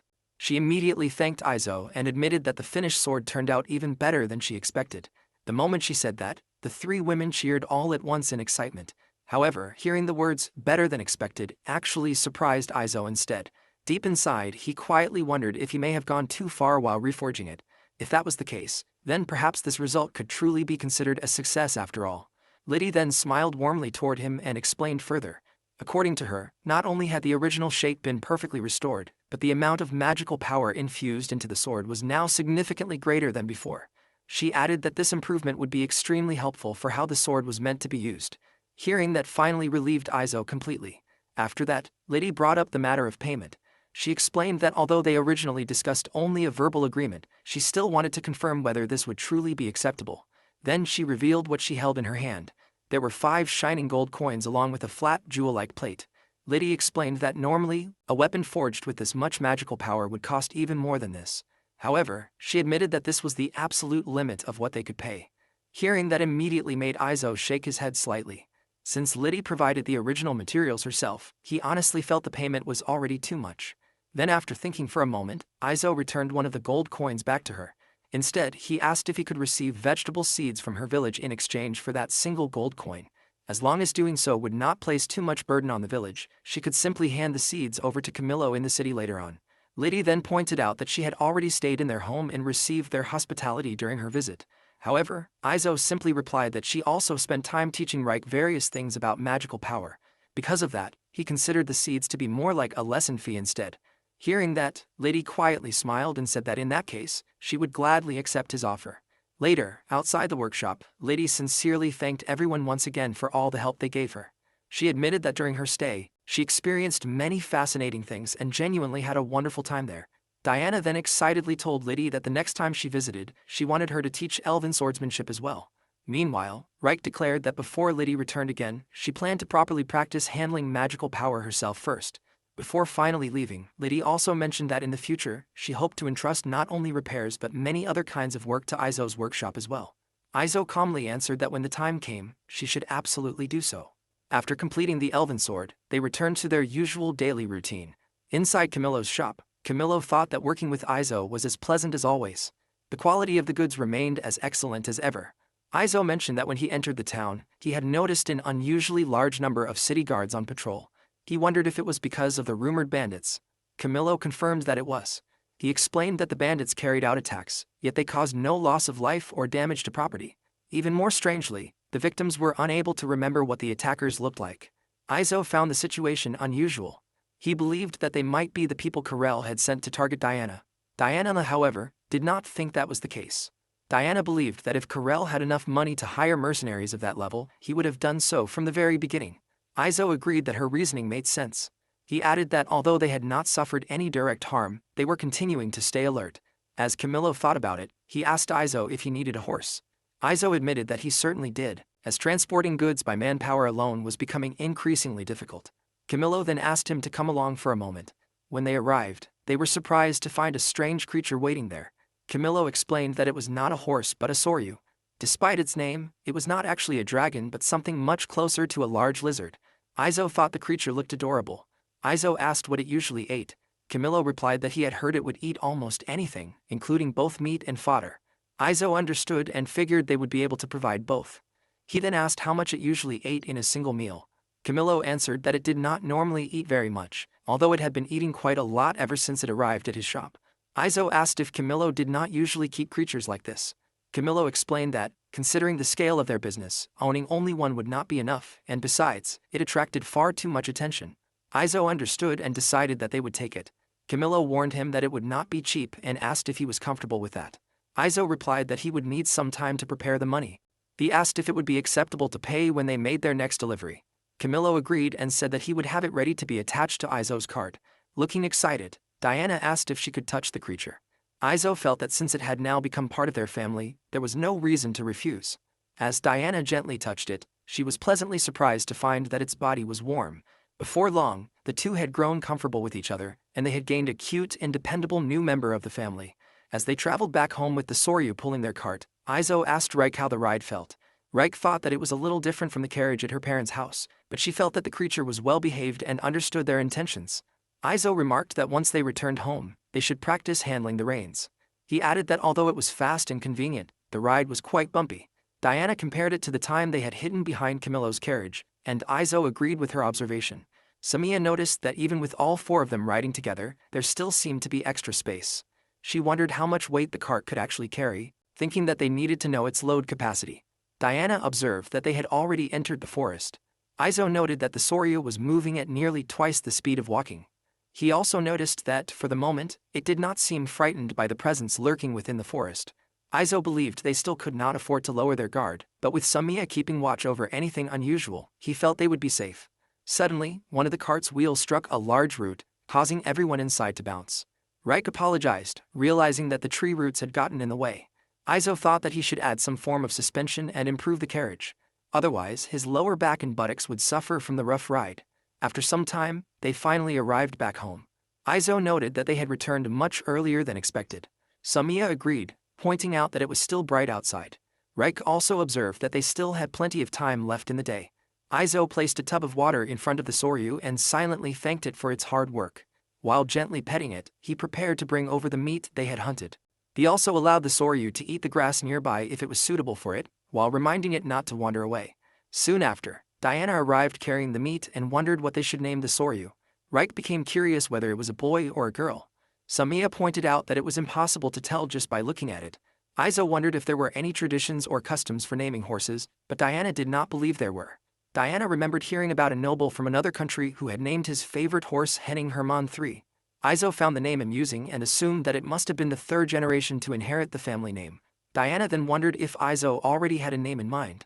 Izo admitted that he had no talent for naming horses, so he decided to leave it to the others. At that moment, Samiya noticed that the creature often made a sound like kruru, and she suggested naming it Krull. Diana thought the name was cute and felt that it sounded nice. Reik also felt that Krull suited her well. Izo agreed, believing that the name felt natural. With everyone in agreement, the soryu was officially named Krull, and Diana warmly welcomed her as the newest member of the family. Izo then decided that they would build a small house for Krull the following day. For now, Krull was free to rest wherever she liked. The next morning, Izo stretched his body to prepare for the day's work. As he looked nearby, he spotted Krull. He greeted her and invited her to help fetch water together. Krull eagerly accepted, and Izo noticed that she was in high spirits. A little later, he fastened a bucket around Krull's neck and carefully checked to make sure it was not too tight. Once everything was ready, he led Krull along. Together, they began fetching water. Izo found Krull to be very dependable. Since she could move around even without pulling the cart, she was also useful for everyday work. Later that day, everyone began building Krull's hut. They carried timber from the lumberyard, where it had already been cut and dried. Krull carried the timber herself, allowing the work to progress even more quickly. At the same time, Diana worried about Crawl, wondering if she was all right and whether she might get hurt. Samiya believed there was nothing to worry about and felt that Crawl was doing just fine. Izo was grateful for everyone's help as well as for the advantages his special abilities gave him. With Crawl also taking part, the construction moved much faster than expected, and the hut was completed in about 2 days. As Izo looked at the finished hut, he considered it to be Crawl's room from that day onward. Diana wanted Crawl to use it whenever she slept or whenever it rained, and if anything happened, she could simply knock on the walls of the house. Crawl quickly became comfortable in her new home, and Diana was delighted to see her settling in so well. Reich observed that Crawl was a clever child and seemed able to understand what they were saying. Izo felt the same way. Izo reflected that the hut had been completed so quickly thanks to everyone working together. Samiya believed that Izo deserved the most credit because he had done the majority of the work while guiding everyone on what needed to be done and how to do it. Reich agreed, adding that Izo knew many things and that working with him was always educational. Izo carried memories and knowledge from his previous world, including technologies that did not exist in this one. He remained grateful for that knowledge and for the skills it gave him, allowing him to carry out his work without hesitation. Even so, he believed that he should only create things that naturally fit into this world so that they would not cause unnecessary confusion. With Crawl's hut finally completed, Izo turned his attention to improving the cart. For him, protecting both his own back and the backs of his family had become an urgent priority. Izo gathered everyone inside the workshop and explained that for the next several days, he would be focusing entirely on improving the cart while the others continued with their usual daily tasks. He asked Reich if she could prepare more sheet metal from steel for his project. Reich accepted the task without hesitation. Izo felt apologetic about assigning it to her since it was technically part of his own work. However, Reich believed there was no need to worry, considering it the duty of a disciple to carry out her master's instructions. Izo was grateful for her dedication and appreciated her willingness to help. Izo decided that the cart needed a suspension system to reduce the impact from rough ground while traveling. After considering his options, he chose a leaf spring design because it was the only type he could realistically produce with the materials available to him. He first boiled water to heat the wooden boards, making them easier to bend. Afterward, he stacked together several boards of different lengths and fastened them with nails. He assembled the wheels into trusses and installed the springs onto the rear wheels to adjust the cart's height. In the end, he completed a prototype cart fitted with simple log wheels. Once the prototype was ready, Izo turned to Crawl and wondered if she would like to pull the new carriage. Crawl responded with an eager chirp as they prepared for a test run. Izo watched as Crawl happily pulled the prototype across the grass with ease. Seeing how smoothly it moved, he felt satisfied that the basic design was sound. With Crawl's help, Izo carried out several more test runs, making adjustments after each attempt. Eventually, he succeeded in forging a proper cart frame equipped with a functional steel suspension system. Even with the knowledge he carried from modern designs, he realized how difficult it was to shape the available materials into something practical for this world. During the demanding project, Izo paused for a quiet moment to catch his breath and gather his thoughts. As he looked across the surrounding landscape, he found himself admiring the people who had originally invented these technologies entirely from scratch. He reflected on how the world he had once lived in had been built upon the accumulated efforts and knowledge of countless generations. That previous world had been filled with technologies and conveniences that simply did not exist here. After his brief rest, Izo returned to work, manually shaping the high-performance steel with nothing but his own strength. He accepted that, because his general production abilities were not as strong as his blacksmithing skills, he had no choice but to rely on repeated trial and error until he achieved the result he was aiming for. Izo continued working on the wooden frame while Crawl remained close by his side. As he worked, he recognized that he was still relying heavily on the cheat abilities he had been granted. He wondered whether the day would ever come when he could truly call that power his own. He also wondered if, after another 10 or 20 years of hard work, his accumulated experience and his natural abilities would finally come together as one. While he was focused on the cart, Diana called out to him. Izo let out a quiet sigh, realizing that he had become too absorbed in his own thoughts. Soon afterward, Samiya and Diana announced that lunch was ready, and Izo made his way over to join them. The family gathered outside and shared a meal together. During lunch, Izo explained that the repairs to the cart would be completed in just a few more days. After that, he planned to return to his usual work. He also expressed his gratitude to Reich and everyone else for taking care of everything while he had been occupied with the project. Reich mentioned that she had recently been practicing the magical techniques Liddy had taught her. Samiya and Diana both noticed that the quality of Reich's knives had improved considerably. Reich was pleased that everyone appreciated her work, and Izo also acknowledged the progress she had made. Reich sincerely thanked everyone for their kind words. Izo carefully examined one of the knives she had finished. Although it was technically a standard model, he noticed that its quality had already become very close to that of a high-end product. He recognized that her craftsmanship was good, but Reich believed she still had a long way to go. She remained determined to reach the point where she could consistently create high-end models. Izo encouraged her to continue working hard as he watched her return to her tasks. Eventually, Izo completed the work on the cart and gathered everyone around. He proudly presented the upgraded carriage and invited the family to sit inside and try it for themselves. The girls were surprised to discover that the cart now had proper seats, including a dedicated seat for the driver. They also noticed that the seats could be folded. Izo climbed into the driver's seat at the front and signaled for Krull to begin moving. Krull answered with a cheerful chirp. Together, they set off to test the carriage along the forest path. When one of the wheels rolled over a large tree root, the newly installed suspension system absorbed the impact with ease. The unexpectedly smooth ride left everyone inside the carriage amazed. Diana immediately noticed that the cart shook far less than before. Reich was relieved that the rough bumps no longer caused pain in her buttocks. Samiya remarked that the ride now felt almost soft and fluffy. Izo explained how the leaf spring suspension worked, describing how it separated the cargo bed from the shocks received by the wheels. By protecting both the passengers and the cargo from heavy impacts, the carriage could safely travel at much higher speeds. The family continued their journey smoothly and quickly through the forest in their newly improved carriage. Diana enjoyed the refreshing breeze as they followed the forest path, while Krull effortlessly pulled the cart forward, filling the quiet surroundings with a series of cheerful chirps. The blacksmith thought about the wider impact that faster transportation could have. He realized that it would naturally speed up the movement of people, the flow of goods, and the spread of information throughout the world. Izo smiled quietly to himself, convinced that these technological changes would leave lasting effects on the world. His thoughts drifted back to the words of the watchdog, who had once claimed that his presence would not greatly influence the world. Even so, Izo believed that the knowledge he had brought with him could still change things, even if only in small ways. Samiya noticed that Krull also seemed pleased with the situation, and the Soryu responded with a series of cheerful chirps. Sometime later, Izo visited Camillo's shop to settle the payment for their latest delivery. During their conversation, he brought up the Soryu he had recently purchased. He admitted that the price had seemed lower than expected and wondered whether Camillo had truly been satisfied with the deal.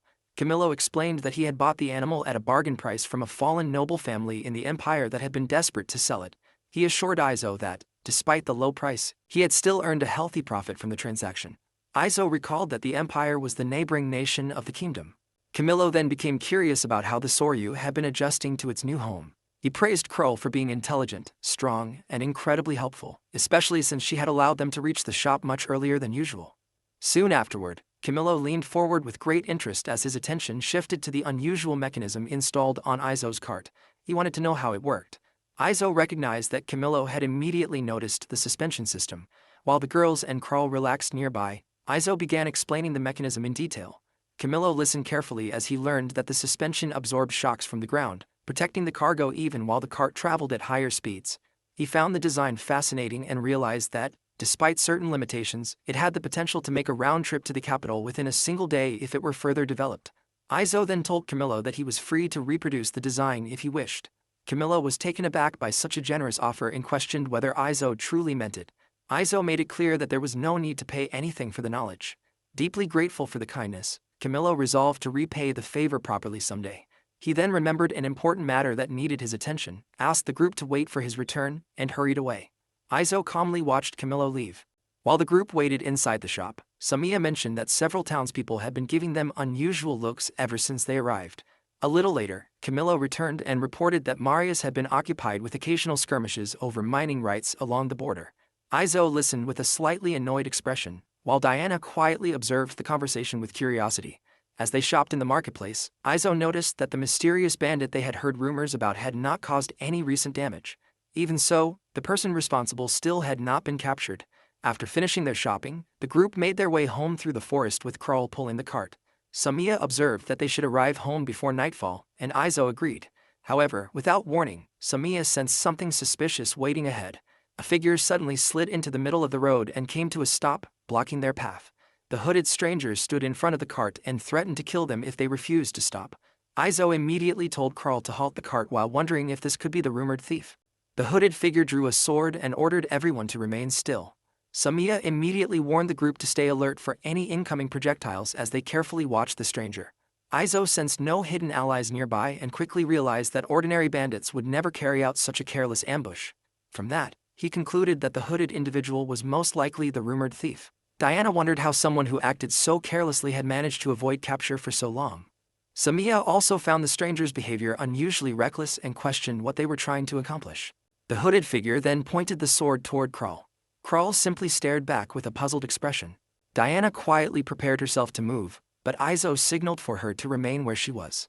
The stranger demanded that everyone throw down their weapons. Izo carefully assessed the situation and judged that the opponent appeared to be slightly stronger than Diana but still weaker than Helen. With Samiya by their side, he concluded that they were in a favorable position to deal with the threat. From the back of the cart, Reich leaned forward and handed her knife to Izo. After thanking her, Izo accepted the weapon and casually tossed it onto the ground in front of the hooded bandit. The knife pierced the dirt, and the strangers stared at it in silence for a moment, as though recognizing something about it. The hooded figure then pointed the sword toward the group and demanded to know where the knife had come from.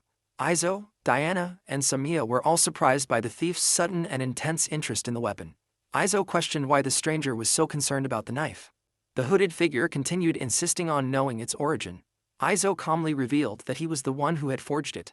The revelation left the bandit completely speechless, responding only with a sound of disbelief. Izo explained that they were simply on their way home after completing a delivery. He suggested that the stranger put away the weapon if there was a genuine desire to discuss the knife. He also pointed out that continuing the confrontation would only create unnecessary trouble and suggested that the hooded figures simply climb into the carriage instead. The invitation left the bandit completely stunned. Izo also warned that if any guards happened to see them together, he would not hesitate to hand over a known criminal. The hooded figure climbed into the back of the cart and explained that she had been searching for a weapon bearing that particular mark. Picking up the knife once more, Izo repeated that he had forged it himself. Samiya and Diana quietly watched as the stranger carefully examined the blade. The hooded figure lowered her head and asked Izo to forge a weapon for her if what he had said was true. Izo quietly studied her for a moment and considered that she might not actually be a bad person at heart. At the same time, he questioned whether he was placing far too much trust in a random bandit. After letting out a long sigh, he finally reached a decision. Izo agreed to accept the request, but only under one condition. He instructed her to come alone to his workshop in the Black Forest. He promised to tell her the exact location and instructed her to return the following day. The hooded figure accepted the condition without objection and indicated that she understood. The stranger suddenly stopped and asked whether the fact that she was a demon would cause any problems. Izo assured her that he had no intention of treating her any differently when she came to visit. Satisfied with his answer, the demon girl accepted his response and departed, intending to return the following day. Izo and Samiya silently watched as her figure disappeared into the distance. After she disappeared, Izo quietly reflected on the fact that he had just met someone from the demon race. The knowledge implanted within him reminded him that 600 years earlier, a great war had been fought between demons, humans, and several other races. During that conflict, a hero had eventually defeated the Demon King, but both of them had lost their lives in the final battle. With both sides completely exhausted after the war, they had eventually agreed to a ceasefire. The old legends also spoke of the enormous holy sword that the hero had wielded throughout the conflict. According to Reich, that legendary weapon had been forged by the famous blacksmith Dondoro, who had been blessed by the gods. Reich firmly believed that her master would one day surpass even the legendary Dondoro and become a legend himself. Izo looked at her with a surprised and thoughtful expression. As the cart continued rolling along the road, he quietly reflected on everything he had heard about demons, heroes, and the possibility of one day becoming a legendary blacksmith. Eventually, the group arrived back at the workshop. Together, Izo and Diana began unloading the cart while continuing to discuss the unusual visitor they had met. Diana pointed out that the dangers of the Black Forest were well known even within the demon realm. Because of that, she wondered whether the demon girl would truly return the following day. Izo believed that she would, but Diana questioned whether it was truly right for him to forge weapons for those who had once been their enemies. Izo pointed out that the Great War had ended centuries ago and that large-scale conflict had long since disappeared. He believed that a blacksmith should be willing to create weapons for anyone who sought his craftsmanship. Even so, he admitted that he worried his weapons might one day be used against Diana's brother if another war ever broke out, and he wanted to know what she thought about it. Diana dismissed the concern with a light laugh. She explained that since a mercenary like Helen was already using Izo's weapons, that possibility already existed on every battlefield. Izo admitted that her reasoning made sense. Diana remained firm in her decision to continue living at the workshop. Later, Izo stood outside with Krull, quietly gazing across the forest as he continued thinking about everything that had happened. He noticed that neither Samiya nor Reich held any personal hatred toward demons, even though neither of them had ever met one before. Even so, Izo remained slightly uneasy because the girl was, technically, still abandoned.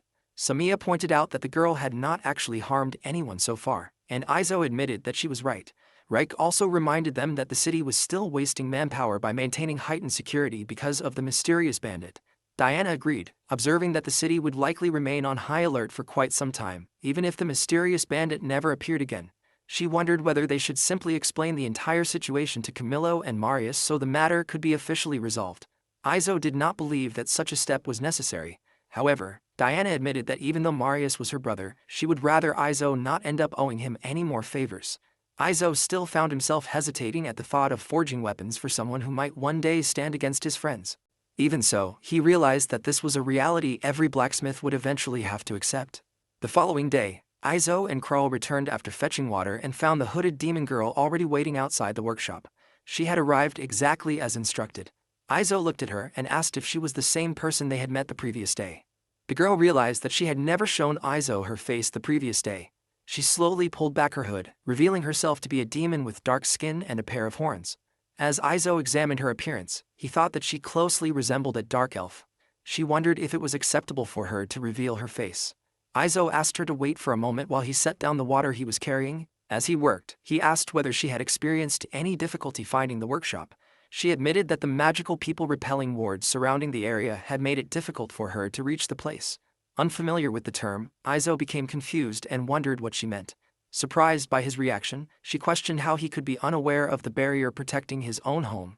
Izo struggled to answer and explained that he was not very knowledgeable about magic. He also mentioned that the house had originally been given to him as a gift. The demon girl gradually understood his situation.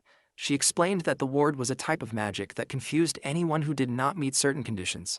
However, someone capable of recognizing the spell, like herself, could bypass it without much difficulty. Izo then realized that his property was protected not only by the area's unusually high concentration of magic, which naturally kept wild animals away, but also by the special magical barrier. Changing the subject, Izo asked whether she had eaten anything yet, noticing how early she had arrived. The unexpected question caught her by surprise. Izo then decided that once everything was ready, they would have breakfast together and invited her to join them. She wondered if it was truly acceptable for someone like her to eat with them. To Izo, a guest was simply a guest, regardless of their race. She found it unusual that he was so welcoming toward a demon. Izo believed that living in a place like the Black Forest naturally led him to think that way, and she eventually accepted his reasoning. As Izo carried a bundle of firewood inside, he made it clear that her race made no difference to him. Quietly taking in his words, the demon girl introduced herself as Nilda. Izo welcomed her warmly and offered to show her to the guest room before leading her toward the workshop. Izo introduced Nilda to the rest of the household after everyone had woken up. Once the introductions were finished, he escorted her to the room where she would be staying. As Izo began preparing breakfast, the three girls efficiently carried out their usual morning chores. Samiya swept the floor while Reich prepared a tub of water. Samiya also collected Nilda's laundry from the guest room. In the kitchen, Izo reflected on how helpful it was to have the girls take care of the tasks in places where he, as a man, should not enter. He focused on kneading a large ball of dough on the counter. With the concentration of a true craftsman, he realized how much his bread-making skills had improved. Since he was preparing unleavened bread, the process was much quicker, especially after rolling the dough into thin pieces so they could bake faster. With his arms crossed, Izo patiently waited as the flatbread baked inside the stone oven. Once a hot stack of freshly baked bread was ready, he decided it was finally time to bring out a special side dish. He walked over to the storage shelf and carefully took out a jar that had been prepared in advance. Izo eagerly opened the lid, and a soft fizzing sound escaped from the jar, revealing that the contents had been perfectly preserved. Pleased with the successful result, he quietly chuckled to himself. He reflected on how important variety was when preparing meals and felt satisfied that he finally had something new to serve. The small household spirits watched him from nearby and noticed that he had started talking to himself once again while smiling with satisfaction. Before long, everyone gathered around the large table to share breakfast together. As they enjoyed their meal, Izo asked Nilda how she had first learned about the weapons made at his workshop. She then explained that she had encountered a human reconnaissance team while traveling through the border region between the demon realm and the human kingdom. Izo listened carefully as Nilda explained that the demon realm and the human kingdom were simply neighboring territories rather than separate worlds. She revealed that she had first heard about the workshop from a red-haired woman named Helen, who had been a member of that human reconnaissance team. Hearing Helen's name immediately surprised Izo. Nilda also mentioned that Helen was known by the title Quick Thunder. Izo remembered that title from the past and wondered whether Helen had earned a new one since then. It became clear to him that Helen had continued growing even stronger. Nilda admitted that her entire unit had been completely overwhelmed during their battle against Quick Thunder's group. Although Helen had spared all of their lives, she had destroyed every one of their weapons within moments. Nilda explained that she had tried to stand her ground, but the battle had already ended before she even realized what had happened. Nilda's gaze drifted into the distance as she recalled the words Helen had spoken after the battle. In that memory, Helen stood over the defeated Nilda and praised her combat ability. Struggling to catch her breath, Nilda looked up while Helen's sword remained close at hand. Helen explained that the battle might have been much closer if Nilda had possessed a weapon of equal quality. After hearing that, Nilda became determined to find a weapon of the same caliber. She revealed that her sword was a custom-made masterpiece that was extremely difficult to obtain. Suddenly, voices called out to Nilda from the distance. Both she and Helen were startled by the arrival of others. Nilda quickly realized that if her subordinates reached the battlefield, they would likely be defeated as well. Helen then revealed that if Nilda truly wanted a weapon like hers, there was a way to obtain one. She showed Nilda the engraving on her sword and directed her to seek out the craftsman who had forged it. After a brief farewell, Helen departed just as Nilda's subordinates arrived, calling out for their leader. A large beastman and a small goblin-like demon hurried over to Nilda's side. Sitting on the ground afterward, Nilda concluded that Helen had most likely defeated the rest of her unit before withdrawing.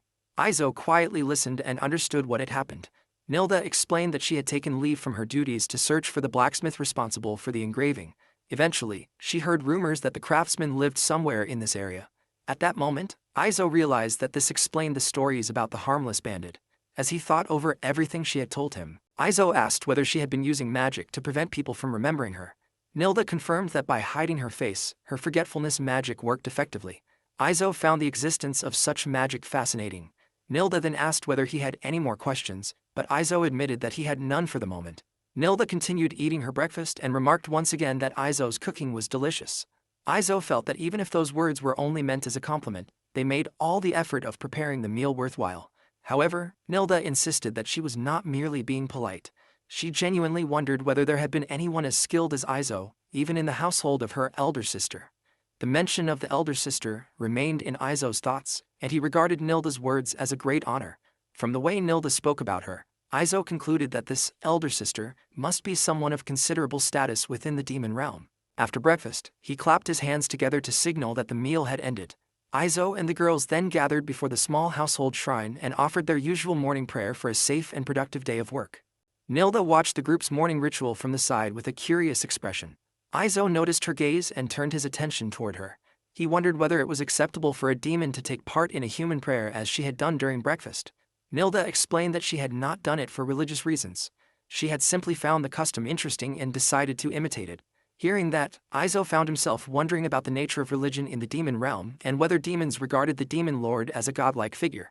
Meanwhile, Samiya enthusiastically showed Nilda the proper way to perform the prayer. Izo was pleased to see the peaceful atmosphere that filled the workshop. As Izo put away several heavy supplies, he continued wondering what a demon might actually pray for at a human shrine. Afterward, Izo and Nilda sat down together to discuss the details of her weapon request. When Izo asked what kind of weapon she wanted, Nilda drew her current blade and presented it as a reference. The moment Izo examined it closely, he was immediately surprised by its design. He was thrilled to discover that the weapon was a katana, bringing back vivid memories of his previous life in Japan. Nilda explained that Helen had destroyed her original weapon, leaving this blade as nothing more than an inferior temporary replacement. Izo listened carefully as she described what had happened, already beginning to form a plan for forging a superior sword for her.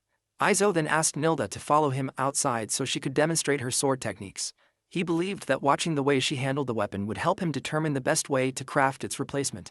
As they stepped outside, Carl suddenly poked her head out and let out a loud chirp. The unexpected appearance of the large creatures startled Nilda, causing her to let out a surprised scream. Izo greeted Carl and gently asked her to stay back so they could work safely.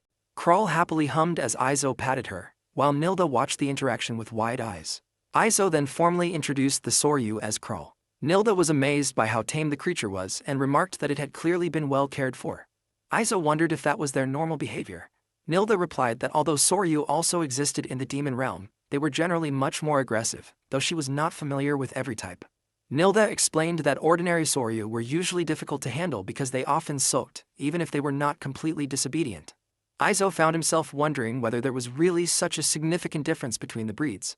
As Kral let out a wide, sleepy yawn, he considered the possibility that she belonged to a different breed from the Soryu living in the demon realm, especially since she was nowhere near as gluttonous as he had heard. In the end, he decided that there were probably just large differences between individuals. More importantly, to him, Kral was simply a member of the family. Nilda wondered what she should do for the demonstration. Izo explained that the most helpful approach would be a performance or training session with movements that were as close to real combat as possible. Nilda accepted his request, drew her blade, and settled into a focused fighting stance. Nilda began performing a series of smooth and rapid sword forms, moving through the air with practiced precision. As Izo observed, she gradually increased her speed until her movements became little more than a blur. As he studied her technique, Izo noticed that her movements maintained an excellent balance between stillness and motion. However, he also realized that her current sword appeared slightly too heavy and that its length did not quite match her fighting style. He concluded that although her movements were extremely fast, her finishing strike was somewhat weaker than Helen's, though she was still slightly superior to Diana. Picking up a wooden rod, Izo considered using a shorter length for her new weapon. He showed the rod to Nilda as an example. Nilda felt that it seemed a little too short for a primary weapon. Izo explained that because her fighting style relied on speed, much like Helen's, a shorter blade that was easier to handle would suit her far better. Izo also revealed that he intended to make the new weapon lightweight. Nilda quietly considered his advice before smiling, looking forward to seeing the custom weapon the master blacksmith would create for her. After reaching his conclusion, Izo decided that the new weapon would be a kodachi, slightly longer than a typical wakizashi. With that decision made, he felt that he finally had a clear plan. As he looked at the wooden rod, Izo found himself thinking about wooden swords. He quietly laughed to himself as memories of his previous life surfaced, recalling how boys would eagerly buy wooden swords as souvenirs during school trips. Returning his attention to the workshop, Izo began considering the next steps in the forging process. He knew that the materials used for Japanese swords were different from those used for ordinary swords, and he realized that he did not have access to the traditional materials required. He reflected on the technique of combining soft steel with hard steel to produce a blade that was both durable and flexible. However, since his custom steel was already exceptionally strong, he understood that such a complicated method would normally be unnecessary. He also realized that his special abilities allowed him to skip certain parts of the traditional forging process. Even so, Izo decided to take a different approach for this particular project. Since Reich was still undergoing training, Izo chose to use two different types of custom steel and closely follow the traditional forging method. Nilda then asked for permission to watch the entire forging process. Izo had no objection, but he offered a small warning. He explained that the sword would take its final shape that very day, meaning the work might not be very exciting to watch. He also told her that she was free to spend her time however she wished, whether by training or exploring the area. Nilda insisted that she did not mind.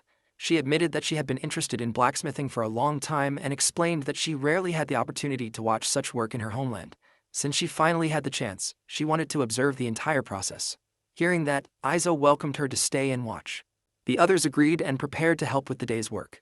Before long, everyone gathered inside the workshop as Izo announced that it was time to begin the project. Izo then began the specialized process of forging a katana. As he worked, he reflected that although the overall process resembled forging an ordinary sword, the way the materials were handled was unique, causing many of the finer details to differ. He carefully sprinkled straw ash over the heated block of metal before pouring muddy water across its surface. With complete concentration, Izo forged thin sheets of steel and infused them with magic. He then stacked the layers together, heated them, and formed them into two separate lumps of metal.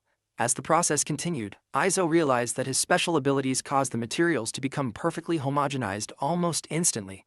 Because of that, even if he repeatedly folded and forged the steel, it would never develop the natural uneven characteristics normally found in traditional blades. He quietly felt that this was a little wasteful. From a short distance away, Nilda silently watched the work unfold. Curious about the repeated hammering, Nilda wondered what Izo was doing. Izo turned toward her and explained that he was repeatedly cutting and folding the metal to increase the number of layers inside the steel. He further explained that this repeated process removed impurities while making the material more uniform. Nilda quietly accepted the explanation. After some time, Izo finished preparing one flat lump of steel and one long, narrow lump. As he looked at Nilda's interest in the craft, he quietly wondered whether she might have chosen to become a blacksmith herself if her social position had allowed it. Turning his attention to his apprentice, Izo called Reich over. He explained that they were about to begin one of the most important stages in forging a northern katana and wanted her to observe every detail carefully. Reich immediately focused her attention on the work, fully prepared for the lesson. and Reich expressed her gratitude for being allowed to witness the process. Izo and Reich then moved on to the next stage of the project. Izo explained that the two pieces of steel would now be combined. Izo described the purpose of each piece of steel. The flat piece would normally serve as the hard steel, while the long, narrow piece would become the soft steel. He explained that using only hard steel would create a blade that could easily break under heavy force, while using only soft steel would produce a blade that would simply bend. To demonstrate the technique, Izo heated the flat piece, bent it into a U shape, and carefully enclosed the long, narrow piece inside it. He explained that this traditional method, known as kobus, combined the sharp cutting ability and rigidity of hard steel with the flexibility and resistance to breaking provided by soft steel. Reich realized that she was witnessing the legendary technology used to forge northern katanas.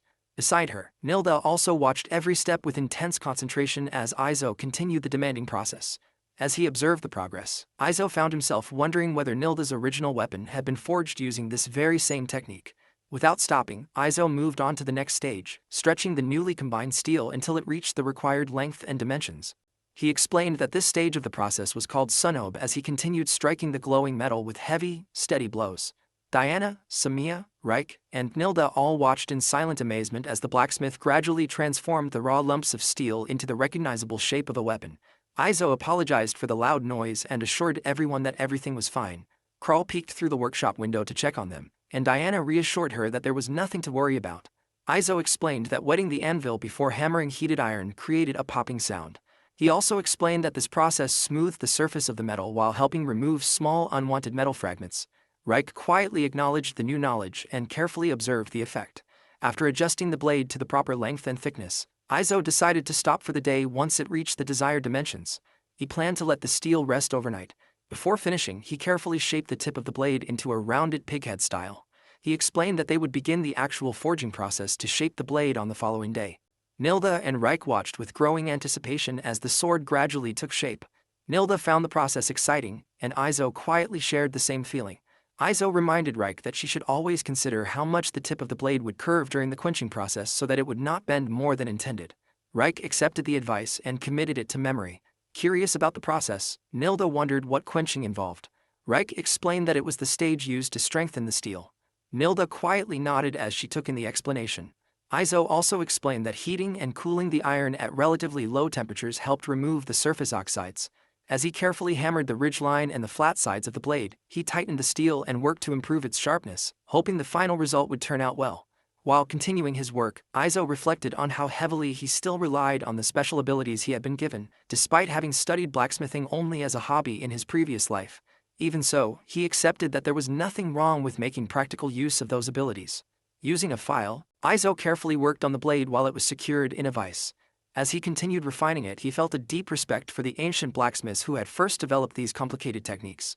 After filing and planing away the remaining bumps and distortions, Izo prepared a tempering clay mixture made from clay, wet stone powder, and charcoal. As he considered the best way to apply it, he explained that varying the thickness of the tempering clay created differences in temperature during the cooling process. This process created two different structures within the steel, with the boundary between them forming the hamon, or the blade's distinctive pattern. Izo found the effect remarkably impressive. As he focused on the blade, he regarded the hamon as the true face of the sword. He reflected on the many styles of hamon, including flowing and wavy patterns, realizing that this was where swordsmith's personal skill and artistic sense were truly tested. After carefully inspecting the blade, Izo felt satisfied that it was ready for the next stage. He carefully applied the clay mixture across the surface of the blade while Reich observed his technique from nearby. Izo explained that spreading a thicker layer of clay along the spine and a thinner layer along the cutting edge created the proper balance between hardness and flexibility. Using a small stick, he carefully spread the clay over the steel, and Reich recognized how effective the method was. Izo continued working on the blade, knowing that this particular process was what gave a sword its legendary sharpness and durability. He then informed Nilda and Reich that the next stage would be the quenching process. Izo eventually announced that they would stop for the day and continue the work the following morning. He also mentioned that dinner that evening would be something special. Later that evening, Izo returned to the kitchen to check on a bowl he had covered earlier. After lifting the cloth, he examined how its contents had developed. He was pleased to see that the first fermentation of the dough had progressed perfectly. Izo began kneading the dough, reminding himself that he was making apple yeast bread using fruit gathered from the nearby forest. He noticed that the batch he had prepared that morning had risen beautifully. He gently pressed the air out of the dough, divided it into individual portions for the family, and allowed it to rest for a second round of fermentation. While working, he also thought that making apple jam would be a good idea for future meals. As the bread underwent its final fermentation, Izo spent some time practicing combat movements together with Diana. Later, he placed the prepared dough into a Dutch oven and set it over hot coals to bake. Meanwhile, the family worked together to prepare the rest of the meal outdoors. Diana arranged the table, Samiya happily enjoyed a small snack, and Reich carefully stirred a large pot cooking over the open fire. Once the bread had finished baking, Izo proudly brought the finished loaf to the group and presented it to everyone. Reich, Samiya, Nilda, and Diana all stared at the golden brown loaf in complete amazement. Surprised by its unusual appearance, Samiya immediately noticed that it looked very different from the bread they normally ate. Izo invited everyone to take their seats and explained that because the bread had been fermented, it was much softer than the bread they were used to. Curious, Samiya gently poked the loaf and was astonished by how easily it gave way beneath her finger. Someone gently pulled apart a piece of the soft bread, admiring its texture. Samiya took a bite and was amazed by how fluffy it was. She found it delicious, and Diana agreed. Diana remarked that the flavor was excellent and compared its quality to the bread she had eaten back at her family home. Izo felt honored to receive such praise from a noble lady, while Reich quietly enjoyed her portion with a satisfied expression. Nilda also took a bite and found the meal delicious. As she looked at Izo, she found herself wondering what kind of person he truly was. Izo looked puzzled by the question as he prepared to eat a skewer of grilled meat. After taking a bite, he simply thought of himself as nothing more than a blacksmith. Nilda and the others found that difficult to believe. To them, an ordinary blacksmith would not be living deep in the forest while baking bread that's soft and delicious. Izo quietly reflected that he was simply a blacksmith who happened to be capable of many different things. Even so, Nilda remained unconvinced. Realizing that he could never explain the special abilities he possessed, Izo accepted that she would simply have to accept his explanation as it was. As night settled over the forest, Krull rested peacefully inside her newly built hut. The family offered their final thanks for the meal as the day came to an end. Nearby, the unfinished blade remained buried within the glowing coals of the forge. The following morning, Izo prepared for the important quenching stage of the forging process. He noticed that the forest gathering team had already departed, while Nilda remained behind to continue observing the work. Izo then called Reich over so they could begin. Standing before the furnace, Izo and Reich carefully watched the heated steel. After closely examining its color and condition, Izo determined that it had finally reached the proper temperature, and Reich agreed with his judgment. Izo reflected that most blacksmiths would normally need to work in the dark to accurately judge the temperature of heated steel. However, thanks to his special abilities and Reich's dwarven heritage, both of them could clearly see the blade's true condition even in the light. Reich maintained a deeply focused expression while Nilda quietly watched the entire process from the sidelines. Izo carefully removed the glowing blade from the forge and plunged it into the cooling water. A loud sizzling sound filled the workshop as the steel rapidly cooled. He kept the blade submerged while its intense heat slowly faded away. As the cooling continued, the sound of the steel echoed through his hands. Izo understood that the different cooling speeds caused the metal to contract unevenly, naturally creating the blade's distinctive curve. As he listened, Izo remembered that people in his previous world had called this sound the birth cry of a sword. At that moment, he fully understood why they had chosen such a name. After examining the blade, Izo observed that it had formed a gentle curve known as torai. He lightly tempered the steel, corrected any slight distortions, and then began polishing the blade with a whetstone. As he continued working, the surface gradually became brighter, revealing the quality of the steel beneath. Izo pointed out the emerging pattern on the blade to Reich and Nilda. He explained that the pattern was called the Hemen and that it was considered one of the defining features of a well-crafted sword. Both girls were impressed by the beautiful effect appearing across the steel. The blade gradually developed a soft, subdued shine as Izo continued polishing it. Once he was satisfied with its overall shape, he moved on to carving a groove along the blade. Izo explained that although many people believed the groove existed to drain blood, its true purpose was to reduce the weapon's weight.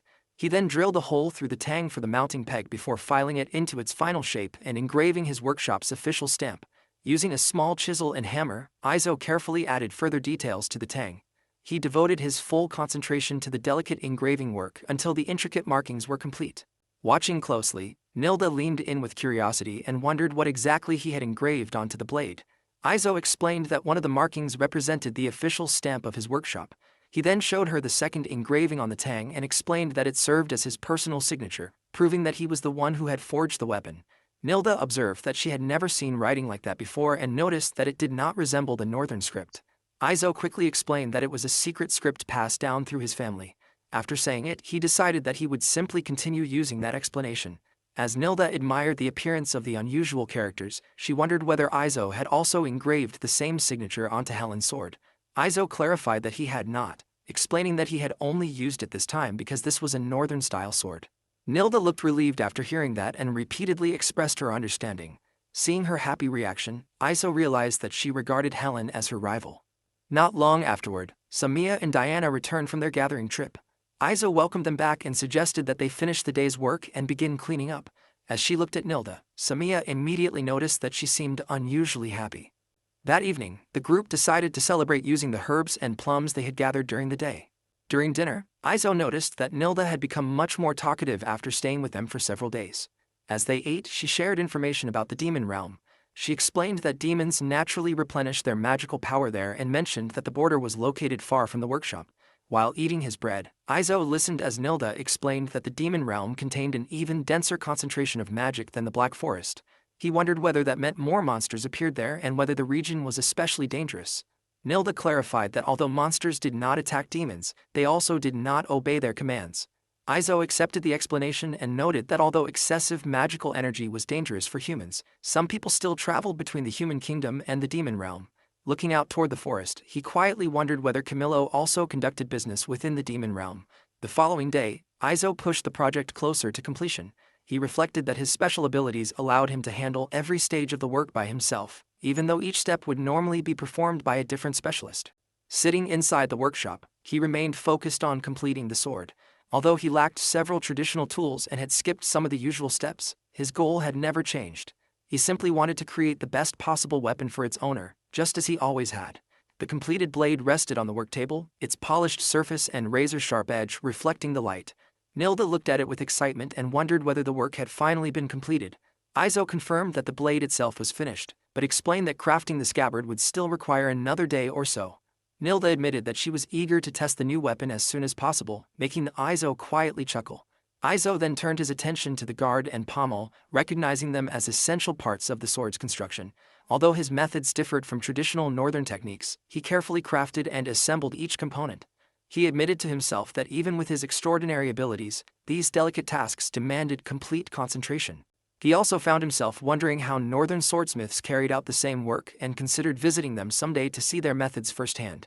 Nilda silently watched Izo work before wondering whether such detailed tasks were also part of his normal responsibilities. Izo admitted that it was probably surprising to see him doing everything by himself since this kind of work was usually divided among several craftsmen. To him, however, he was simply a blacksmith who happened to be capable of handling many different tasks. Nilda let out a small cough, appearing slightly flustered by his response. Nearby, Reik watched with sparkling eyes, finding her master's dedication incredibly impressive. Izo carefully fitted each component onto the sword's hilt with his own hands. As he continued assembling the weapon, he explained that he had intentionally removed as many decorative elements as possible to keep the design simple. He believed that this simpler construction would also make it easier to reproduce the weapon if he ever returned to his original homeland. Holding the completed sword in his hands, Izo reflected that although he had needed to substitute some of the traditional materials, he had made certain that the weapon remained durable enough for real combat without sacrificing its performance. At the same time, he quietly thought that a traditional northern craftsman might be upset by the shortcuts he had taken, hoping he would be forgiven if he ever found himself among those who followed the authentic methods. At last, Izo proudly raised the completed sword and considered the weapon itself finished. He explained that the remaining work would be completed the following day and suggested that everyone clean up for the evening. Nilda stared at the gleaming blade with unmistakable admiration. The next day, Izo began the final stage by crafting the scabbard. He carefully measured the blade against a block of wood to determine the proper length for the sheath. As he carved into the wood, he reminded himself that this sword's curved shape required much greater care than an ordinary straight blade. The scabbard had to be shaped precisely so that the curve would not interfere with either drawing or sheathing the weapon. Using a small knife, Izo carefully shaped the scabbard from plain white wood to match the style of the blade. He chose to keep the design simple, adding only a few decorations, including the mouth of the scabbard and the attachment knob needed to wear the sword on a belt. Izo held the fully sheathed sword in his hands and proudly declared that the entire project was finally complete.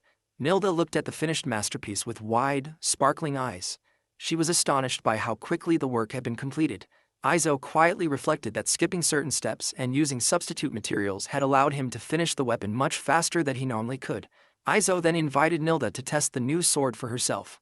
She eagerly accepted the offer, and together the group headed to an open clearing.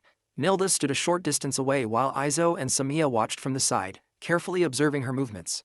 She drew the blade in one swift motion and allowed the empty scabbard to fall onto the grass at her feet.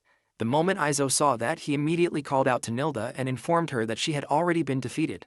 Caught completely by surprise, Nilda turned toward him with a stunned expression. She could not understand why he would make such a discouraging remark. Realizing how it sounded, Izo quickly apologized. He explained that it came from an old story in his homeland about a famous duel in which a swordsman had been criticized for throwing away his scabbard. Izo then reflected on the lesson behind that story. A warrior who intended to win should never throw away the scabbard, because after the battle, the sword would still need to be returned to it. Nilda found the reasoning convincing and resolved to be more careful with her equipment in the future. Izo picked up the scabbard and handed it back to Nilda, encouraging her to focus on testing the weapon rather than thinking too much about the story. Nilda accepted the advice and returned her attention to the sword. She slowly raised the blade above her head, her expression becoming completely focused. A moment later, she launched into a series of incredibly fast and precise techniques. The blade became a blur as she moved, finishing with a powerful sweeping horizontal slash that cut cleanly through the air. Standing with his arms crossed, Izo carefully observed her performance. He remembered how he had once wondered whether Nilda's earlier struggles had simply been caused by using weapons that did not suit her. Watching her now, he honestly admitted to himself that he was no longer certain he could defeat her in a fight. He also found himself wondering how Helen had managed to overcome someone with this much skill so effortlessly. Nilda continued practicing with smooth, graceful speed before finally ending her demonstration. Breathing heavily from the intense effort, she stood silently while looking down at the sword in her hands. Izo gradually became concerned by her silence. He gently assured her that if the weapon felt uncomfortable in any way, he could still make adjustments. Then, without warning, she burst out with excitement, declaring that the sword was absolutely incredible. Holding the weapon high with a broad smile, she could no longer contain her joy. Izo was left stunned by her sudden outburst. Nearby, the household spirits, along with Samiya and the others, peeked out from the workshop door to see what had caused all the commotion.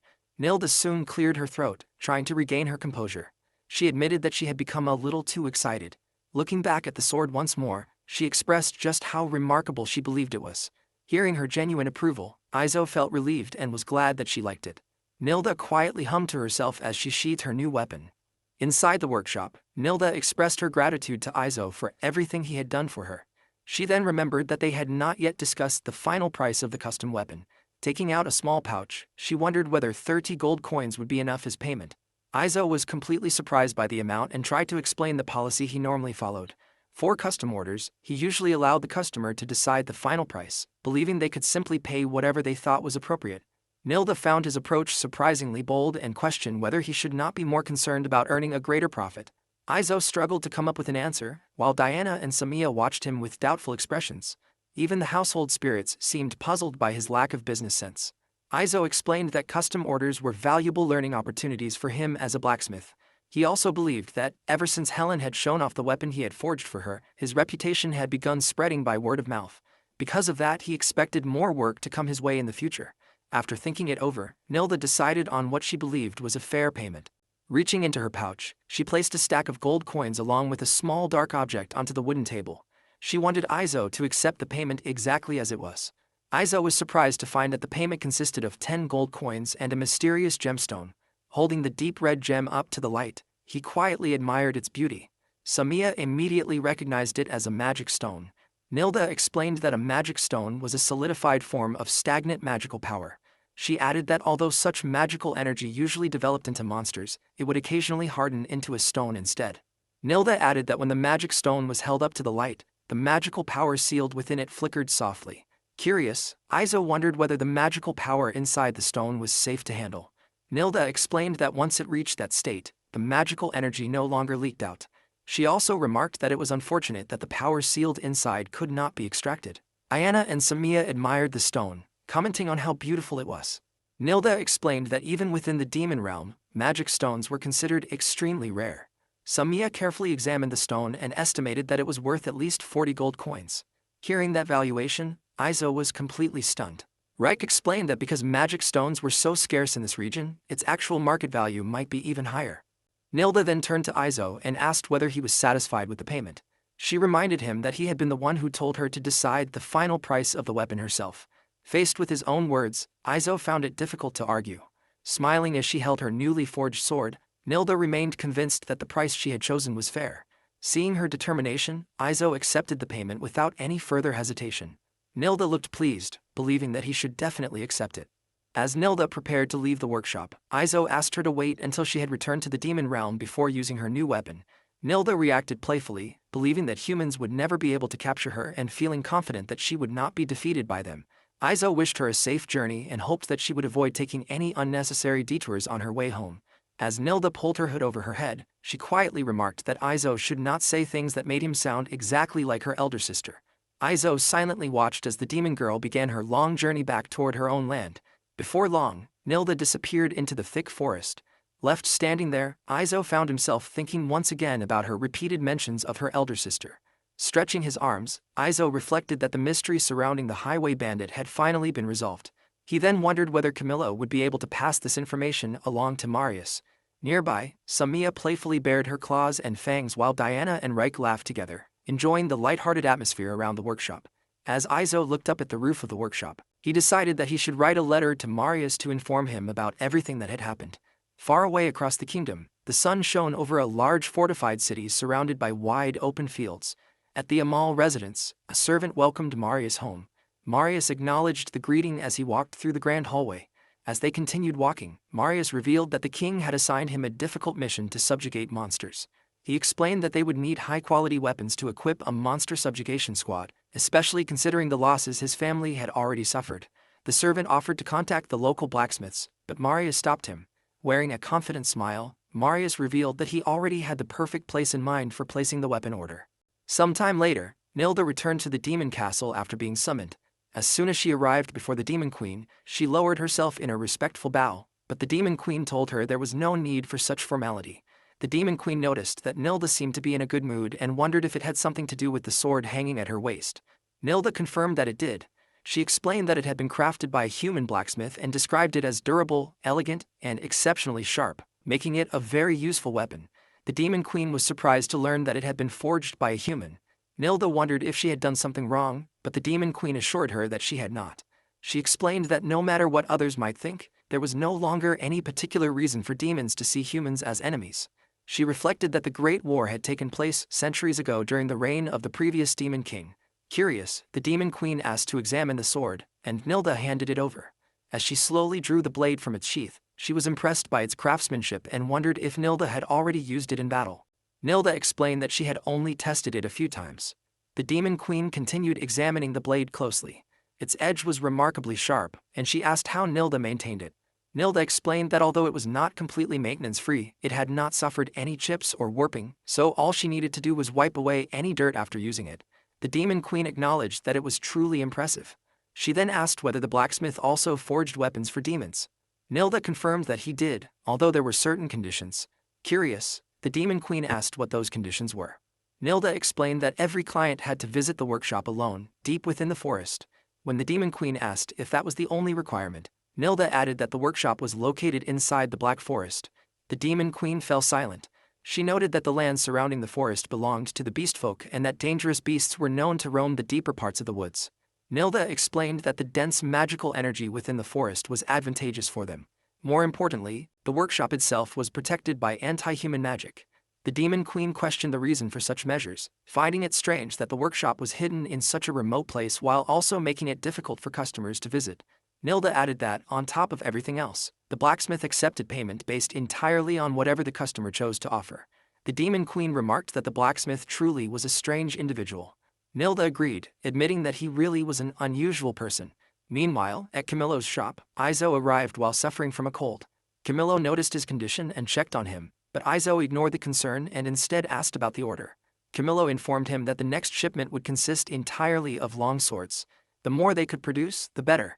He wanted to place an order for as many as possible and asked if Izo could handle it. Izo understood that it was a very large request. Camillo had even prepared a formal contract. It was the first time Izo had received a commercial order on such a large scale. Izo accepted the request but explained that he would need the proper materials and fuel. He asked Camillo if everything could be prepared before he returned. Camillo assured him that he would take care of it. Izo then confirmed whether there were any other products included in the order. Camillo replied that there were not. Although he was tempted to request more items, current sales trends suggested that they should focus on long swords for the time being. Izo accepted the decision and agreed to take on the order.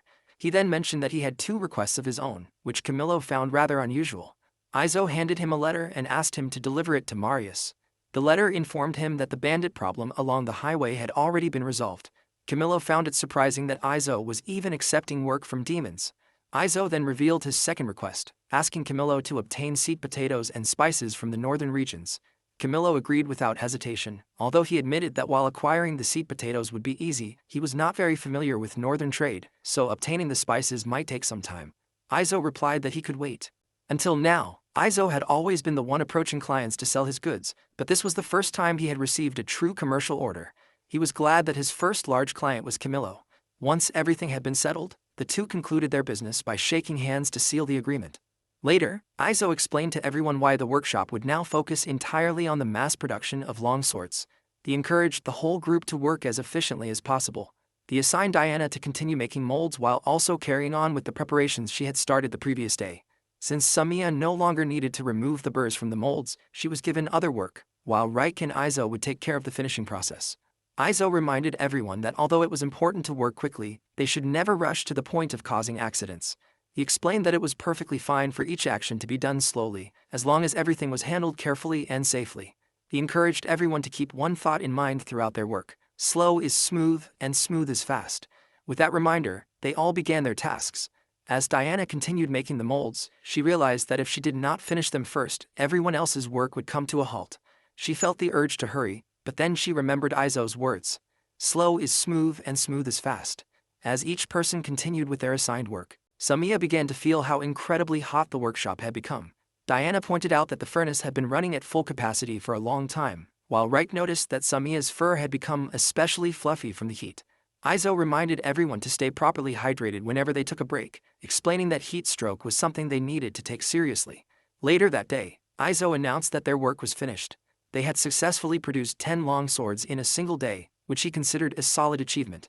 He expressed his gratitude for everyone's efficient work and encouraged them to maintain the same pace starting the following day. Izo believed that if everything continued to go smoothly, they would be able to deliver a respectable number of swords. The next day, everyone gathered once again and continued working together. While speaking with Reik, Izo asked whether dwarven workshops usually sang while working during times like this.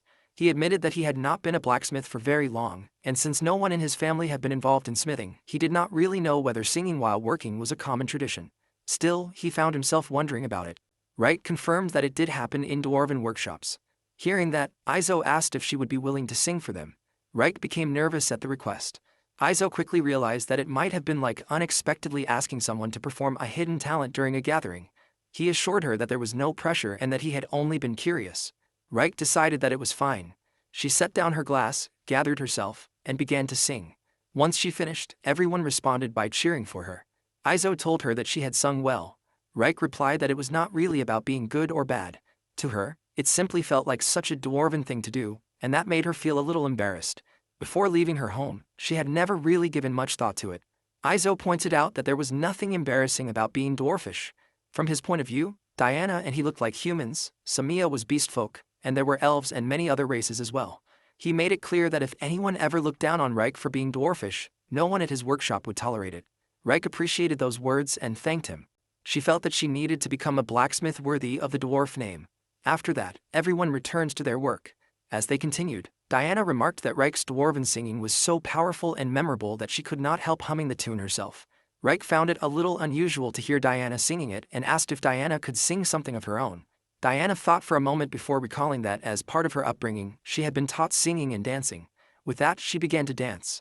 She felt that everything she had learned was so refined that it might not be very interesting to perform in a place like this. As she danced, she gently took Reik by the hand and invited her to join in, while Izo quietly watched the two of them. As he observed them, Izo quietly wondered whether someone with the name and status of a noble should be able to sing songs from this world.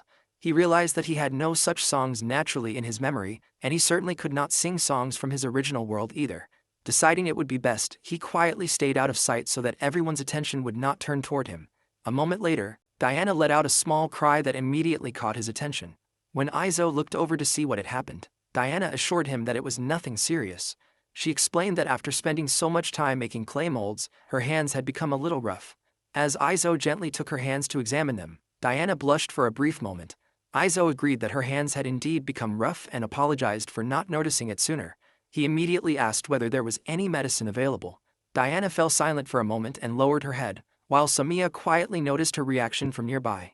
Reich mentioned that she still had some ointment she had brought from her family home and took it out. She carefully applied it to Diana's hands. Reich explained that her own hands had already become sturdy enough that she no longer needed to use the ointment, but she had kept it as a kind of good luck charm. Izo remarked that for a craftsman like Reich, having sturdy hands was a blessing. Even so, he wondered whether it was really acceptable for the hands of a noble lady to become so rough. Diana admitted that she admired hands like Reich's because she thought they looked cool. Izo concluded that, regardless of that, overworking themselves was not acceptable. Since the workload was much heavier than usual, everyone needed to manage their health carefully while continuing their work. Later that night, before going to sleep, Diana looked quietly at her own hands. As she did, her thoughts drifted to Izo's hands. They were large, rough, and sturdy, unlike the hands of her father or her brother. They were the hands of a blacksmith. She pictured Izo in her mind for a moment, then let out a small giggle before rolling over in bed. From the following day onward, everyone maintained a steady pace. Reich's singing also helped brighten the atmosphere inside the workshop. Over the course of several days, they continued their work without slowing down, and by the agreed delivery date, they had successfully completed all 50 longswords. Later, Camillo was surprised when Izo informed him that they had brought all 50 properly crafted longswords. Camillo remarked that Izo always managed to exceed his expectations. He pointed out that such a large number of swords must have been extremely heavy and imagined that transporting them could not have been easy. Izo agreed that it had been a heavy load, but Kral had seemed to enjoy carrying them and had been in an unusually good mood. Thinking of Kral, Izo mentioned that he had heard she used to eat a great deal after being taken in, yet ever since she started going into the forest with them, she no longer ate very much. Kral now appeared satisfied with only a small amount of food. Camillo mentioned that whenever Kral stayed at his place, she actually ate quite a lot. Hearing that, Izo realized he still did not fully understand Kral's nature. With that, they moved on to another topic. Camillo believed that Izo could probably guess part of the situation already. Needing this many swords meant that a large number of soldiers were being mobilized. Even so, Camillo did not expect any problems with the swords Izo had delivered. However, the client had also requested that Izo accompany the army if possible. His role would only be with the rear supply units, so there would be very little danger involved. Izo understood that his main responsibility would be repairing equipment at the supply base while the army was on the move. Camillo confirmed that this was exactly the assignment. Izo then asked how long the deployment would last, and Camillo explained that, including the travel time, it would take no more than about 10 days. Izo felt that if it was only for that length of time, he could leave the workshop and home in the care of the three girls without any problems. Camillo further explained that during the deployment, meals and tents would be handled by specialists. Izo would be treated as a civilian, while his responsibility would be setting up and repairing the tools needed for blacksmithing. Camillo added that the payment for the work was quite good. Izo then wondered which army he would be accompanying and what their objective would be. Both Izo and Diana were surprised to learn that it would be the army of Earl Amel, who had been entrusted by the king with a force of soldiers and was organizing an expeditionary army to set out. The Amel family had originally earned their name and noble title through their long-standing reputation for subjugating monsters. This expedition would also be Marius's first monster subjugation campaign since inheriting the title of Count. Marius recognized Izo's skills as a blacksmith, and the payment for the work was quite generous. On top of that, the request had come from Diana's older brother. With that in mind, Izo decided that he was happy to take part in the expedition. After reaching that decision, they discussed the schedule. Since the expedition would begin the following week, Izo returned home that same day. During the days leading up to the departure, he made his preparations while continuing his usual daily life. Diana admitted that it would be a lie to say she was not worried at all. Reich understood her concern, since it was, after all, a monster hunting expedition. Even though Izo would not be fighting on the front lines, there was always the possibility that something unexpected could happen. Samiya, however, believed that knowing Izo, he would somehow manage no matter what. Hearing that, Izo quietly felt that, to everyone else, this was probably no different from a father leaving on a business trip. As they spent time together, Izo noticed Diana drinking alcohol and wondered if she had already had too much. Diana assured him that the amount she had consumed was perfectly fine. Before long, however, she fell asleep at the table. Izo realized it had been a while since they had shared a drink together, so perhaps he had let the pace become a little too fast. Reich told Izo that she would take care of the cleanup and suggested that Diana simply be allowed to rest. Izo gently asked Diana whether she could make it back to her room. As he reached out, he was surprised when Diana lightly touched his hand. She quietly entrusted him with protecting her older brother during the expedition. Izo silently took those words to heart. Soon, the day of departure arrived. As Izo prepared to leave, Diana wished for his safe return. Reich reminded him to be careful about staying hydrated. Samiya held out her fist, asking for a fist bump while hoping he would come back safely. Izo agreed, and the two exchanged a firm fist bump. Camillo's carriage carried Izo toward the capital. During the journey, Izo noticed that the ride felt much smoother than before and quietly wondered if some kind of suspension had been added to the carriage. Later, they arrived at the capital plaza garrison. Marius welcomed Izo upon his arrival and thanked him for coming. Izo accepted the greeting, noting that he had heard it was a well-paying job. Soon after, an unfamiliar man casually greeted Izo. Izo politely returned the greeting, then recognized him as one of the guards he had met several times in town and remembered his name. The man also recognized Izo as the blacksmith and introduced himself as Leroy. He explained that he was currently serving as Marius's adjutant. Leroy encouraged Izo not to be overly formal with him, since their positions were not all that different. Izo agreed to speak more casually. With only the three of them together, he found the atmosphere comfortable and relaxed. Izo then confirmed that his assignment this time would be limited to repair work. Marius confirmed that it would. Izo then asked about the payment. Leroy explained that meals would be provided, the base allowance would be the same as that of the soldiers participating in the expedition, and weapon repairs would be paid according to the number of items repaired. Curious about how those repairs would be counted, Izo asked for clarification. Marius explained that a clerk assigned to the supply unit would keep track of everything. She was responsible for managing all incoming and outgoing supplies and was expected to arrive before the army departed the following day. Izo understood the explanation. Marius informed him that everyone's training had been completed by the previous day and that the expedition was ready to depart the following morning. He encouraged Izo to get as much rest as he could before the journey began. Later, Izo was guided to the supply unit's tent. As he stepped inside, he noticed that the tent was much larger than he had expected. A pleasant smell drifting through the area caught his attention, so he looked around to find its source. He greeted one of the men and introduced himself as the blacksmith assigned to the expedition. The man introduced himself as Sandro, the head chef, and also introduced his companions, Martin and Boris. Sandro assured Izo that he would make sure he was well fed throughout the expedition. He then pointed out Mathis, who was responsible for the horses. Izo approached Mathis, apologized for interrupting him while he was working, and introduced himself as the blacksmith. Mathis told him there was no need to be so formal and introduced himself as the man in charge of managing everyone's carriages. Izo asked whether that also included the knights' horses. Mathis explained that the knights each had their own personal handlers. After finishing their introductions, they parted ways with the understanding that they would meet again at dinner. That night, before going to sleep, Izo quietly reminded himself to prepare for the long carriage ride waiting for him the next day. His thoughts drifted back to Sandro. He felt that the old man's cooking had been quite decent, and overall, the members of the supply unit he had met that day all seemed like good people. The following morning, everyone began preparing for departure by taking down the tents and loading the supplies onto the carriages. As Izo watched the activity around him, he noticed that people from many different roles were taking part in the preparations. A man asked whether all of Izo's luggage had been loaded, and Izo confirmed that everything was accounted for. With nothing left behind, they were ready to depart. Just before the carriage started moving, a young woman came running toward it. She arrived just in time, breathing heavily from rushing. Izo realized that she must be the clerk Marius had mentioned. He offered her some water, and she accepted it with gratitude. Izo introduced himself as the blacksmith assigned to the supply unit and asked her to remember him. The young woman introduced herself as Frederica Schult, a civil officer attached to the supply unit. She asked whether, as the blacksmith, Izo would be responsible for handling repairs. Izo confirmed that he would. Frederica explained that any reports of damaged equipment would first come to her. She would then pass those repair requests on to Izo, allowing him to focus entirely on the repair work itself. Izo nodded, understanding the arrangement. He quietly thought that the entire system was very well organized. Outside, Marius gave the order for everyone to move out. The monster subjugation force consisted of around 50 soldiers. They carried enough food for 12 days, firewood, 3 days' worth of water, cooking equipment including stoves, blacksmithing tools, and many other necessary supplies.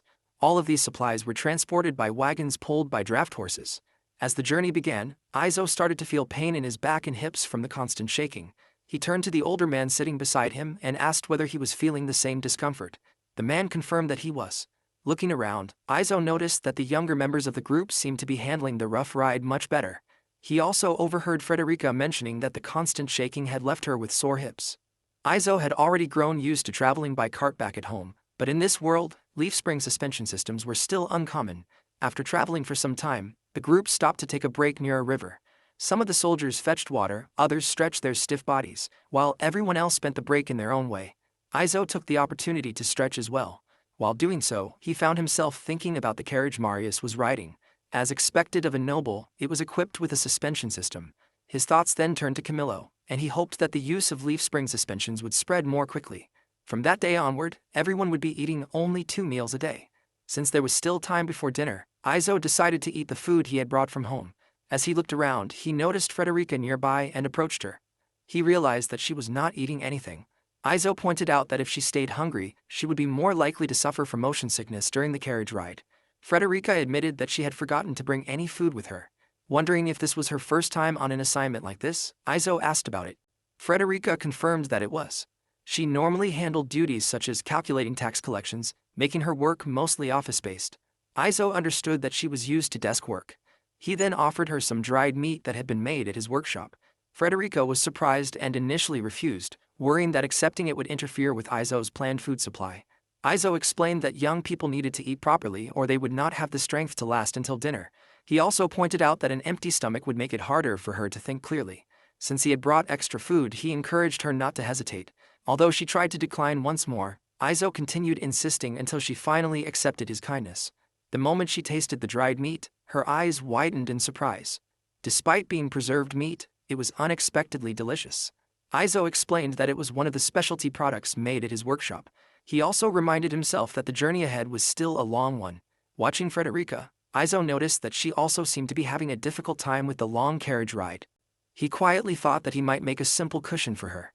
The thought left him quietly pleased, knowing that younger people seemed comfortable around him. As time passed, the people riding in the carriage gradually became more comfortable with one another, and conversations began to flow naturally. They talked about their work and shared a little about themselves. Sandro and the others operated a large diner in the capital. Matthias worked as one of the stable hands for the Amel family. Frederica handled duties related to taxes and other administrative matters. Frederica explained that although the monster subjugation force was under the command of Earl Amel, all of the supplies and materials were provided and managed by the state. Hearing that, Izo quietly decided not to mention that he had been invited personally by Marius. After watching him for some time, Sandro noticed that Izo had been making something throughout the journey. Izo admitted that he had been working on a small project. He quietly thought that once they reached that day's campsite, he would also make the other item he had in mind. On the second day at the campsite, Izo called Frederica over. She greeted him that morning, and he handed her a small item, telling her that she could have it if she wanted. Frederica looked at it with curiosity, wondering what it was. Izo explained that she had seemed uncomfortable from the constant shaking of the carriage the previous day, and he thought sitting on it would make the ride easier. He had made it from spare cloth and an extra blanket, so if the threads were pulled out, everything could easily be returned to its original form. It would not affect the expedition's inventory in any way. Frederica appreciated the thoughtful gift and thanked him. Back inside the carriage once again, Izo noticed that Sandro also seemed pleased with what he had made. Seeing that reaction made him feel that staying up all night to make them had been worthwhile. On the third day, they finally reached their destination in the afternoon. Until the previous day, they had simply been traveling and camping, but from that point onward, the area would serve as their frontline base. Realizing that it was time to begin his own work, Izo started setting up his forge. Once everything was in place, he looked over his work and decided that it was ready. His field workshop was now complete. Afterward, he took another item from his bag. It was a small statue. He walked behind the workshop and carefully placed it where he felt it belonged. Once he was satisfied with its position, he left it there. It was a goddess statue he had carved when he had free time, and now he hoped it would watch over both the safety of the expedition and the success of his work. Frederica looked at the completed setup with admiration. To her, it looked exactly like a real blacksmith shop. She even felt that he could start selling knives and scissors there. She reminded Izo that if he ever began running low on charcoal or water, he should report it to her at the command post.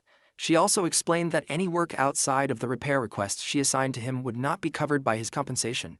After making sure everything had been explained, Frederica left. Izo understood that this simply meant he was free to do other work as long as he was not expecting payment for it. Later, Izo walked over to the kitchen area and approached Sandro, casually greeting the old chef. Sandro welcomed him. Although Izo called him an old man, he quietly felt that Sandro appeared to be about the same age Izo had originally been. Izo mentioned that he had finished setting up his workshop, but it looked like he would not have much work for a while. Sandro agreed that there was not much to do at the moment. Izo then asked whether Sandro needed any help sharpening kitchen knives. Sandro replied that, in that case, Izo could sharpen the knives belonging to the men who had gone to fetch water, since his own knives had already been taken care of. He placed 3 knives in front of Izo and asked if those would be enough. Izo accepted the task without hesitation. Sandro remarked that he expected to have them back within an hour, and with that, Izo returned to his workshop. As Izo sat down to begin working, he carefully inspected the knives first. As he expected, they had already been well maintained and were in good condition. With that confirmed, he began sharpening them. Later, he returned to Sandro and informed him that all of the knives had been finished. Looking across the table, Izo noticed that Sandro had managed to prepare such a large amount of ingredients in such a short time, and he was genuinely impressed by the chef's efficiency. Sandro examined the sharpened knives and recognized Izo's skill. Izo simply regarded it as part of his job and added that the knives had already been well cared for before he worked on them. Sandro then warned the others that if anyone treated Izo poorly, they would have to answer to him. Afterward, Izo returned to his workshop. Since he wanted to be ready the moment the subjugation party came back, he decided to spend the idle time on a test forging using some sheet metal he had brought from home. His plan was to make a spearhead. Just as he would when creating a custom piece, he heated the iron and carefully forged it. As he examined the completed spearhead, he was surprised to see it glowing faintly. He understood that monsters were born where magical power became concentrated. In other words, the appearance of monsters meant that this forest was overflowing with magical energy. Before he could continue thinking about it, Frederica arrived and called out to him. She placed several swords and a shield before him, instructing him to repair the damaged weapons and armor stored in the barrel. Looking over the repair list, Izo saw several long swords with chipped edges and bent blades, along with 2 round shields. He accepted the work. Frederica informed him that once he had finished, he should report to the command post, as everyone was counting on him. After giving those instructions, she left. The first official assignment for the Izo workshop field office had begun. As he inspected the damaged equipment, Izo noticed that the weapons had been badly warped by tremendous force. The damage looked as though it had been caused by lizardmen or dwarves rather than humans. While carrying out the repairs, he carefully limited the amount of mana he infused into each weapon, adjusting it only whenever necessary. After completing the work, Izo headed to the command post and informed Frederica that the day's repairs were finished. She remarked that, as expected, he had completed everything quickly. Izo replied that there simply had not been very much work that day. Frederica told him that someone would come to collect the repaired equipment later and thanked him for his hard work. Later, while Marius and Leroy were discussing their strategy, Izo approached them. Marius welcomed him with a smile. That night, as Izo lay down to sleep, he remembered hearing that the day's mission had only been reconnaissance. The true monster subjugation would begin the following day, which meant his workload would likely become much heavier. With that in mind, he decided to get a proper night's rest. The next morning, breakfast consisted of soup filled with plenty of ingredients, bread, and extra meat to help build stamina. Frederica greeted him, and Izo returned a greeting. Noticing that she looked tired, Izo asked whether she had stayed up late the previous night. Frederica admitted that she had. She explained that the Earl had continued planning strategies until late into the night, leaving her responsible for calculating and organizing the expedition's supplies. Izo understood that it must have been demanding work. He also remarked that staying up late was the greatest enemy of beauty, so whenever she had the chance to rest, she should make sure to get proper sleep. Frederica thanked him but felt there was little reason for her to worry about her appearance. Izo quietly thought that she could have a little more confidence in herself. Frederica simply dismissed the thought. According to Frederica, the amount of repair work was indeed expected to increase that day, so Izo requested additional charcoal and other materials in preparation. Meanwhile, Frederica continued moving from place to place, handling every part of her work with careful attention to detail. Frederica had most likely been chosen for the expedition so she could gain practical experience. As Izo watched the activity around the command post, someone caught his attention. He noticed an elf making her way toward the command post. He remembered that this region was rich in mana, so seeing an elf there did not seem unusual. While the subjugation team was away that morning, Izo finished the spearhead he had started the previous day. He also adjusted the scrap iron that Matthias had brought him and spent the rest of his time tuning and sharpening the kitchen knives that Sandro had entrusted to him. After finishing the work, Izo returned the knives to Sandro. He explained that he had lightly hammered them to restore their proper shape and told Sandro to continue taking good care of them, as that should be enough. Sandro thanked him. Izo encouraged him to use them to prepare something delicious. Sandro confidently left that part to himself. Watching him, Izo noticed how full of energy Sandro always was. He recalled Sandro's way of thinking, that his job was to share his energy with others, and that he could never do that with a gloomy expression. Izo quietly compared that attitude to the person he had been in his previous world. Back then, he had lacked energy, and his face had always looked slightly pale. Looking once more at the spearhead surrounded by traces of mana, Izo realized that the magical energy in this forest was still less concentrated than the mana within the Black Forest. Even if he infused it with magic the same way he did for his custom-made works, it probably would not perform as well as weapons forged inside the Black Forest. Once he finished the spearhead, he decided that he would attach the shaft later and place it as an offering before the goddess statue. Not long afterward, Frederica arrived and called for him. She handed him another repair list and explained that she needed everything on it repaired. Looking over the list, Izo realized that there was a considerable amount of work waiting for him. He asked her to have all of the equipment brought in. Seeing the damaged weapons, Izo realized that there had likely been injuries during the day's battle as well. Swords and shields were soon laid out across the ground before him. Frederica explained that the men had ventured deep into the forest that day, which was why there was so much damaged equipment.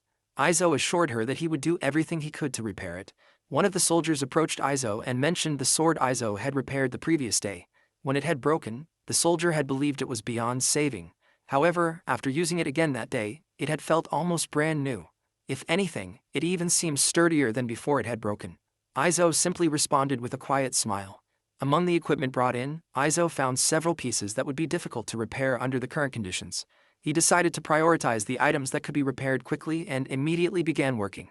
His goal was to return as many weapons as possible to service without delay, knowing that every repaired weapon could mean the difference between life and death for the soldiers relying on them. That day, Izo repaired an enormous amount of equipment. After reporting both the completed repairs and the items that could not be restored to Frederica, the soldiers came to collect their weapons in preparation for the next day's battle. Izo silently wished for them to give their best out there. Meanwhile, at the command post, a meeting was taking place. During the discussion, Marius instructed that she should be called to see him the following morning. The next morning, Izo was informed that the Earl had summoned him. The unexpected orders surprised him. A short time later, he was escorted to the command post. As soon as Izo entered, Marius instructed everyone else to step outside for a moment. Once they were alone, Izo wondered if something important had happened since Marius had cleared the room. Marius confirmed that there was and explained that he had a small favor to ask. Izo felt there was no need for Marius to be reserved with him anymore. Even so, he quietly made it clear to himself that he would still charge for the work. Before asking the favor, Marius decided to introduce Izo to someone first. Izo wondered who that person could be.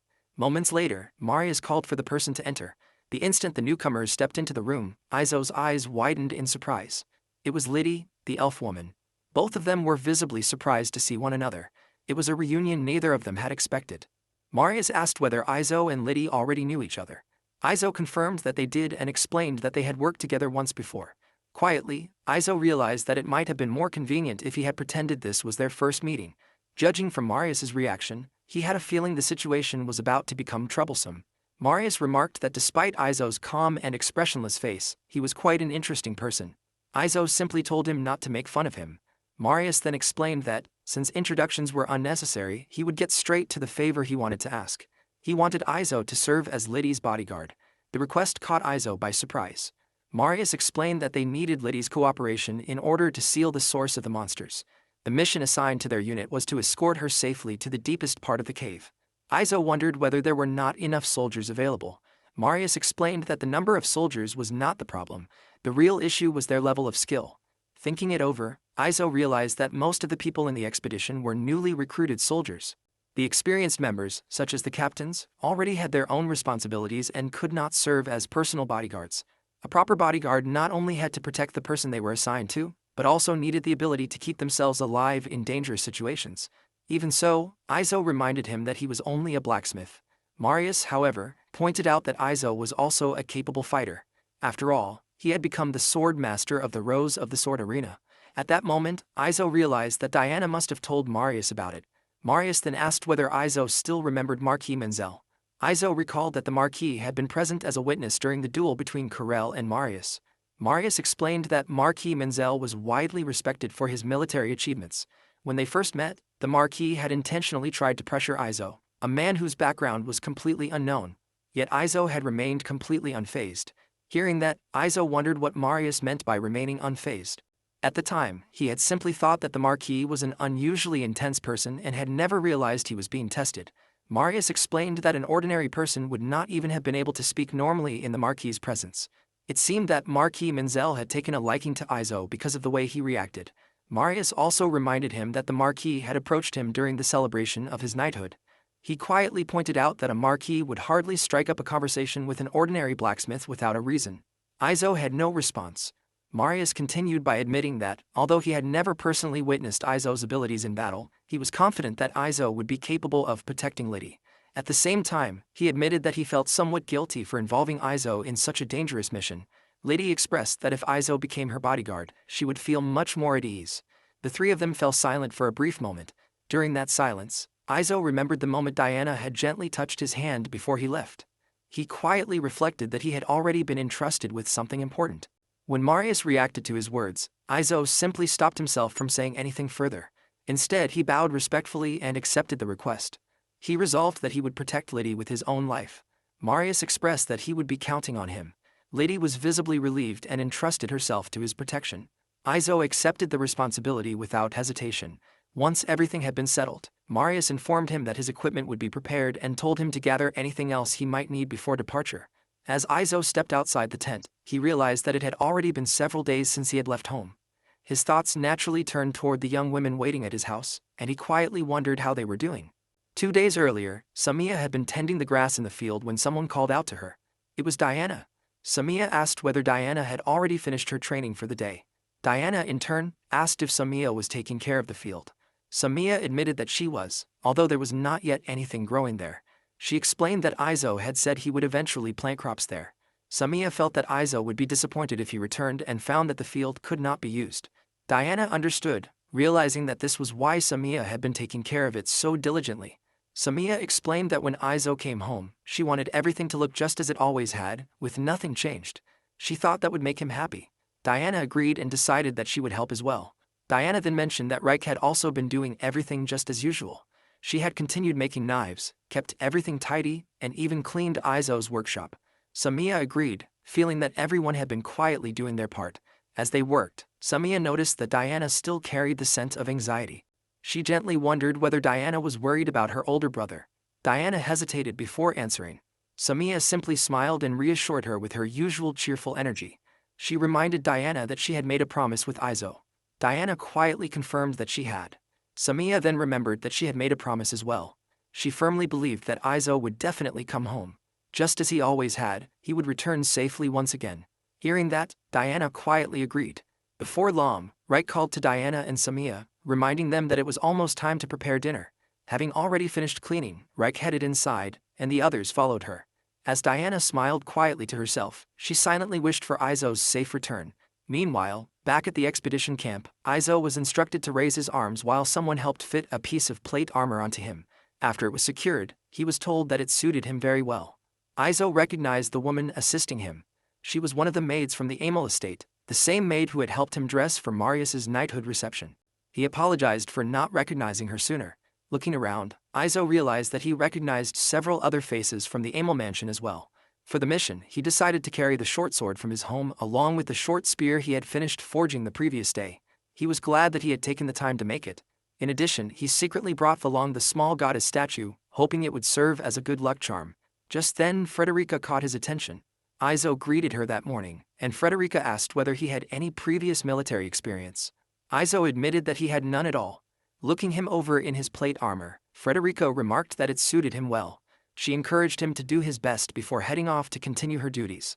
As Izo watched the preparations around him, he noticed how naturally Marius carried himself while a maid assisted him in putting on his armor. Izo quietly wondered whether there might be something between the two of them. He also found himself wondering if Frederica's assignment at the command post was partly to help keep everyone's spirits up. Soon afterward, the order was given for everyone to assemble. As the soldiers gathered together, Marius addressed the entire force. He declared that the day had finally come to bring justice upon the monsters and to achieve complete victory. At the same time, he admitted that even such a great accomplishment would not allow him to reward everyone with everything they might desire, as doing so would empty the treasury of the Amel family. He joked that, if that happened, the only thing left to rent out would be the empty treasury itself, and it would go to the highest bidder. He reminded everyone that today's battle was only the first step toward earning the rewards they truly sought in the future. He encouraged every soldier to fight with that goal in mind and hoped that this day would be remembered in their personal histories as the beginning of their first victories.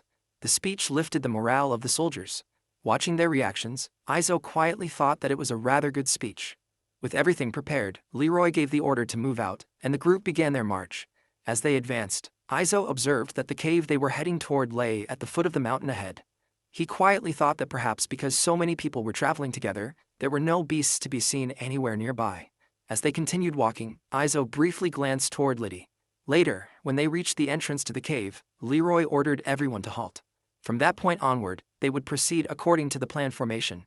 After giving the signal, the group moved forward. Izo found himself assigned to the very last group. Just before they entered, Marius called out to Izo and reminded him that everyone was counting on him. Marius and the remaining guards would stay behind. Although he looked eager to fight alongside everyone else, his own duty required him to remain there. As they entered the cave, Izo noticed how deep it stretched. He had already heard that it was enormous, but he also realized that there were very few branching paths. At least that meant there was little chance of getting lost. Liddy explained that the deeper a cave became, the easier it was for magical energy to stagnate. It was believed that once enough stagnant magic accumulated, monsters would begin to appear. However, there was still no proper theory that fully explained the process. Hearing that, Izo thought about the Black Forest.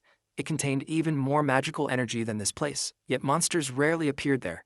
He quietly wondered whether the reason was that there were very few places in the forest where magical energy could actually stagnate. He also made a mental note to ask Samiya later if she knew of any suspicious locations within the forest. Not long afterward, a goblin suddenly appeared and rushed toward the group. Before it could reach anyone, Leroy struck it down in a single blow. As Izo watched, the goblin's body dissolved into black smoke. Without wasting any time, Leroy ordered everyone to continue advancing. From what Izo had heard, the expedition had already reached the deepest part of the cave the previous day. However, they had encountered a particularly powerful creature that could be considered the leader of the monsters and had been forced to retreat. Since most of the soldiers were inexperienced recruits, clearing the cave had proven difficult. That was why Liddy, who came from an elven village and knew how to defeat the creature, had been brought along. Izo wondered why the monsters could not simply be stopped by any other means and asked why defeating the leader was necessary. The soldiers themselves did not seem to know the answer. Liddy explained that monsters were born from stagnant magical energy. Hearing that, Izo wondered whether monsters were not truly living creatures at all. Liddy confirmed that they were not. She explained that creatures such as dragons, demons, and other living beings that later transformed into monsters were one matter. However, monsters created directly from magic were fundamentally different. They were not alive in the same way ordinary living creatures were. They were born from magical energy, continued multiplying through that same energy, and instinctively attacked living beings. Izo then wondered what happened after such monsters were defeated. Liddy explained that they disappeared together with the magical energy dwelling within them. Remembering the goblin that Leroy had defeated earlier, Izo realized that this matched exactly what he had witnessed. Liddy further explained that if a living creature became a monster, its physical body would remain after death, but the magical energy inside it would disappear. That made Izo think about the bear that had once attacked Samiya.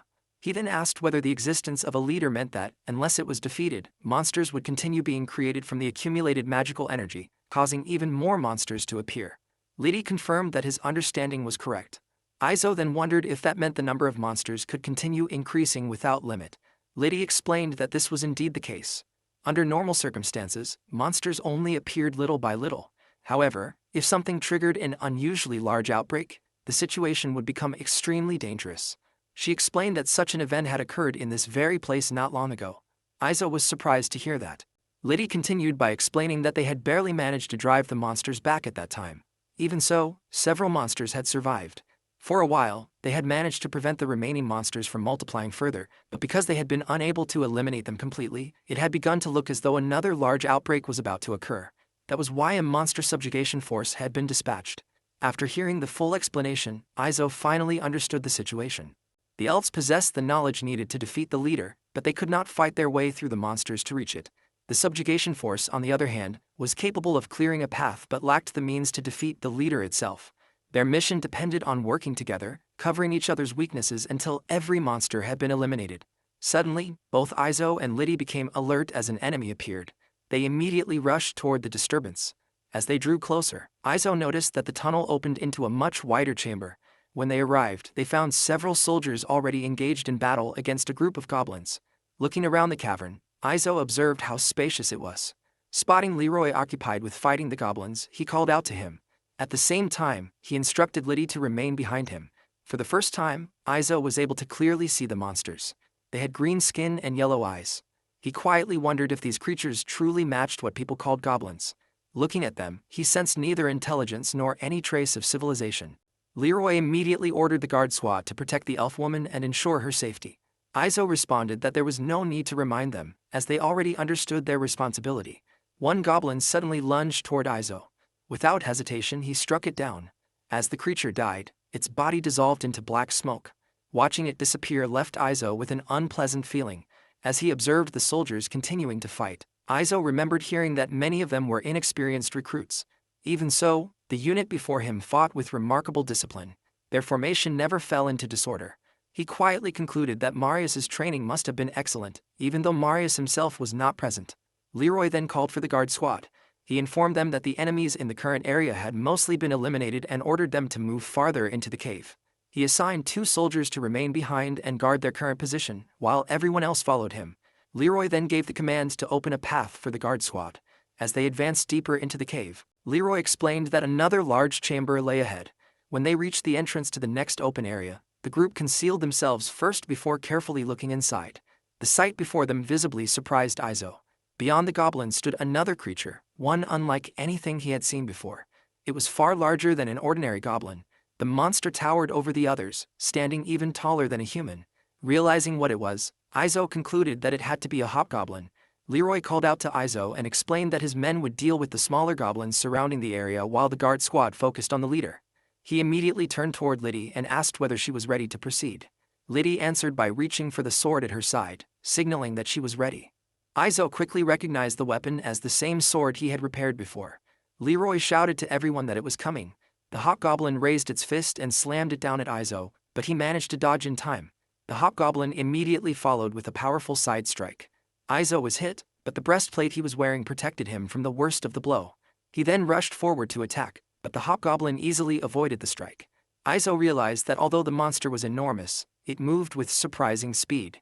He looked toward Liddy and saw that she was safe as she gathered a magic sphere between her hands. Izo decided that his role was to restrain the monster's movements as much as possible. Liddy focused on preparing her spell while Izo continued buying time. She intended to give him a signal once everything was ready, and until then, Izo resolved to do everything he could. He managed to land a strike on the hobgoblin before stepping back for a brief moment. At that point, he realized that choosing the combat cheat had definitely been the right decision. He felt grateful that it allowed him to fight while protecting the people around him. That alone made him thankful. However, Izo was surprised when the wound on the hobgoblin's body rapidly healed. The elf explained that the stagnant magic power filling the area was the source of the monster's strength. The subjugation squads had clearly been able to overpower the goblins, including this one, but they had been unable to finish it off the previous day because of its powerful regeneration. Izo realized that the situation was becoming troublesome. The hobgoblin once again slammed its fist down at him, and he quickly avoided the attack. He understood that this monster was completely different from the others. Even the slightest hit against his breastplate carried tremendous force. Even so, Izo managed to land another strike, leaving another wound on the monster. He understood that he needed to keep attacking so the hobgoblin would stay focused on him instead of Liddy. As soon as she finished preparing, she gave him the signal to get down before releasing the magic sphere. The hobgoblin managed to dodge the attack at first, but the magic sphere suddenly changed direction and flew back toward the monster, striking it directly in the face. The impact exploded with intense heat, and Izo could feel the burning air around him. When the blast settled, the hobgoblin lay motionless on the ground, its body badly scorched by the attack. Several soldiers carefully approached to check whether the monster had finally been killed. They moved closer one step at a time while Izo and Liddy watched from where they stood. One of the soldiers prepared to deliver the final blow, but the hobgoblin suddenly opened its eyes and immediately rose to its feet. Filled with anger, it let out a deafening roar that startled the soldier before striking him down. The hobgoblin remained standing for a brief moment. Instead of launching another attack, it suddenly turned around and fled. Izo refused to let the monster escape and immediately gave chase, but the remaining goblins rushed forward and blocked their path. Izo wondered whether the goblins understood that if they protected their leader, more of their kind would continue to spawn.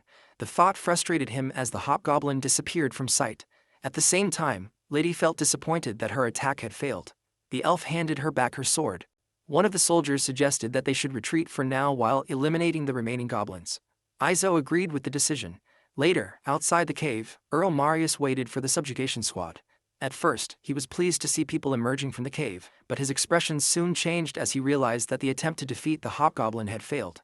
The remaining question was whether there was any other way to purify the cave. Back at the camp, the soldiers took time to rest. The subjugation squad returned from the cave and was ordered to remain on standby. Simple meals were brought from the garrison, and the soldiers who had suffered serious injuries were loaded onto wagons so they could receive treatment back at the base. Leroy called out to Izo and informed him that they would make another attempt the following day. Since they would be camping there for the night, Izo was also told that he was excused from his repair work for the rest of the day. Izo sat quietly on a rock, reflecting on everything that had happened. According to Liddy, the wound they had inflicted on the hobgoblin would take time to heal, so the plan was to push even deeper into the cave the next day. Izo believed that they would finish the monster then. As he turned around, he noticed Liddy standing behind him. She asked if she could sit beside him. He agreed, though he wondered if she should already be getting some sleep. Liddy admitted that she was having a little trouble falling asleep. Izo began talking about the forest, mentioning that it was her home. Liddy confirmed that her village was not far from where they were. Even under the current circumstances, Izo thought the forest was a beautiful place.